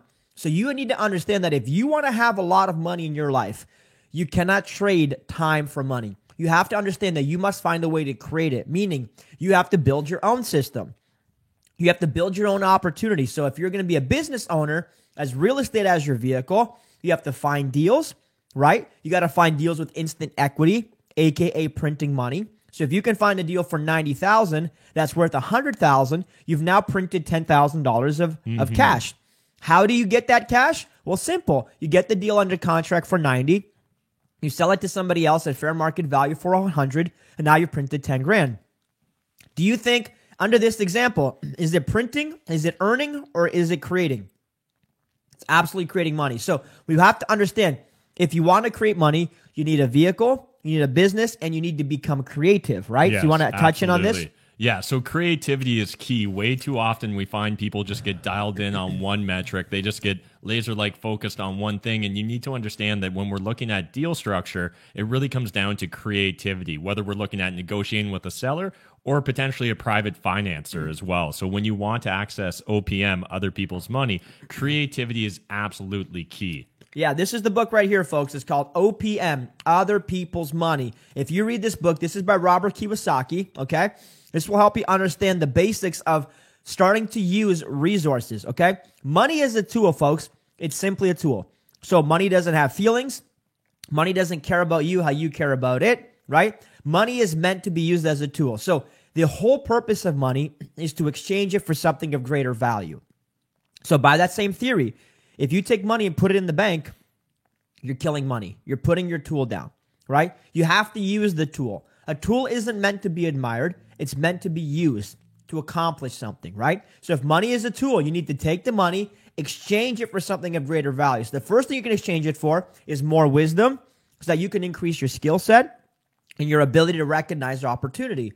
Once you're able to recognize opportunity and you understand the game of money and how to leverage money, well, then now you can start doing deals. Now you can start doing real estate deals, growing your portfolio, you learn about investing. So we have to level up our mindset when it comes to money, because if we look at money as just some kind of object that we're going to put in the bank and hang on to, the problem is you're not using. It's called currency for a reason, because it moves like the current. Money will go up in value. Money will go down in value. So your job isn't to chase money. Your job is to use the money that you have to learn how to create more money, right? Instead of trying to just go and chase it every day, all day. Yeah, absolutely. Again, it's all about using it as a tool. Way too often, people are getting their emotions tied up into money, and we shouldn't get tied up into emotions with any sort of tool, and especially money. We need to depersonalize it. Correct. And people say money is the root of all evil. Folks, money isn't evil or good or bad. Money is money, right? People's love towards money or people's idolizing or worshiping of money, then that can lead to temptation, to negativity, to all kinds of problems. So money itself has never done anything to anybody. It's a currency. But it's easier for us to blame money. It's easy for us to blame people that have money than for us to look at our own lack and our own convictions and then do something about it. So if we're going to be nuts and bolts about this conversation, if you are saving money, you're in the losing game. You're losing opportunity every time you save money. So you cannot save money. See, at the beginning, Matt and I were very frugal, and my wife told you that we lived a very frugal lifestyle. The point of living frugally, which I think is important, is that you develop a discipline around money. If you're not disciplined and you have no self-control when it comes to money, then you will blow it. Instead of investing in yourself or a mastermind or a real estate deal, you're going to go buy a fancy watch or a fancy car or a fancy TV or anything other than what's producing you an actual return. The highest producing ROI, return on investment, is you. See, you are the asset. The sharper you become, it's just like anything else. If you want to cut down a tree in the forest, you need to sharpen the axe. You know the old adage of the person who's hacking away at the tree in the forest with a dull blade until somebody approaches them and says, hey, you could actually chop this tree down much faster if you simply take some time and sharpen that blade. That's what you need to do. You sharpening the blade will help you chop down that tree much, much faster. Some of you guys learned this the hard way. It's okay. Somebody says, who wrote the book on OPM? Robert Kiyosaki. It's the same guy who wrote Rich Dad, Poor Dad. Somebody could throw that in the comments for me. Okay? So let's talk about how money actually works. This is the same book here, by the way. Why don't you take it over and kind of give us a rundown here, Matt? Absolutely. So money is a simple medium of exchange, like Ben was talking. It's just a currency. So money itself is not an asset. And a lot of people look at money and they think by saving money, they're going to save their way to wealth. It really isn't. That's not how it works. As we've been talking about throughout this weekend, wealth is created. It's not saved. Saving money will not make you wealthy. There's just no way that you can save yourself to the level of wealth that I think most of the people on this call aspire to. And money must be spent or invested in order to exchange it for something of greater value. And money's printed every day, and that's definitely doubly true right now when you look at what the Federal Reserve or the Bank of Canada is doing. So again, understand that money, it's meant to be exchanged. So if you're just holding on to it, I think a lot of us have heard that adage that a closed fist catches very little, where an open palm receives a lot. And something to really keep in mind, folks, there's no shortage of money. Money is currency, just like the waves of the ocean. There's no shortage of it. The only people who think there's a shortage are the people who only have one means of chasing it. Right? See, I believe people say diversify. I believe in diversifying your income streams, right? You can't only have one thing. If the job that you have is the only place you get money, then you're living in shortage. You're living in a scarcity because you only have one way of collecting it, right? So there's no way that you can live in scarcity if you start focusing on abundance. Abundance. They don't go hand in hand, right? So it's kind of like fear or faith. If money can be created, then is there any limit to money? I think the only thing that there's a limit to is creativity and people willing to think outside of the box. So most people, I want to help you elevate your mindset. Now, after this weekend, I hope that you understand that you can make money with real estate investing versus maybe on Friday, the only way you thought money was made was by going to a 9-to-5. If that was true, why doesn't the owner of your company go to a 9-to-5? This is what we need to understand. If you work anywhere in the world and you have a job, whoever owns that company made a decision to become a business owner and not a 9-to-5 employee. You becoming a real estate investor is making a decision to become a business owner and create revenue and profit, not earn money. We got to change our language if we're going to change our outcome. So if you're talking about, I need to go earn money. No, you need to create a profit. And that's what a business owner will do. So I just want to talk about that. It's the difference between playing checkers or chess. A lot of people can only see the moves directly in front of them because they're playing simple checkers and they're winning or losing in the moment, right? But when we play chess, it's a much more strategic game.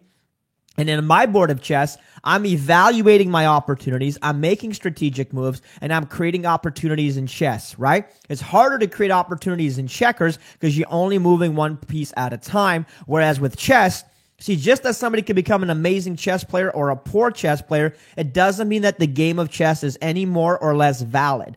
The question is, how good of a player are you? How well do you understand money? How well do you understand the uses and leverages of money, and the different levers that you can pull to accumulate money is more important, right? So let's jump over to time, energy, money. Matt, you can jump us in here. Talk about the difference. There's 3 commodities in life here. So yeah, it's really important that we understand that we've always existed in a barter society. Sometimes the labels we give to those different time, energy, money may differ, but those are the 3 resources that you really have. But all of us have a finite amount of each of these. And younger people, often, they're going to have more time and energy.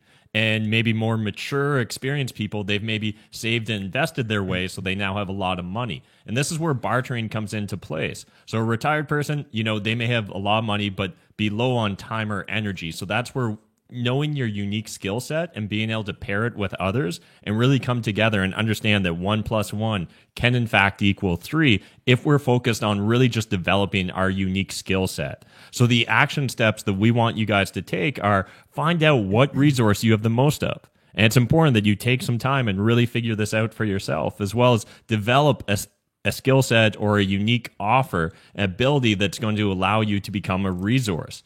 And then finally, trade that resource for other people at a higher value than you have today. So again, Ben may have a lot of money. I may have a lot of time. It's when we come together and are able to partner. As you heard Mark Smith talk about earlier when he was giving us just his experience with Cashflow Tribe Alpha. He's been able to find all sorts of JV partners. And same with Alex, who was on earlier at the start of the day. They've been able to find like-minded individuals that have a different amount of time, energy, or money, and have been able to really connect and bring that together. And 1 + 1 really is more than 2 in this case. Let me chime in on that. So you have time, energy, money. These are the 3 commodities. So if you said at the beginning of the weekend, hey, I'm broke, I have no money, great.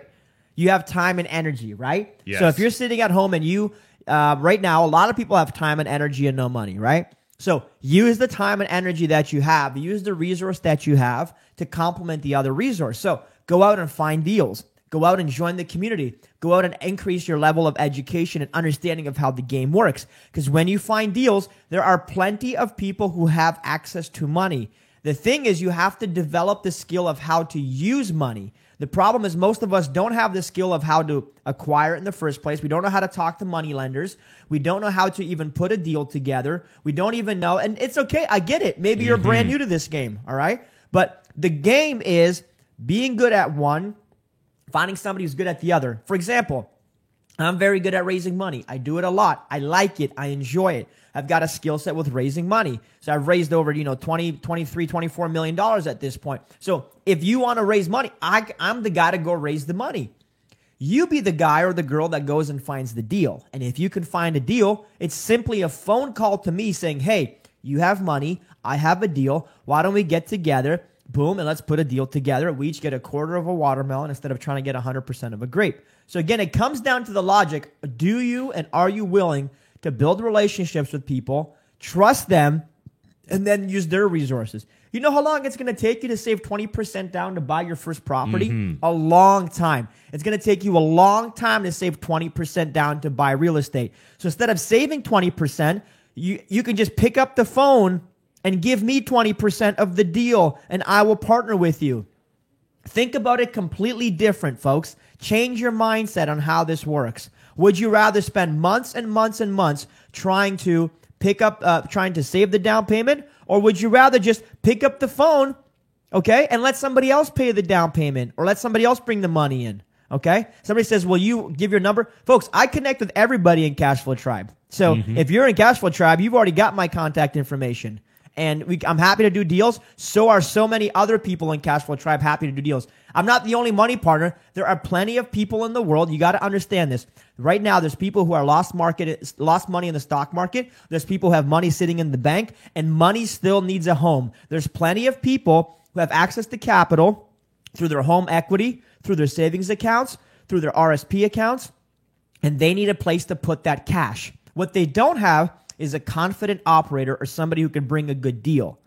So if you understand how to sell yourself, like Dan Crosby said, sell yourself, find a good deal, join a community of people who are looking for deals and have access to money. It's a matter of just getting out there and making it happen. So I got to help you understand, you don't need to have all three, but you need to focus on at least one, okay? Let's jump on to the next piece here. Talk about the importance of confidence, would you? Yeah, so it's important. I really like to think of it as the 3 C's when it comes to seeking other people's OPM, and Ben's the one that really introduced me to this framework. And so it's confidence, competence, and clarity. So 1, we need to know our numbers. Focus on the data, not the drama. So do not discuss your feelings or how this deal makes you feel, right? Like, I feel like this is a good investment. I feel like this neighborhood's going to turn around. I feel like 10 years from now it's going to be worth something. Exactly. And Ben's one of those private lenders, so he knows how these conversations actually go. Yeah. And then we also need to make sure it's a real deal. So this is a big problem I think we see with a lot of beginner investors. Again, they're lying to themselves about the opportunity they're looking at. If you can't make money borrowing at 10% interest rate, you don't have a real deal in my and Ben's opinion. Yeah. Way too often, the reason people are stressed out about bank financing is because they didn't negotiate right. They're not buying right. And so the only way they think they can make money is by getting a 3% or 2% interest mortgage. Again, what you need to do is go back and actually negotiate that deal. And then KISS. So keep it simple, stupid. And this is a principle that I love to live by, and I think it's really important that people embrace this. You should be able to clearly explain the opportunity in 1 or 2 pages. I know when Ben, as a private lender, gets that 30-page document. I hate it. Guys, so one of the things to remember is you have to have an elevator pitch, right? If you have a deal and you can't pitch it to me in like 1 minute flat, it's not a good deal. I'm talking as a private lender. I've done dozens and dozens of mortgage deals. In fact, I still hold dozens and dozens of mortgages on my portfolio. I am the guy with money, and I've accumulated money because I've been invested in real estate for the last 12 years, and I've done a lot of deals, and I've sold, over 230 properties, which means I know the game you're trying to play. I've also been successful at that game, so you can't pull one over my eyes. This is what you got to realize. I've already seen everything you're going to show me. What I want is somebody who comes confidently, who has a real deal, and who shows that they have real character. You see, a lot of people are saying, I guess sometimes I get emails from folks and say, hey, man, I'd like you to fund a deal. I'm like, great, I'd love you to join Cashflow Tribe Alpha. Well, I don't want to do that. Well, then I don't want to fund your deal. Dude, if you can't spend $50 to join Alpha and show me confidence and show me that you care about what I'm doing, why in the world am I giving you $100,000 for a property? You see, a lot of times we're being so transactional instead of being relational. So when you learn how to talk to a lender, and a lender doesn't want drama, a lender doesn't want your opinion, a lender wants to know 2 things. What's the risk and what's the reward? And you've got to be able to articulate that very clearly in the first 2 minutes of the conversation. If you fail to do that, you will not get funded and you will not get a JV partner. We all overcomplicate this, right? I get a dissertation that's 20 pages long about the area, the neighborhood, and people do this in my own town. I've been investing here longer than most people. I already know the area. I already know the upcoming facts. I don't need them from you. I need to know, do you have a deal? The problem is this. Most people don't have a viable deal. So what they try to do is they try to, emotionally try to convince me that the deal makes sense or something's going to happen or whatever. But none of that stuff means anything to me. All I need to know tactically is there a deal in place or not? How do I get paid? What's the return? And what's your job going to be in the deal? See, but what happens is people can't take that level of pressure and they never take that level of preparation. See, when you were in high school, you were forced to put together, a book report, and you spent hours on this book report, and if you were good at it, you got an A, right? But now when you want to get $100,000 from a lender, like you're sending me a book report that would get you an F. Like you didn't really do your homework. Are you looking to fast track your real estate investing journey? Consider signing up for Cashflow Tribe, the fastest growing community of... Going on the screen here. Back to the PowerPoint, 1 second. Does that make sense, folks? Is that helping you understand the reality of what's going on here? So we got to get dialed in with the fact that confidence, competence, and clarity are super important here, okay? So how should I present a deal? Let's go. Why don't you start picking it up here? Sure. Yeah, so I think this is one of Ben's pet peeves as a private lender. Ben, I've got an amazing deal. I'm going to make a ton of money. Will you give me 100% loan to value? No. I need it tomorrow, No. And what's the problem there? They're focusing on themselves only. They're not trying to create a win-win. They're not trying to be relationship-oriented. Ben, the bank will give me a 3% interest rate, so will you beat it? No. And that's not the point of private lenders either, guys. Correct. So what rate of return does Ben as a private lender stand to gain? You know, how are we helping mitigate his risk as well? Because again, that's what a lender's concerned about. What's their risk and what's their reward? And how are you being a fiduciary in regards to their financial investment into your project or deal?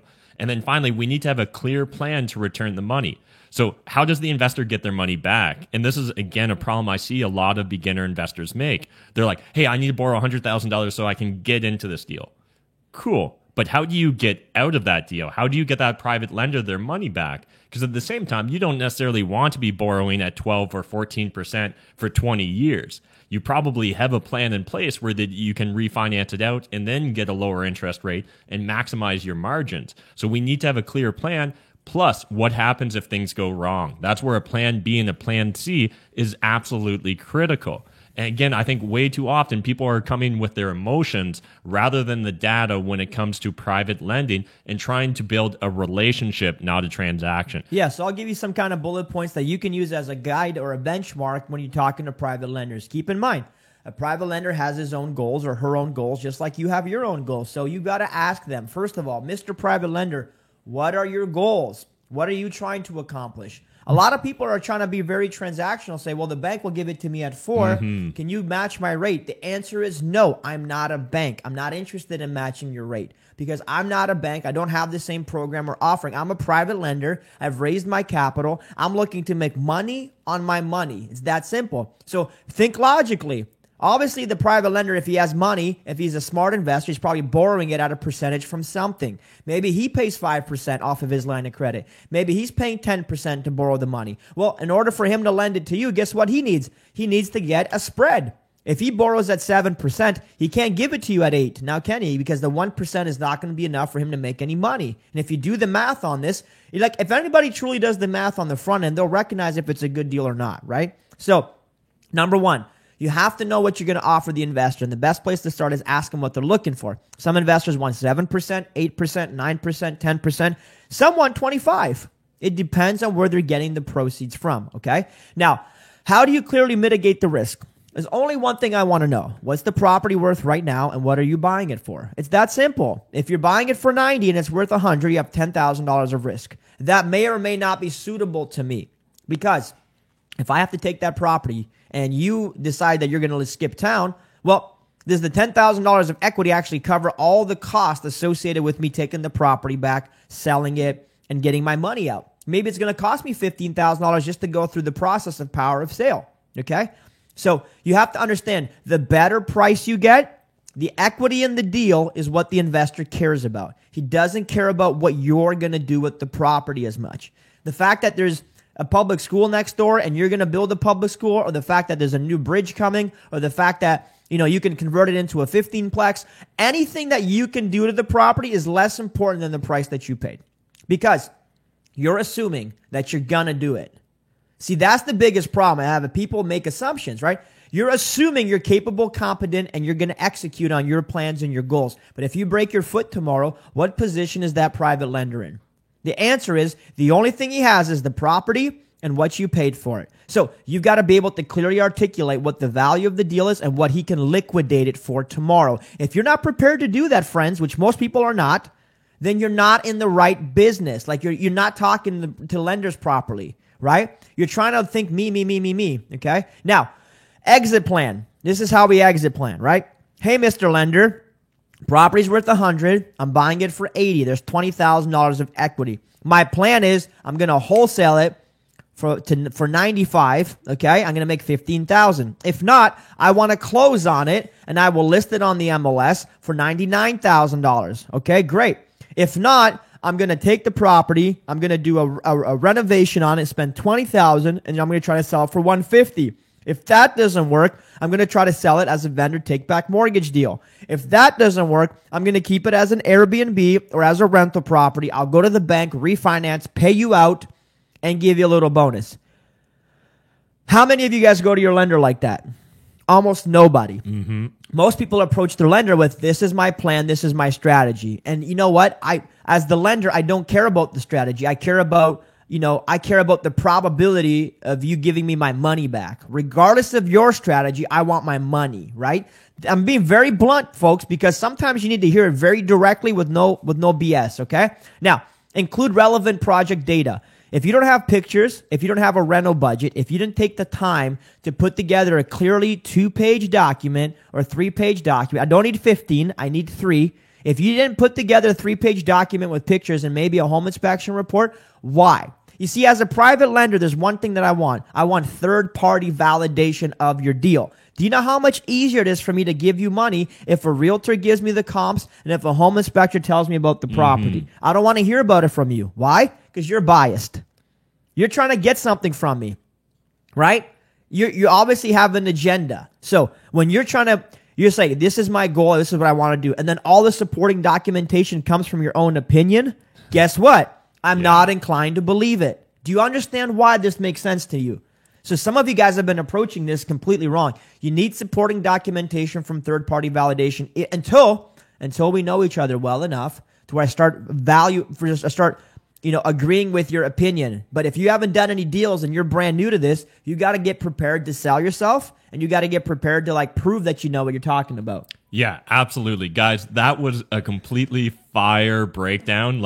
That to me, I'm really happy we left this to the end because I know that people drop off on some of these calls. And this to me just highlights those of you that are still on the call. You're the ones that are going to go the extra mile. It's been a long weekend. I get it. But literally that last 5 or 10 minutes that Ben was talking, that's a PhD in borrowing money. And I've never seen someone break it down that way before. And I think it's because Ben is speaking from a position of counsel, because he's raised so much money, because he's lent so much money out. And this is why you need to surround yourself with like-minded individuals that have been there, done that, got the t-shirt. Because again, you'll get so many opinions from people, but what actually matters is counsel.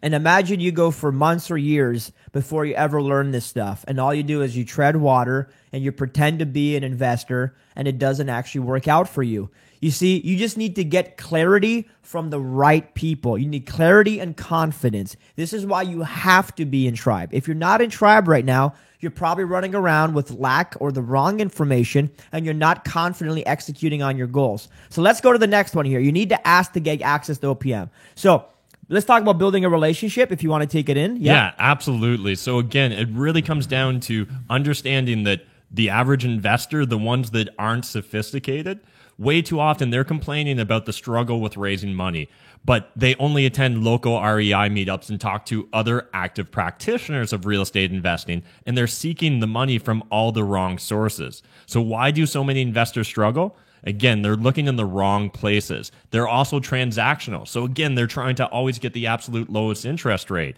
In fact, I think Ben has broken it down for me in the past, and this was a light bulb moment for myself. Why not refinance that property every 6 months or a year and bring in a new private lender, start building a new relationship? And this is something we've actually started to do with some of my businesses now, where yes, we could get bank financing on that flip, but we'd rather build a relationship with a private investor so that next time we can go back and borrow more money and have more trust because we've been building a relationship. Whereas when you go to the bank, understand the bank is extremely transactional with you. You're just another number to them. You're not building a relationship. Where with a private lender like Ben, you truly can build that relationship. And eventually, if you build it well, if you're building it upon a strong foundation of knowing your data, your numbers, and focusing on the investor and what their risk and reward is and how you can mitigate it, that's going to give them the confidence to eventually, once you build up that successful relationship, like Ben has done with Matt Pichet, now it can be very simple. It can almost be, here's a photo, here's the price, here's the comp, will you give me money? Yeah, Matt's one of my investment partners, and he's a JV partner of mine. I do a lot of JV deals, folks. And when somebody approaches me with confidence and the right stuff, and we have a real relationship, guess what happens? I fund all of his deals, every one of them. It's a simple phone call. Hey, I have a deal. I've sent the paperwork to you via email. Just check it out. Great. Here's an email mortgage commitment back in response. Here's a quick DocuSign. Send it to the lawyers. Now the deal is getting funded on your day of closing. It's as simple as a phone call if you have the right relationship. If you don't, then you'll be chasing brokers and lenders and you're going to all these other places. You never want to be on the position. Again, the borrower is slave to the lender, right? We have to keep this in mind. If you want to be If you don't want to be a slave to the lender, then either become the lender or become the lender's friend. Don't just be a regular borrower. You haven't made an effort to get to know the lender. Wouldn't it make more sense to bring the lender some coffee every once in a while and sit down with him and say, hey, Mr. Lender, how are you? Wouldn't it be nice to schmooze the lender a little bit? See, but nobody wants to schmooze the lender. I keep coming to this office every day expecting free coffee, but nobody brings me coffee. I'd be giving more money away if I had more coffee. But truthfully, though, people who take time to build relationships with lenders, they'll always go further. How do I know this? Can I tell you how? Because that's exactly what I did before I was a lender. You see, people forget that I used to be 40 pounds heavier, and I used to flip houses. And I flipped a lot of houses, right? Over 100 properties that I renovated with my little team, and I put back on the market, and I sold. Guess how I got money to do all that, all right? Because I borrowed it from private lenders. I told you guys at the beginning of the weekend I wasn't bankable. The bank didn't want to qualify me. I didn't make enough money. I was self-employed. I cleaned carpets. I had to find people with money. And when I found people with money, all I had to do was ask and show them that I was good at what I was doing and I was capable and confident and I could return their money back without losing it, right? The first thing a lender wants to know is, what's the risk? I don't want to lose my money. And the second thing is, what's the return? I want to make sure it's worth my while. Because if you're offering him 4% and he can just make 5% on something else with less risk and less annoyance, then why would he give it to you? Why would he jump into your first-time real estate investor deal when he doesn't have to, right? So we have to be very practical about private lending. It's not an emotional thing. And I guarantee you, for an experienced private lender, you're not going to swindle them. You're not going to pull a fast one over them. And your description of what's going on in the economy, your economist theories don't matter. That's the truth. No experienced private lender cares about your economic theories because they have their own. And they have their own idea of what's going on. And it usually comes from a place of experience, where if you're a brand new investor, yours comes from Fox News. So I don't want you to look like a dummy when you talk to a private lender. So please, don't quote the news. Don't quote things that you heard through the grapevine without validating to be true, okay? So let's talk about the different sources of private lending as well. And by the way, people say, what do you take in your coffee? Black, dark roast black, always. Nice, love it. And so we want to give you guys some tactical advice here as well. So let's break down some of the different lending vehicles you can potentially use to get access to OPM. So first of all, we've got unsecured or promissory notes. This is pretty much an IOU. It's written down on a piece of paper. It's not necessarily secured by a piece of real estate. And understand that because it's not secured by something else, it's inherently more risky. Because it's more risky, you're usually going to pay a higher interest rate when you're looking to borrow unsecured. And so in order to do that, again, we have to put ourselves in the lender's perspective. You know, how are they going to mitigate their risk? Well, one of the ways they're going to mitigate their risk is by increasing the interest rate. That's going to, reward them for that additional risk they're taking on. As well, we've got second mortgages. This is a vehicle that I think a lot of people overlook, that a lot of people misunderstand in regards to what you can accomplish in regards to, getting access to maybe equity that you already have in a property. So again, a lot of people probably on this call, if you own your principal residence and you've owned it for, let's say, a couple years at this point, you're probably sitting on a lot of hidden equity. And again, that equity's there. Maybe the bank won't let you go back and refinance at an 80 or 90% loan to value. This is where getting access to OPM can really come in and be powerful for you as an investor. So again, make sure that you're utilizing all the equity that you've built up if you have been in the game for a couple years. Then we've also got vendor take-back mortgages, or also known as seller financing. This is absolutely one of my favorite strategies to gain access to OPM, because who knows that property better? Who trusts that property better than the current owner? And so a lot of the larger multifamily buildings that I'm buying these days, the way we're getting access to it, the way that we can get creative with our deal structure is by leaning on those vendor take-back mortgage opportunities. And this is where that creativity that we've been talking about throughout this weekend is absolutely critical. So recently there was recently myself and Jeff Weibel acquired a 14-unit apartment building. The way we were able to do that and the way that we could meet the seller's needs of wanting to sell for top dollar was by getting creative and negotiating a win-win on VTBs. And again, I know that we're going through this tactical advice rather fast. We've got hours of training in Cashflow Tribe already related to things like creative deal structure, like vendor take-back mortgages. In fact, Adam Martin from my team, his very first deal he got was a VTB at 96% loan to value. That meant he only needed to put 4% down, didn't have to qualify for a mortgage, didn't have to show that he had employment income. He was able to literally just run with it. Let's keep running through these topics a little bit. So vendor take-back financing is when a seller gives financing for a property. So this is also called a VTB. So, for example, I have properties that when I sell them, I actually fund the buyer as well. So I become the bank and the seller at the same time. So somebody buys the property from me. Sometimes they'll make a deposit, a down payment, sometimes not. But I'll actually hold the mortgage. You can do the same thing with sellers. That real estate's about two things, price or terms, right? So if you are willing to pay a higher price sometimes, a prospective seller, to get a higher price, will be willing to give you terms. One of the terms is that they will hold a portion or all of the mortgage back as a mortgage receivable. This is called a VTB deal. Now, why would they do this instead of taking cash? The answer is because over the long run, they usually get more money.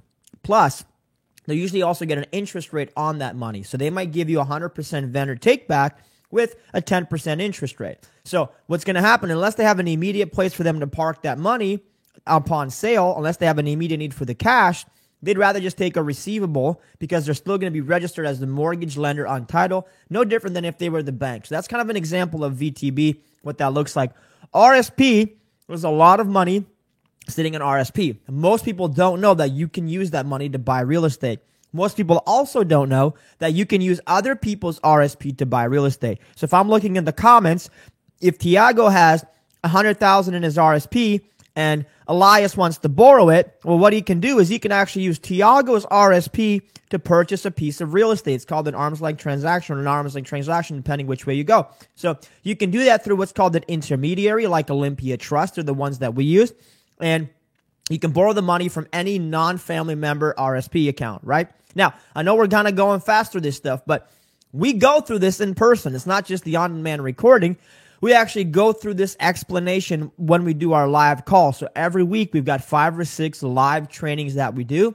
We can jump in, have conversations, and walk through this stuff. But this is another great source for RSP capital, and you can usually get money from other people's RSPs anywhere from 7% and up, typically, depending on how skilled you are and how many people you know that have RSP money, right? Mm-hmm. Sometimes you can even grease the wheel with your RSP. I know for my RSP, I've given it to other people to use for rehab costs when I've given them a mortgage on the property as a first charge mortgage. So I gave them a first over here. I gave them money from my RSP for the rehab, and now that person got 100% financing plus renovation money. But it has to be the right deal with the right equity with the right partner, okay?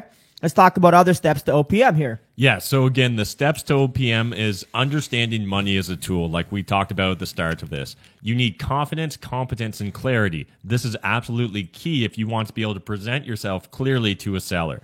Then get comfortable with asking and raising money. If you never ask for money, I can guarantee you, you're never going to raise money. This is the same thing as making offers. If you don't make offers, you can't get deals. Mm-hmm. And then finally, understand the ways to access OPM. Yeah, it's just like dating a person. Like if you want to date a girl, you have to ask girls out. That's how it works.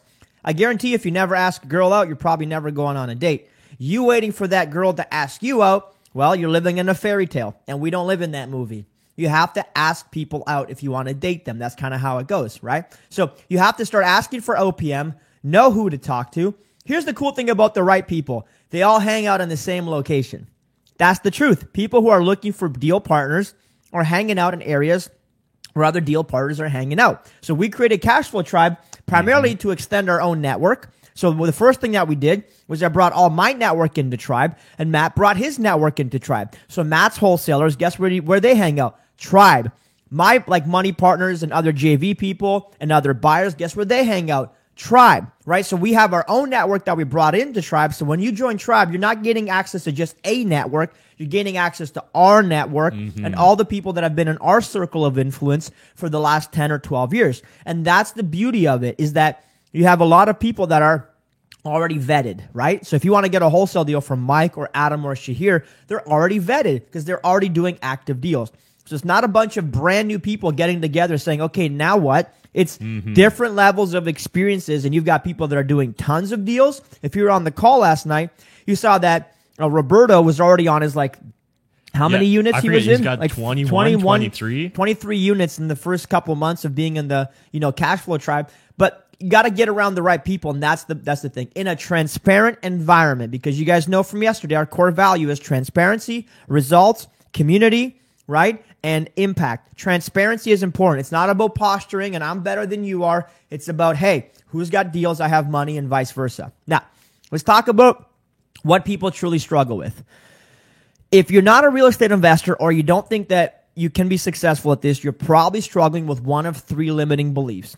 Okay? This is the honest truth of it. Either you have a struggle with limiting beliefs. This is basically a false belief system about the vehicle, real estate investing, or wholesaling. I'm hoping that after this weekend, if you thought wholesaling doesn't work, I'm hoping that now you realize it does work. And the way that you validate limiting beliefs is by finding proof. If you see other people doing wholesaling, then you have to recognize that the logical answer is that it does work. So if you haven't done a deal, then the truth is you just don't know how it works, right? So if you get the right information and you start applying it in the same way that the other person is, you can probably do deals. The second type of limiting belief that people have, by the way, let me see in the comments, who has limiting beliefs about the vehicle? Landlording doesn't work. Wholesaling doesn't work. Real estate doesn't work.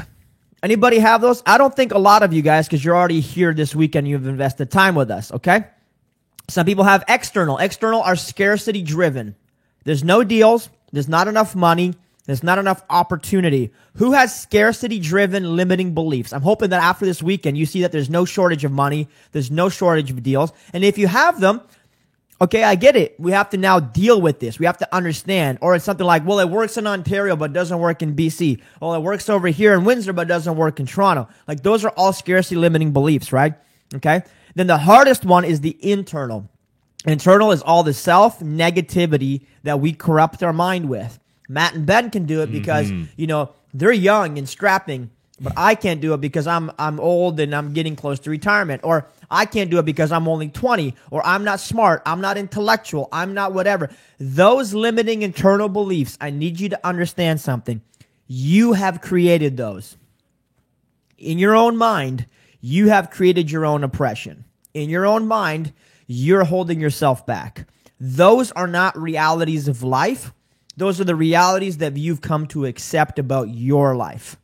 Because the truth is, if somebody else with the same circumstance can do it, if somebody else starting from zero can do it, if somebody else in Canada can do it, if somebody else in Ontario is doing it, if somebody else in your neighborhood is doing it, then it's likely that it's possible to do it. If the only reason you're not doing it is because you're not taking enough action, because you probably lack confidence somewhere in your life that's leading you to be hesitant instead of committing to actually doing it, okay? So I want you to understand, this is the truth of how this works, okay? The quicker you recognize this, the quicker you're going to be able to take real action and move forward. I know this about my life. When I struggled with my weight loss, I said, okay, what is it about my weight loss that I was struggling with? Well, does weight loss, work? Maybe not this program or this program, but the idea of weight loss has to work, so it's not a vehicle. Is there no good weight loss programs out there? Well, maybe I couldn't find one until I met the right coach and trainer, which I did. My mentor, Chris Ventilla, who's my trainer, I found him. And then I thought, well, maybe I can't lose the weight because I'm too addicted to food. I'm too addicted to, eating greasy food at night, whatever. Until I realized, hey, man, you're not the only one who's addicted to eating greasy food. A lot of people struggle with eating, right? And overeating and stuff like that. So what happened was I fought the vehicle. I fought the external. I got a mentor. I fought the internal. It's easier to fight the internal with a mentor, by the way. Okay. And I had a roadmap, and now I've lost weight, and now I feel better. And I'm finally in a condition. I'm in the best shape I've been in a very, very long time. So it comes down to fighting these limiting beliefs. Okay. So that's an example. Neon joined Cashflow Tribe not that long ago. I'm going to play his little video here real quick that he put together for us. Here we go. Hey, Ben and Matt, I just wanted to take a minute and say thank you for all of the knowledge and support and opportunity and accountability that you guys are providing as part of Cashflow Tribe. Ben, as you know, I've been engaged with your content for a few months now, and Matt, I've been following your content online for just about the same amount of time. I actually came across Ben through one of your YouTube videos, but I must say that Cashflow Tribe is undoubtedly one of the most supportive efforts that you guys have put together towards a community of investors. I've personally been able to connect with other like-minded individuals in the tribe who are looking to grow and develop in real estate in very much the same way that I'm looking to grow and develop in real estate. And for someone who might be thinking, well, what difference is Cashflow Tribe than maybe just attending a local meetup? I personally think what gives Cashflow Tribe an edge is not just the deals that you guys have posted online, but the weekly deep dives that we take, whether it be a phone call with Matt where we're looking into one of the varying areas that other members of the tribe are looking to develop in, whether it be how to analyze a deal or how to finance a deal. And then there's the accountability calls with you, Ben, where you allow us to share our goals with you, and you really create a space for accountability by updating you on those goals and even just listening to the progress of everyone else as they work towards their goals. It really just works to motivate you and inspire you to want to take more action week in and week out. One of the biggest takeaways I've had from those calls, specifically the last two calls, is the mindset shift that's required to be successful as a real estate investor. So again, I personally have received a tremendous amount of value from Cashflow Tribe, and I just hope that you guys continue to over-deliver. Thanks.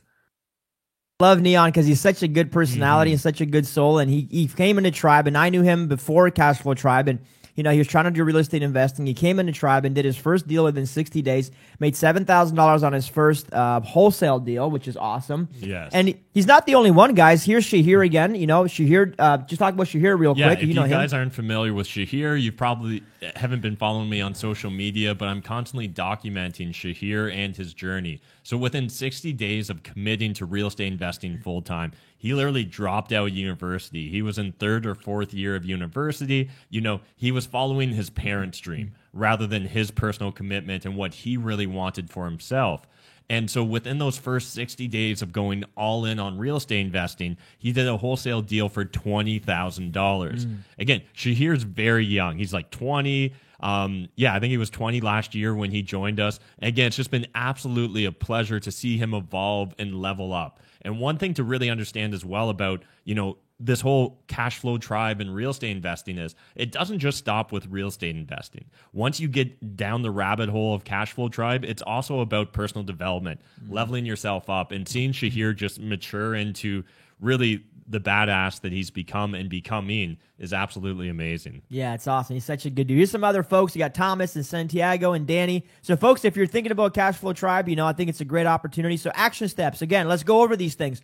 I want you, if you haven't done so already this weekend, figure out your why. Figure out what you're trying to accomplish. Set an exact goal. For those of you guys that are very nuts and bolts, let's figure out exactly what you're trying to accomplish. Okay? Connect with a mentor in the community. Okay? We got to start working on those limiting beliefs that we just talked about. I saw somebody in the comments saying, hey, I struggle with this. You know, I struggle with the limiting beliefs. I struggle with people telling me I can't do this. I get it. Let's start changing that narrative on your life. Let's start creating your own reality on life versus accepting somebody else's.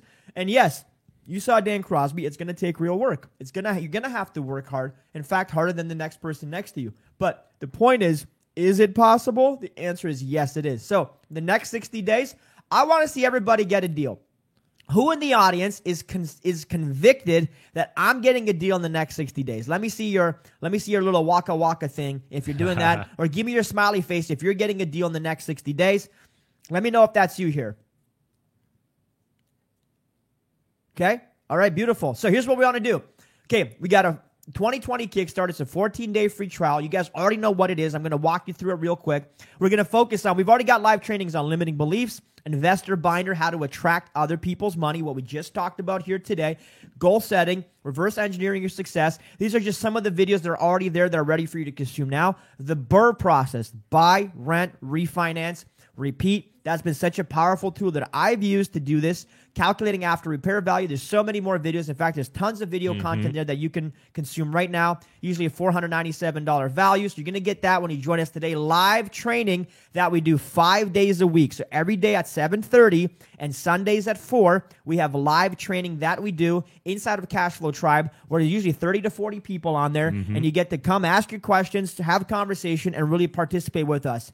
We also want you to join our Facebook group. This is a private community of only 600 people there. And we have questions. We have off-market deals. In fact, we have a whole page dedicated to just deals. The wholesalers bring their deals. People lend money. There's all kind of deal opportunities in there. And if you need a place where you have support every day, encouragement, and growing friendships, you can grow friendships with over 600 people all across Canada right now. There's probably somebody in your town and that who's looking to do the same thing you are. So make a friend. That's $197 value. So you get the live training, you get the Facebook group. We have an on-demand library with tons and tons of content. In fact, hours and hours of content where you can go and deep dive and consume any topic that you want. The vendor take back, the real life deal analysis. Like there's so many videos you can go down and take at your own pace. That's a $497 value. So the live training, access the Facebook group, the on-demand library, and the special invites to events.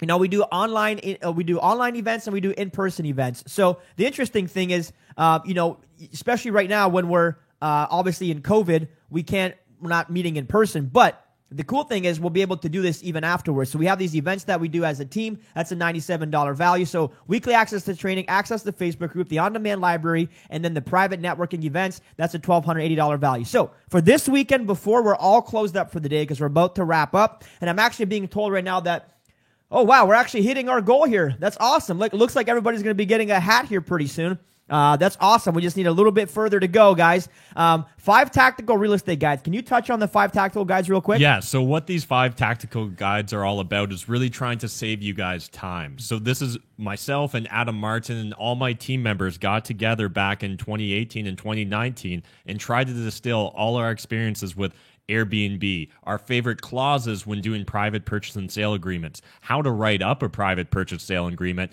vendor take-back mortgages. So again, this is very tactical. That's why we call them tactical guides. So again, even in that VTB tactical guide, we share with you the exact clause Adam Martin used to do that 96% loan to value. Now, Adam Martin, the only way he was able to make that VTB deal work is because he had my experience, my counsel throughout that process. And this is what these tactical guides are all about, is trying to save you guys time so that you really have the tools necessary to go out and make deals happen. As well, we've also got our wholesaling real estate guide. In that guide, we break down for you the exact marketing techniques, even the flyers, the exact flyers we send out to get wholesale deals. That flyer Shahir got that deal Shahir got for $20,000 was a result of a flyer campaign. We share with you the exact flyer Shahir used to score that deal. Yeah, so you need exact information, exact stuff. Listen, it's about transparency with us. We're going to include all 5 tactical guides. If you just use the wholesaling one, I guarantee you can get a deal in the next 60 days. If you just apply the work, that's a $500 value. So you're going to get the live training, the Facebook group, the on-demand library, the exclusive networking events, and the 5 tactical guides. Also, for those of you that are thinking, hey, man, I don't know how to do the paperwork. I'm confused. It seems very complicated. I created a very, very extensive training on the paperwork that you can learn and consume at your own time. In fact, it's the best training for the paperwork I've ever found in Canada, which is why I created it, because it really wasn't out there in existence, because realtors aren't going to teach you the paperwork. It's just the way that it works. You have to figure this stuff out for yourself,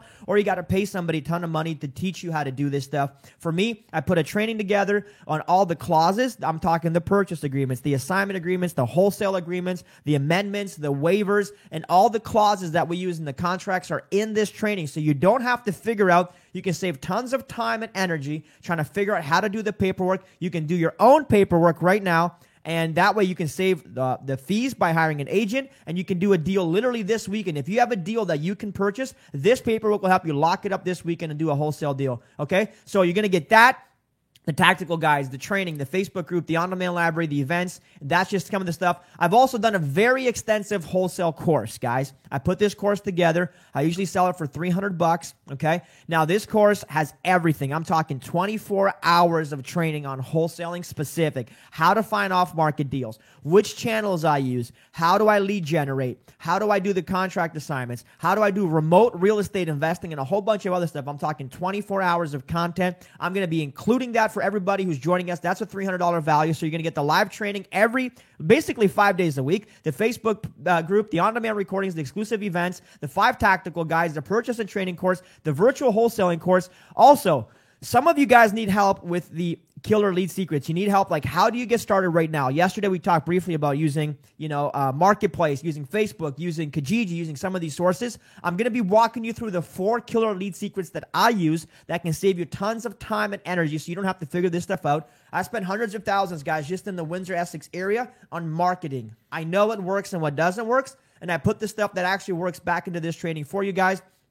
That's at least a $200 value. So the on-demand training, the alpha training, the networking, you're going to get the live training every day, the 5 tactical guides, the purchase agreements, the virtual wholesaling course, the 4 killer lead secrets, and I also want to throw in here the landlord starter kit, okay? We're putting all of our best stuff in, by the way. If you notice anything, if you've ever been in Cashflow Tribe, there's never been this much value ever in a Cashflow Tribe offer. I'm putting everything I have on the line for you to just make one little choice to just try it out, for a free 14-day trial. Tell us about the Landlord Starter Kit real quick. Again, this Landlord Starter Kit, I've just distilled all the hard lessons I had to learn as an Ontario landlord. So this is specifically designed for those of you that are in Ontario and looking to invest in cash flowing rental properties. So it includes things like 5 of my favorite clauses to include in that standard form lease. As well, it's going to teach you things like why you need to have separate snow removal contracts if your tenant's going to be responsible for that. A lot of landlords make these mistakes, and they only find out they made the mistake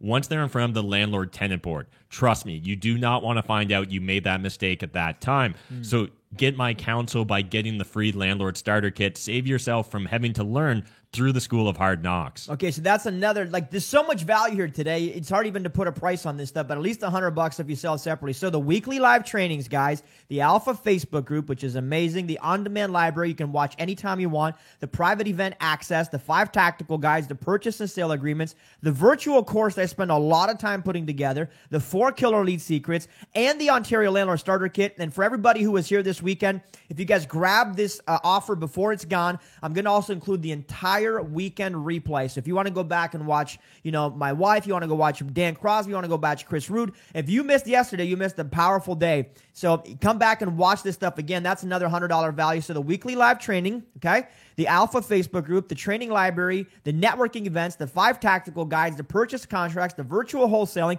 the 4 killer lead secrets, the Ontario Landlord Starter Kit, and the replay is all included. I'm also going to give you my book. I just wrote this amazing book called Real Estate Secrets Exposed. I think it's amazing because I put the best stuff that I know in this.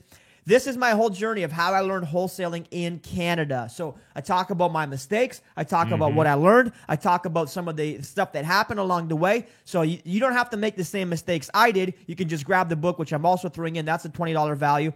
And if all this stuff wasn't good enough, there's one more thing I'm going to do. Tonight, we're hanging out right after this, and we're doing a VIP party. In fact, we had 77 people yesterday on the VIP party, okay? So if you sign up now before this offer's gone, and listen, this offer will be gone. I'm not going to make this offer again after we take this down. It will not be available tomorrow. It won't be available the next day. This offer is only available while we're on this stream tonight. And I don't mean to pressure you, but I've given you 2 full days to think about this, so I can't extend this offer any further. So if you grab this tonight, what's going to happen is you're going to be able to come and hang out with us right afterwards. Last night we were on there hanging out for about an hour or so. We're going to have conversation, get to know you by name, have some dialogue with you guys. That's going to be a powerful thing. And if I get 20 more people on this stream, what I'm going to do is I'm going to go ahead and I'm going to send everybody who's a Cashflow Tribe Alpha, I'm going to send you a hat. I'm going to send you a hat. I'm going to pay for them. I'm going to ship them to you. I'm going to send it for you. And so all you need to do is grab all this stuff. All right, here's the deal. All this stuff, so you got the online training, weekly, the on-demand, the Facebook group, the network events, the tactical guides, the training course, the wholesaling course, the killer lead secrets, the starter kit, the virtual replay. You've got the book, and you've got a live action tonight with us. It's over $3,000. Free. Listen, I know it sounds too good to be true. It is a ridiculous, stupid, freaking offer. Free for 14 days. Okay? Free. That's all you got to do. Free. If you like it, after 14, it's $59 a month. I guarantee you, I'm telling you right now, our retention rate is very, very high. It's over 90%, 90-something percent retention rate. There's a very small likelihood you're leaving Alpha. But if you're unhappy after day 14, not a penny will be charged to you. No refund cost, no nonsense. I would rather just say thank you so much for checking it out. We appreciate you. We love you. I'm trying to give you as much possible value. I need 20 more people to sign up, and I will send everybody a hat as a final bonus. So we're going to take some Q&A, guys. During the Q&A, all you guys need to do real quick is you can text 226-773-1145 if you want to grab your free trial that way. Or you can go ahead and hop over to cashflowtribe.ca to grab your free trial. And we're going to be emailing you the link tonight to come party with me and Matt. And we likes to get down with our Tim Hortons coffee. And we'll be talking with you guys. And I want to send everybody, listen, you don't have any more excuse because, listen, at this point, I'm very happy with what we did this weekend. I hope you got massive value. Vinny, can you throw on the comments here again for everybody? We're going to be jumping to some Q&A here. We're going to put some time on the clock. In fact, we got 20 minutes on the clock starting right now for Q&A. And if you guys have been on the fence this whole weekend, what is it going to cost you to try it for free, right? If you thought it was a big old scam, why would I spend 2 entire days to give you a free trial if it's a big old scam, all right? Pay with your credit card. You have so much protection with your credit card if that's what the issue is. If you think you're not going to use it, just try it out anyways. What does it hurt? Mm-hmm. If you're thinking that you might, use it better later, you don't know that until you actually try it. So what I'm recommending significantly, just try it out. A lot of people are home right now. A lot of people are looking for things to do. Why not learn a skill? Why not get into an environment with amazing people who are also at home trying to become better, trying to skill up, trying to level up their actions, trying to become successful, and having a proven plan that can truly help you guys. So for those of you guys that already, all right, I know there's so much studying after this. It's exciting and nervous at the same time. So let's jump into some Q&A here real quick. And guys, you have 2 options. I've done my job for the weekend. In fact, I'm losing my voice. That's what usually happens here. But I have so much intention. If you think I'm trying to close you, I'm telling you, my intention. I know I'm the kind of guy who overpromises and then over-freaking delivers. That's just me.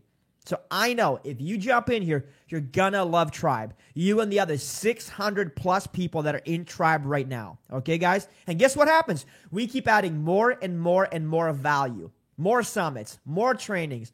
So much stuff. It might even be a little bit overwhelming. But you're never going to get this level of service, dedication, and value at any other company. I know because I've already seen what they offer, all right? So if you're a member of another company, come here as well. Check it out. There's a chance you might love us. We got 19 minutes on the clock, guys, okay? And we'll take it away with some Q&A. Matt, why don't you pick it up? Yeah, absolutely. So before diving into Q&A, I just want to mention, I know I've got a lot of my YouTube audience watching us right now. I just want to say, if you've ever got value from my YouTube channel, if you've ever enjoyed a video, if you ever learned one idea that helped you get closer to becoming a successful real estate investor or helped you take that next step, trust me, there is so much more value in Cashflow Tribe Alpha. Again, sign up for that free 14-day trial to my YouTube subscribers. You'll still get all the bonuses that we've mentioned as well. And again, if you've enjoyed any of the videos, whether it be with Casey Wong, Kyle Ford, or any of the characters you see on my channel or any of the investors, you're going to get way more value just through all these bonus offers, let alone the 5 trainings we do every single week in regards to Cashflow Tribe Alpha. Let's grab some questions here, okay? Somebody says, I'm a realtor. Will this benefit me? Well, here's the thing. Do you want more customers? You want a bigger network? There's a lot of realtors in Cashflow Tribe. You see, the smart realtors are going to go where the community of investors live. If investors are the ones buying and the cash buyers are buying, why wouldn't you be in the middle of that community? In fact, we've got realtors doing real business, like guys like Jeff Weibo, who's in Cashflow Tribe. There's realtors in here. So I guarantee you, as a realtor, there's 2 main benefits. Number 1, grow your network. Number 2, learn a new skill set. You might realize that as a realtor, you might want to become an investor. As a realtor, you might want to start doing investing and focusing on your own portfolio, focusing on your own, business, and maybe you might do less real estate agent stuff or none at all. So you have more options. What would it hurt for you to have more options as a realtor? In fact, as a realtor, you already have a big advantage because you know a lot of this stuff. You see your clients. One of my realtors, I bought 75 houses with one guy. He saw me buy 75 houses. And it seemed like every other house, he's like, I should get into real estate. And he still didn't. Aren't you tired of everybody else buying deals while you're the one just working for them? So you have to at some point get in the game, okay? Otherwise, like, what's the benefit of being a realtor and having access to all the information if you're not benefiting from the game, right? So anyways, that's just my thing. I would implore you, if you're a realtor, you're going to love Cashflow Tribe, okay? It's not going to be the same old brokerage kind of mindset. You're going to have a lot of new age thinking. But listen, the industrial age of brokers is coming to an end. It might not be today or tomorrow, but it's coming to an end. The information age is here. More information is becoming available, right? Zillow won against the Toronto Real Estate Board. You know, so my point is, at some point, investors will take things into their own hands, doing more and more deals on their own without using a traditional brokerage. So get on the cutting edge. Start offering value now as a brokerage. Go back to being very relational instead of transactional. And if you do that as an agent, and there's a lot of good agents who do that, they're winning when a lot of other agents are not winning. There's an 80-20 rule in life, and it applies to real estate brokers too. Absolutely agree. I see another question here. Is this only for Ontario or other provinces as well? So again, only the landlord starter kit that I mentioned in the bonuses is really designed for Ontario. All of the information we provide, all the high-level mindset, the strategies, this works across Canada. Again, sometimes there's nuances to your specific province or region, but it's also true for our American audience as well. There's still a lot of value to get from Cashflow Tribe Alpha because, again, a lot of the general clauses we use, a lot of the concepts and principles, they're universal when it comes to real estate investing. And it's not just that. We want to teach you how to fish, guys. We don't want to give you a fish. Yeah. So you need to come to a place where people are teaching fishing, not selling you fish. We teach fishing. So yes, are you going to have to adjust some paperwork? Is the process going to change if you're an American? Yes. However, you still need to learn how to fish and then adapt the fish to your own waters because you might have calm waters or turbulent waters. But if you never learn how to fish in the first place because you don't know what kind of water you're going into, well, then you're no more advantage that way than it just learning how to fish for the first time. All right, keep going, Matt. So we got about 14 minutes on the clock. I need 20 more people to sign up. So here's what you need to do. Tag your friend. All those are signed up. Let me see a big thumbs up or a waka waka. Show me a waka waka if you guys sign up. Bring the chat back up here, Cousin Vinny, if you could. I'd like to see the chat going on here. Give me a waka waka and say, hey, come join me at Cashflow Tribe. Edge people on. We got about 20 more. I'm sending everybody a hat here. All right, next question. Go ahead, Matt. Awesome. Yeah. So again, guys, reminder, jump in with your questions here. I see some questions about just how do you get access to the resources or the VIP call that we're going to do after this. Once we close out this session, then you'll get a link to the VIP call. Trust me, you're not going to want to miss it. It was absolute fire yesterday. Evan did like a very specific tactical thing showing how he would negotiate with a private seller. And the volunteer he chose wasn't necessarily the easiest person to negotiate with. So we really got to see Evan's chops when it comes to on-the-phone negotiating. And it's important you understand, negotiating on the phone is different than in person. So a lot of us are a lot more comfortable in person, but once you get on the phone, it can be hard to read tonality, the person's real positioning, things of that nature. So, like, honestly, I think that one little snippet is worth the price of admission because the price is free. All you need to do is click that link and sign up for 14 That's right. days. Listen, if you need permission, I'll give it to you right now. Just click the link and check it out. Grab all the free bonuses we're giving you. And listen, if you don't want it, and if after 14 days it's not for you, keep all the free bonuses as my gift to you just for checking it out, okay? I'm not going to ask you to refund them or whatever. Just keep them, enjoy them, and now your library or real estate education is that much thicker than it was because there's a whole bunch of stuff. The 5 tactical guides, you can keep it. The purchase training contracts, keep it. My virtual wholesaling course, keep it. The 4 Killer Lead Secrets, keep it. The Ontario Landlord Starter, keep it. The 2020 Tribal Summit Replay, keep it. My book that I wrote and it took a long time putting together, keep it. Folks, just keep it just for checking it out because you got 2 options now. Here's the question. What's it going to hurt? Worst case scenario, if you just give this a try.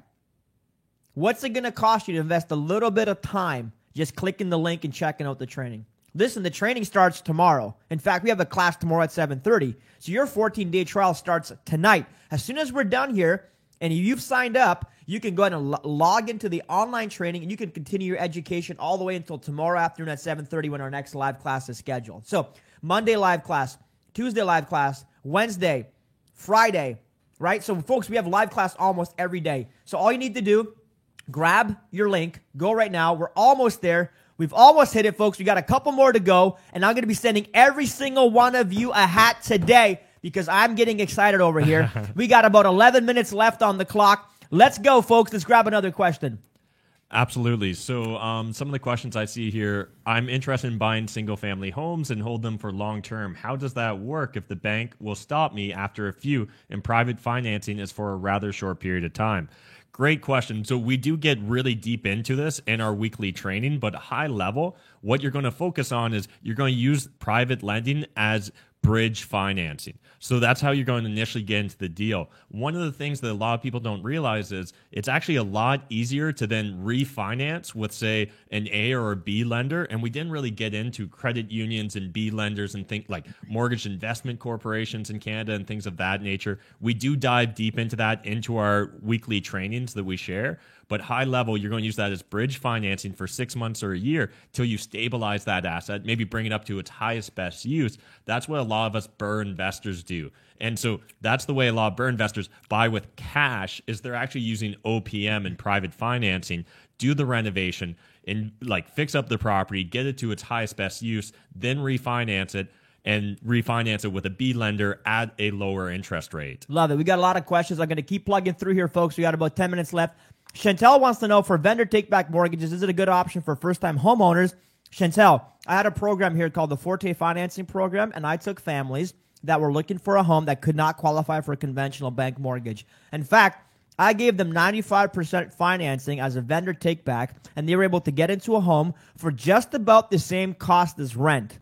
I put about, 65 families through that program, and the amazing part was every one of those families now has tons of equity in those properties because they were doing this 5 years ago. So I remember one specific one, I sold her a house for $130,000. She got 95% financing, okay, from me. That property today is worth $185,000. So yes, getting your foot in the door to become a homeowner is an amazing financial decision because it helps you build equity. And if you can do it vendor take-back financing, which is absolutely an option, especially right now, folks, as COVID hits, listen, some people might not be able to sell their property on the open market, okay? Because you can't do open houses and there's a lot of different things going on. Plus, you might not be able to get readily accessible bank financing. So once you know about terms and you understand how to ask for a vendor take-back, you can approach sellers and say, hi, I would buy this property from you.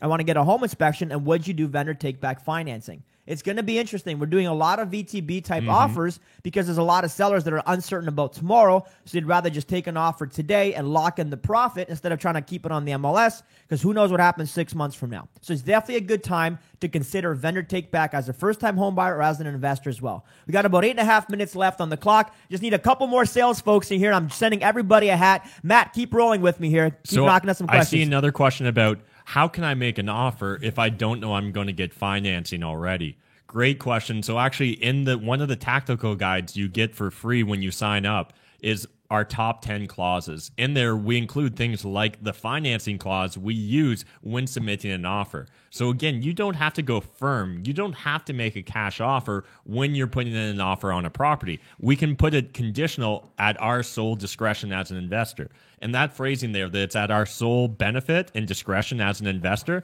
is absolutely critical to make sure that you're protecting yourself as an investor. So again, in our top 10 favorite clauses, which is one of our tactical guides, you'll get access to my 10 favorite clauses that we use on a regular basis. As well, I saw some questions about, what if the seller wants a bigger deposit? What if they want me to put down $50,000 my offer and I don't have $50,000 to put down. Well, what we love to do is what's called a tiered deposit. Again, this is included in our top 10 favorite clauses, the tactical guide you guys will get for free. And in that, we just simply say, hey, we're going to put $1,000 down now. And when we waive conditions, when we go firm on the deal, then we'll increase it to say $49,000 or whatever number that you wanted as the private seller. But it also comes down to understanding that we can negotiate those terms and there is give and take. So if you're focused on building a relationship with that seller, it's a lot easier to explain your perspective and your logic behind why you don't necessarily want to or why you can't put $50,000 right at this moment. Yeah, so we got about 7.5 minutes. Hope we're just going to keep plowing through questions here. So again, when you join us tonight, we're doing the VIP party, guys. We have the live training. We got access to the Facebook group, the on-demand content, which you can go and watch right now. The VTB training is actually in the training there, so you just have to log into the portal and open up the training guide there. You got the 5 tactical guides, which are our gift to you, the purchase agreements, the virtual wholesaling, the 4 Kill Lead Secrets, the starter kit, the replay, and my book. I'm going to throw all this stuff in along with the party tonight. And if I get a couple more signups, we're almost here ready to go. I'm going to be giving out one of these beauties to everybody here who's a Cashflow Tribe Alpha member. Quick question from somebody else. Let's keep going here as we keep rocking through here. Yep. So I see one here. Is there a minimum when becoming an investor? So I assume that you're talking about, is there a minimum amount of money I need to become an investor? No, it really depends on the strategy you're implementing. So again, we talked about Adam Martin, who on his first deal, which was a buy and hold, he got a 96% vendor take-back mortgage. Then he was able to borrow the 4% down from myself, another private investor. And so he was able to do 100% loan to value on his very first deal. All he needed was, I think, $500 to put down as his deposit. Again, he could have literally turned to a credit card and got a cash advance for $500 to put that down. Now, that's an exceptional deal, and it takes a lot of effort and work, and you're really going to have to level up your mindset and study and understand how a VTB works. But we have access to all that in Cashflow Tribe Alpha, and also you get to pick Adam Martin's brain every week because he's one of our guest lecturers on a weekly basis. Yeah, love it. Okay, so we got a few minutes left, about 6 minutes. Yes, somebody's saying, won't you need my address to send me a hat? Yes, we will. So once you become an Alpha member, we'll reach out to you, find out where you need to ship it. It's also important to understand, Correct. This wasn't planned. Literally today, Ben was talking to me and he was like, you know what? Let's make this happen. If they support us, we'll support them. So we haven't figured out the back end, but we'll figure it out, guys. Yeah, we'll get you guys the hats. We'll grab your address. We'll connect with you as soon as we're done here. By the way, when this stream is over, you're going to get an email link to the live party, which will be jumping on just after this here. So for those of you guys come and hang out with us over there, make sure you're there right on time as soon as we get popping, because we'll be able to have some Q&A there. Okay? So let me see here. Somebody's saying, in the wholesale, after you make an offer and gets accepted, how many days until I sell the deal? Tiago, that's completely up to you. It's up to you how long you negotiate the terms. Everything in real estate, folks, is negotiable. So you could literally get the deal under contract and you could start assigning that deal a minute after if you got everything in place. So how much time do you have to sell it depends on how much time you bought yourself on the contract. Sometimes you have a few days. Sometimes you got a few weeks. It comes down to how well you're able to negotiate that deal directly with the seller. Okay, bud? So we got about, 4.5 minutes. So folks, if you haven't joined us yet, just click the link right now. Grab all the free gifts we got. We're going to keep going on some questions here. Matt? So I see another one. So are you fronting the cost of building inspection before you know the deal is going to go through? Again, really depends upon your exact business model and how you need to get comfortable with the deal. Some investors, they already trust their own eyeball. They trust their ability to gauge that deal.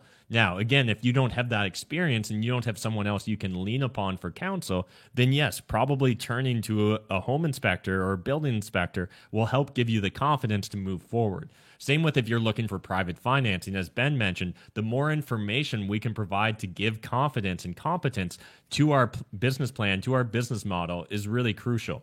So again, I think focusing on the big picture, what's the worst case scenario if you front that cost for a building inspection and you find out it's a bad deal? Wouldn't you rather find out it's a bad deal before you own the property rather than close on the property and then find out that, you know, the plumbing's screwed or the roof's about to collapse or there's structural issues with the property? So this is really where counsel and advice is so important. Yeah, a lot of people want to save pennies, but they're going to lose dollars in the process. So sometimes it's wiser to put it into a process and understand, okay, my process is I have a conversation with the seller. I determine if I have a viable deal. If so, I lock it up with paperwork online. Once I lock it up with paperwork, then I'll go ahead and proceed to do the home inspection. So at least I have something in writing that gives me rights to that deal. I'm not doing a home inspection before I have it locked up. So it's about the way that we decide how real estate is done, okay? So you've got to determine how your company does real estate. That's how I do it. I do it online, conversation, paperwork, then contract.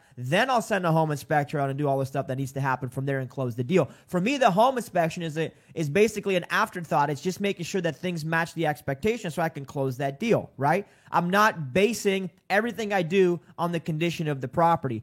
I'm an experienced investor, and once you learn to look at real estate in a very tactical way, you can gauge with approximation what kind of property condition it is. Is it an A quality property? Is it a B quality property? Or is it a D grade property that needs everything? And you can start basing your renovation on these large assumptions here instead of getting super granular on the cost of a 3-inch PVC pipe, which is not going to affect the overall deal. It really won't. So we got to look at the right data instead of all the data. So much of this business is just sorting through information to look at the relevant information that leads to profit. You got to focus on the revenue. So by doing that, you got to know what you're looking for. Some people joining, and let me see, are the comments open here? Some of you guys might not even know what questions to ask. You're just like, hey, I'm so new or green, I don't even know what to ask. I just want to be in the conversation. I just want to be a fly on the wall. Who wants to be a fly on the wall to one of my deals? Well, that's kind of what we do in the alpha training when we jump on. In fact, we were looking at a commercial building in the accountability group the other couple weeks ago or a few weeks back. We were looking at a commercial building, buying it. I was evaluating it on screen. We're talking about it. This is what happens when you get to have one-on-one conversations. So if you haven't yet grabbed your free, we're going to be jumping off here in about a minute and a half. Listen, you got a minute and a half left before Major FOMO is going to be kicking in. So come hang out with us at the party. If you still need to go ahead and get connected, all right, all you need to do is text 226-773-1145 or click the link that they just put on the page there or head over to cashflowtribe.ca. There's lots of different things. Susan says, are you offering mentorship? Yes, we are, Susan. Cashflow Tribe Alpha is the beginning of our Cashflow Tribe program. We also have a mastermind. We also have different things available to people that want to do different things or want one-on-one help, okay? The VIP party is starting at 6:15. So right now it is, what time is it? Just before 6. Just before 6. So you got 15 minutes to get in. Okay, we're going to wrap this up, guys. It's been awesome hanging out with you. We'll take 2 more questions, and then we're out of here. Can I get contract templates? Sean, yes, all the contract templates are included in the training. You're going to be getting that as part of your Cashflow Tribe trial today. All you need to do is click the trial. As soon as you guys click, there's a whole bunch of you guys that have joined. In fact, we've got over 200 people that are in Cashflow Tribe that joined this weekend. We will be hopping on a call with you. Our team will get in contact with you.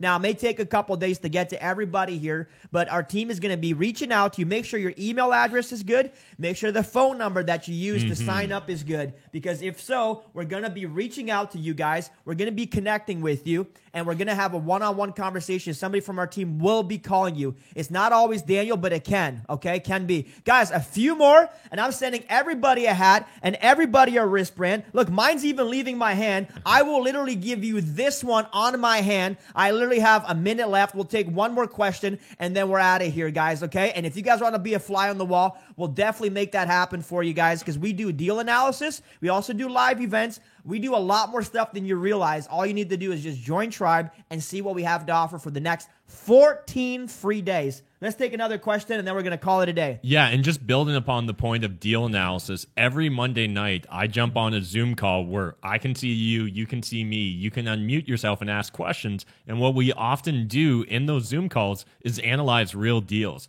So real Cashflow Tribe members will say, hey, Matt, can you check out 123 Main Street in Woodstock? And let's analyze it together. I'll literally do my screen share, and you guys can follow along as we go through those deal analysis. Yeah, go ahead. Yeah. So one more question. Gloria says, it has taken my money but not asked me for my address. Hey, Gloria, we're going to figure out the address. It only asked you for an email on a trial. It's only email and phone number, I believe, to get signed up. So we're going to be sending you guys out. We're going to be reaching out to you for your address, okay? So we'll be connecting with you guys because we just decided to throw the hats in today. Yeah. So we're going to be reaching out to every single one of you guys. Is it Canadian or U.S. money? Always Canadian because we are Canadian. It's as Canadian as my Timmy's plus HST. See, it's not even HST. It's included? 59. I guess we're paying the HST. That's how that goes. So there you go, guys. We are Canadian. We charge in Canadian dollars, okay? Last question, then we're out of here. Before we do that, live training. This is going to be your last opportunity because we're going to shut this down. Live training, access to Facebook group, the on-demand library, the networking events. I'm throwing in all the free gifts, the 5 tactical guides, the contract training, the wholesaling course, the 4 Killer Elite Secrets, the Ontario Starter Kit, the Summit replay, my book, and hang out with me in 15 minutes. I cannot make it any more than that. If you've been doing this for the last 20 minutes because you're shaking and you don't know what to do, just press the button. I promise you, it'll feel way better when you press the button. Matt will take one last question, and we're going to get out of here. Are you going to sanitize the bracelets, Rob? Yes, I will sanitize the bracelet for you, buddy. Okay, last question, Matt, if you want to take it out of here. Yeah, sure. So I see a question. Is there physical communication for tribal members? Actually, I'm not sure what that means. Sorry.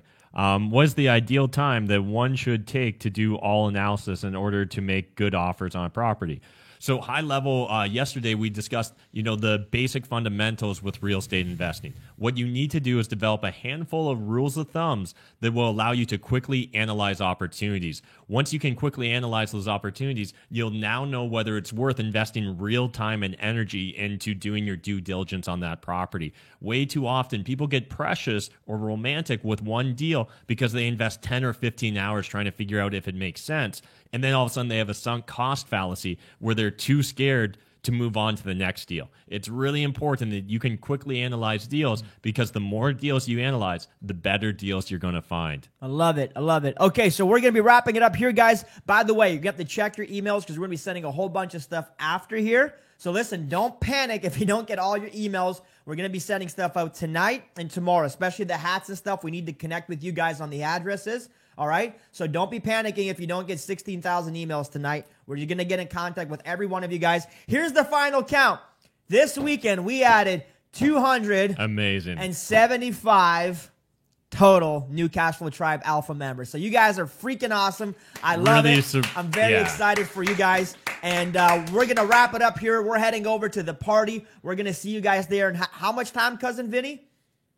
15 minutes. Guys, it's been an absolute pleasure. Thank you so much for hanging out with us. Hope you guys had an amazing weekend with us. For those of you that are new Alpha members, welcome to the family. We're going to be connecting with you guys. In fact, we're going to be jumping on one-on-one calls with every single one of you with our team. So make sure your email address is valid. Make sure your phone number is valid. Okay, and we're going to be getting your address to send you your brand new hat. So just work with us the next couple of days. Take advantage of the training. You can start tonight. Go over to Cashflow Tribe once you get your Alpha membership. And we're going to be adding everybody to the Facebook group. That's going to take us about 24 hours. So give us 24 hours to get everybody processed here because it's an amazing turnout. Yes. And we just need to make sure that we get everybody dialed in. So I've got 275 priorities. That's our priority here the next 24 hours to get you guys set up. So let's connect. Appreciate you guys. 275, Josh. That is amazing. You guys rock. I love it. I will see you guys in a few minutes. And I hope you guys had an amazing time. And let's roll from there. And if you guys are in beta and you want to upgrade to alpha, beta was absolutely free. So there's no upgrade. It's just alpha. Alpha is Cashflow Tribe. So nobody ever paid for beta, ever. So get into alpha by clicking the link or going to cashflowtribe.ca. We're going to leave it up here for a few minutes before we shut it down and expires. I think it expires tonight, right? Is that right, Cousin Vinny? I don't know what time that link's coming down here. But folks, thank you so much. God bless you. Have a great day and stay humble. Thank you, guys. Learn how to make $10K per month investing in real estate virtually. This might be the push you've been needing for 2020, even if you have no cash and no experience, over this 2-day live workshop with Canada's leading real estate investors. Seriously, you do not have to leave your home. This is a 2-day training with Q&A, high leverage private Facebook group, and a private chat network. But wait, There's more. You'll also receive for free Ben Humble's virtual wholesaling course, where Ben teaches how he runs his wholesaling business virtually, so you learn all the secrets behind a 7-figure wholesaling company, which means you will eliminate years of trial and error. Also, you'll receive a group follow-up call. Still wondering exactly what you'll learn? Here, you will learn how to build a $1 million business mindset, how to leverage other people's money for investment deals, finding new and highly profitable deals for yourself, and how to master your marketing channels and more. This is a 2-day life-changing real estate investing digital workshop. To learn more, visit cashflowtribe.ca/workshop. Don't forget to subscribe to Matt on YouTube for every real estate strategy you could imagine. With an ever-growing archive of over 600 videos, Matt covers everything from breaking down the numbers on your first deal to managing a large rental portfolio. Rapidly approaching 60,000 subscribers, Matt is widely known as not only the largest, but the most trusted real estate YouTuber in the country. Follow Matt and watch how he and his team build a real estate empire and grow relationships with other key investors throughout Canada, all while gaining the knowledge you need to take action on your own goals. I just got an email that said my flight was canceled. How come? I have no idea. It just said my flight was canceled.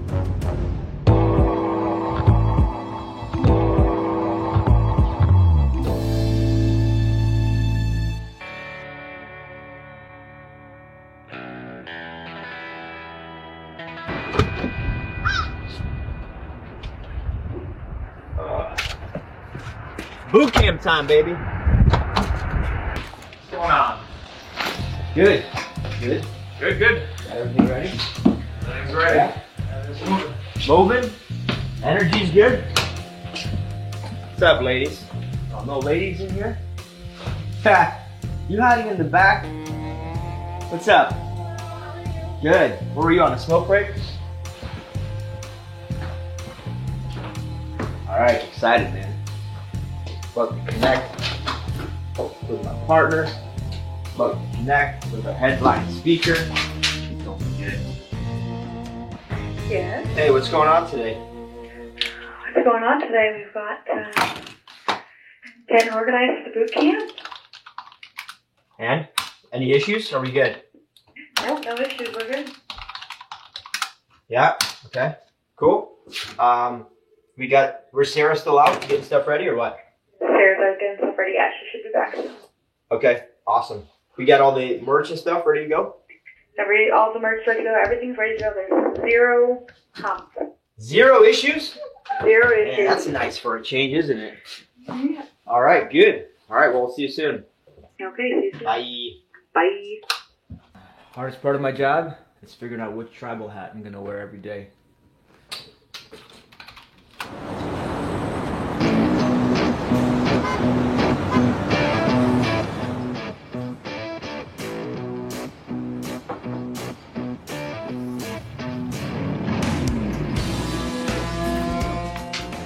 There we go. Every month. Yo! That's fantastic. That's what I'm talking about, man. Here's good my shit. dude. Good for you. What's up, Humble? What's up, guys? How you doing, man? Good, man. How are you? Good, good. So glad to connect with you. Excited for this weekend, man. We're our energy's pretty high. I know Matt's pretty excited. So happy you're coming back, Evan, man. We're honored to have you come back all the way from Dallas, Texas. Do you guys have me? Are you planning on me doing 1 or 2 sessions this year? I'll let you do the whole event, depending how it goes. We're ready There's a couple of different ways we can break that down. I always lead with you've got to talk about obsession or calling or giftedness or purpose in some form or fashion, because you can't master objections and push through barriers until you have the confidence in yourself to be able to break through. Boom. Matt, I think you'll agree. We've got enough time. Evan, we'd love for you to speak at least a couple times. Share the wisdom. I mean, we're so honored to have you come down here. I think a lot of people don't get a chance to get around people like you very often, people that are selling companies, that are growing, that are doing big things. And you've got your own Obsessed conference, which is coming up, which we're very excited to partner with you on and be a part of. So yes. Matt, what do you think, man? Everybody's rocking the toques here. We got the hats going. Yeah, you're definitely going to need to be prepared for winter this time. Like last time, I think you got off a little easy when you came to Canada. So we're actually like right. Dude, you got off easy. man. I'm bringing snow boots and snow pants. I got a garbage bag full of stuff. So I love it, man. I think all that sounds amazing. I'm excited for that. Matt, I'm excited for you to share those deals, man. Bring down the deals. Man. You know, Matt's I've got been watching that Instagram. Yeah, those deals are flying. they're picking up, man. You guys are picking up deal flow, which is great. And I think people are going to be doing real life deals. In fact, some of the boot camp attendees are bringing deals as well. So it'll be a really, really good chance for people to pick up some off market opportunities, connect, raise some capital, and do some business. So there it is.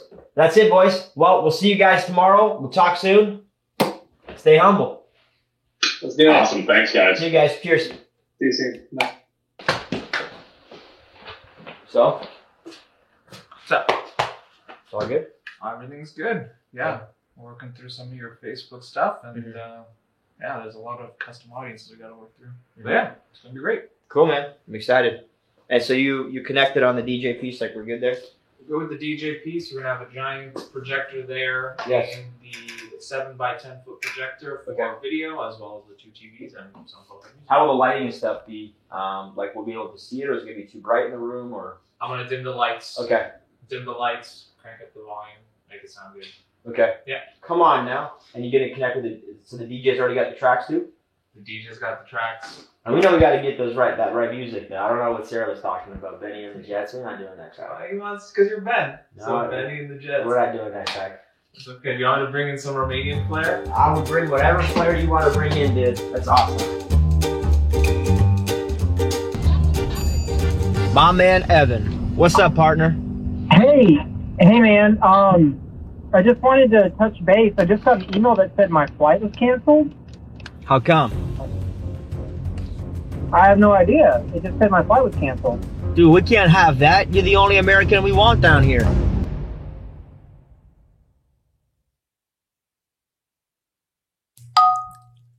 Cashflow Tribe is the fastest growing community of real estate investors in Canada focused on results. Cashflow Tribe was created by Matt McKeever and Ben Humble in 2019 when they realized there wasn't a successful real estate community offering accountability and results. Ben and Matt live an abundance mindset and believe that by serving people, we can grow as human beings and investors. We can have more impact and create more wealth by working together as a tribe. Ben and Matt have both experienced freedom through real estate investing. The foundation of Cashflow Tribe is as follows: transparency, community, results, and impact. For real estate investors, by real estate investors. Cashflow Tribe provides our members with proven strategies to accelerate or even start your real estate investing career.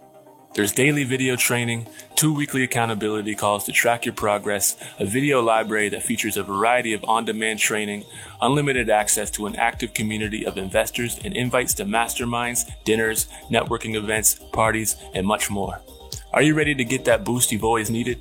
Text TRIBE to 226-773-1145 and instantly receive a 14-day trial to Cashflow Tribe Alpha. Shift your mindset, hone your strategies, and get results.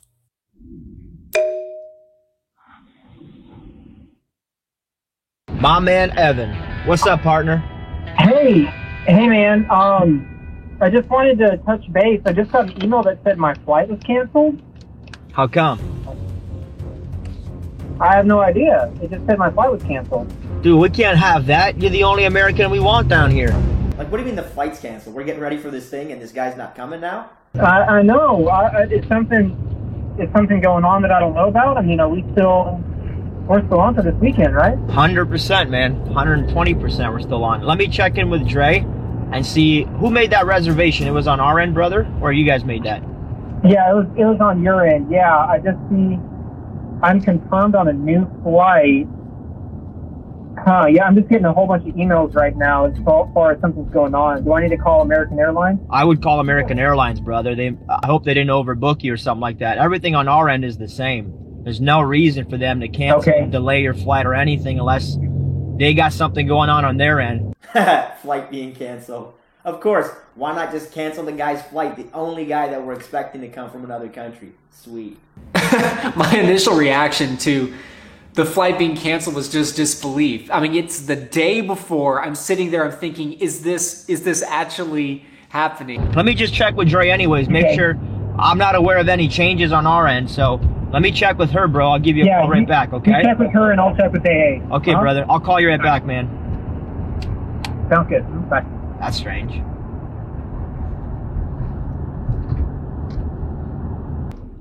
Hi, you've reached Andre.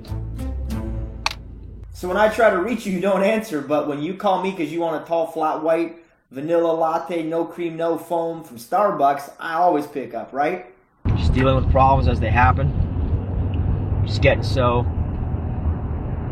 used to dealing with problems and fixing things, you just become like a fixer. It's like on autopilot, just boom, fix, boom, fix. Hey, there's an issue, boom, fix. That's literally the essence of business. So apparently somebody at the airlines pressed the wrong button and canceled his flight.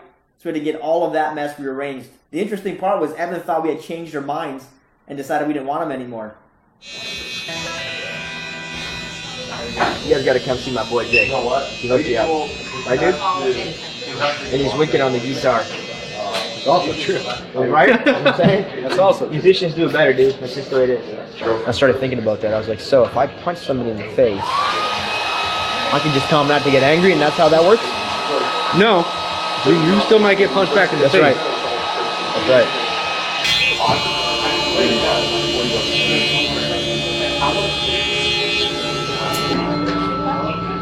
I'm good. Son, thank you. Beautiful. Thank you. Appreciate you, man. Have fun. I will. I know you will. Have a blessed day. You always do, right? Always, man. Good. So I decided to shave humble in my head just because. That's the cool thing with being financially free. I get to do whatever the hell I want. What I'm talking about. Okay. So I gotta be back like once a day for this? Yeah, I'll see you tomorrow. Catch up. I'll see you tomorrow. Yo, you guys like real estate?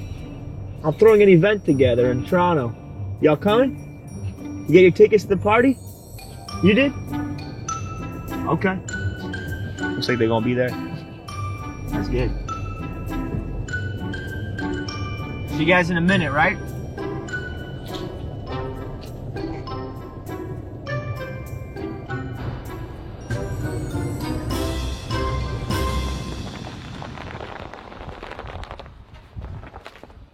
All right, getting ready for the big weekend. Time to pack, get ready.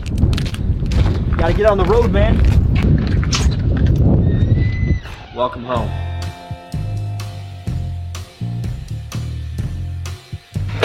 I'm gonna go check on the landlord.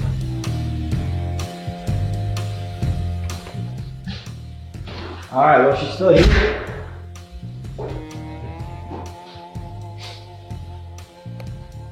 You gonna take it out? You know, I thought about trailering it out, but then it's going to sit on the trailer all week. Toronto got too much snow, man. No good. I think we'll just roll with Dre's car. Hi. Look! Oh! What do you think? Nice. Isn't I that like sweet? it. Is that your new brand? Yeah, so is this though. I did see that. Oh my gosh. What do you think? I like it. You always did want me to go bald, and I got a bald spot. You're like bleeding on this side. Oh yeah, that's part of the process. Oh. They said that will heal eventually. What do you think? Eventually? What do you think? Looks good. Does it look good? Yeah. Do I get one of these? Heck yeah, that's you. Dang, humble wife. I'm gonna put my hair down. What do you think? I like it. Aren't those dope? It's cool. So you're not going with your like little bend? I'm going with this. This is my new logo. Is this your new logo? That's it.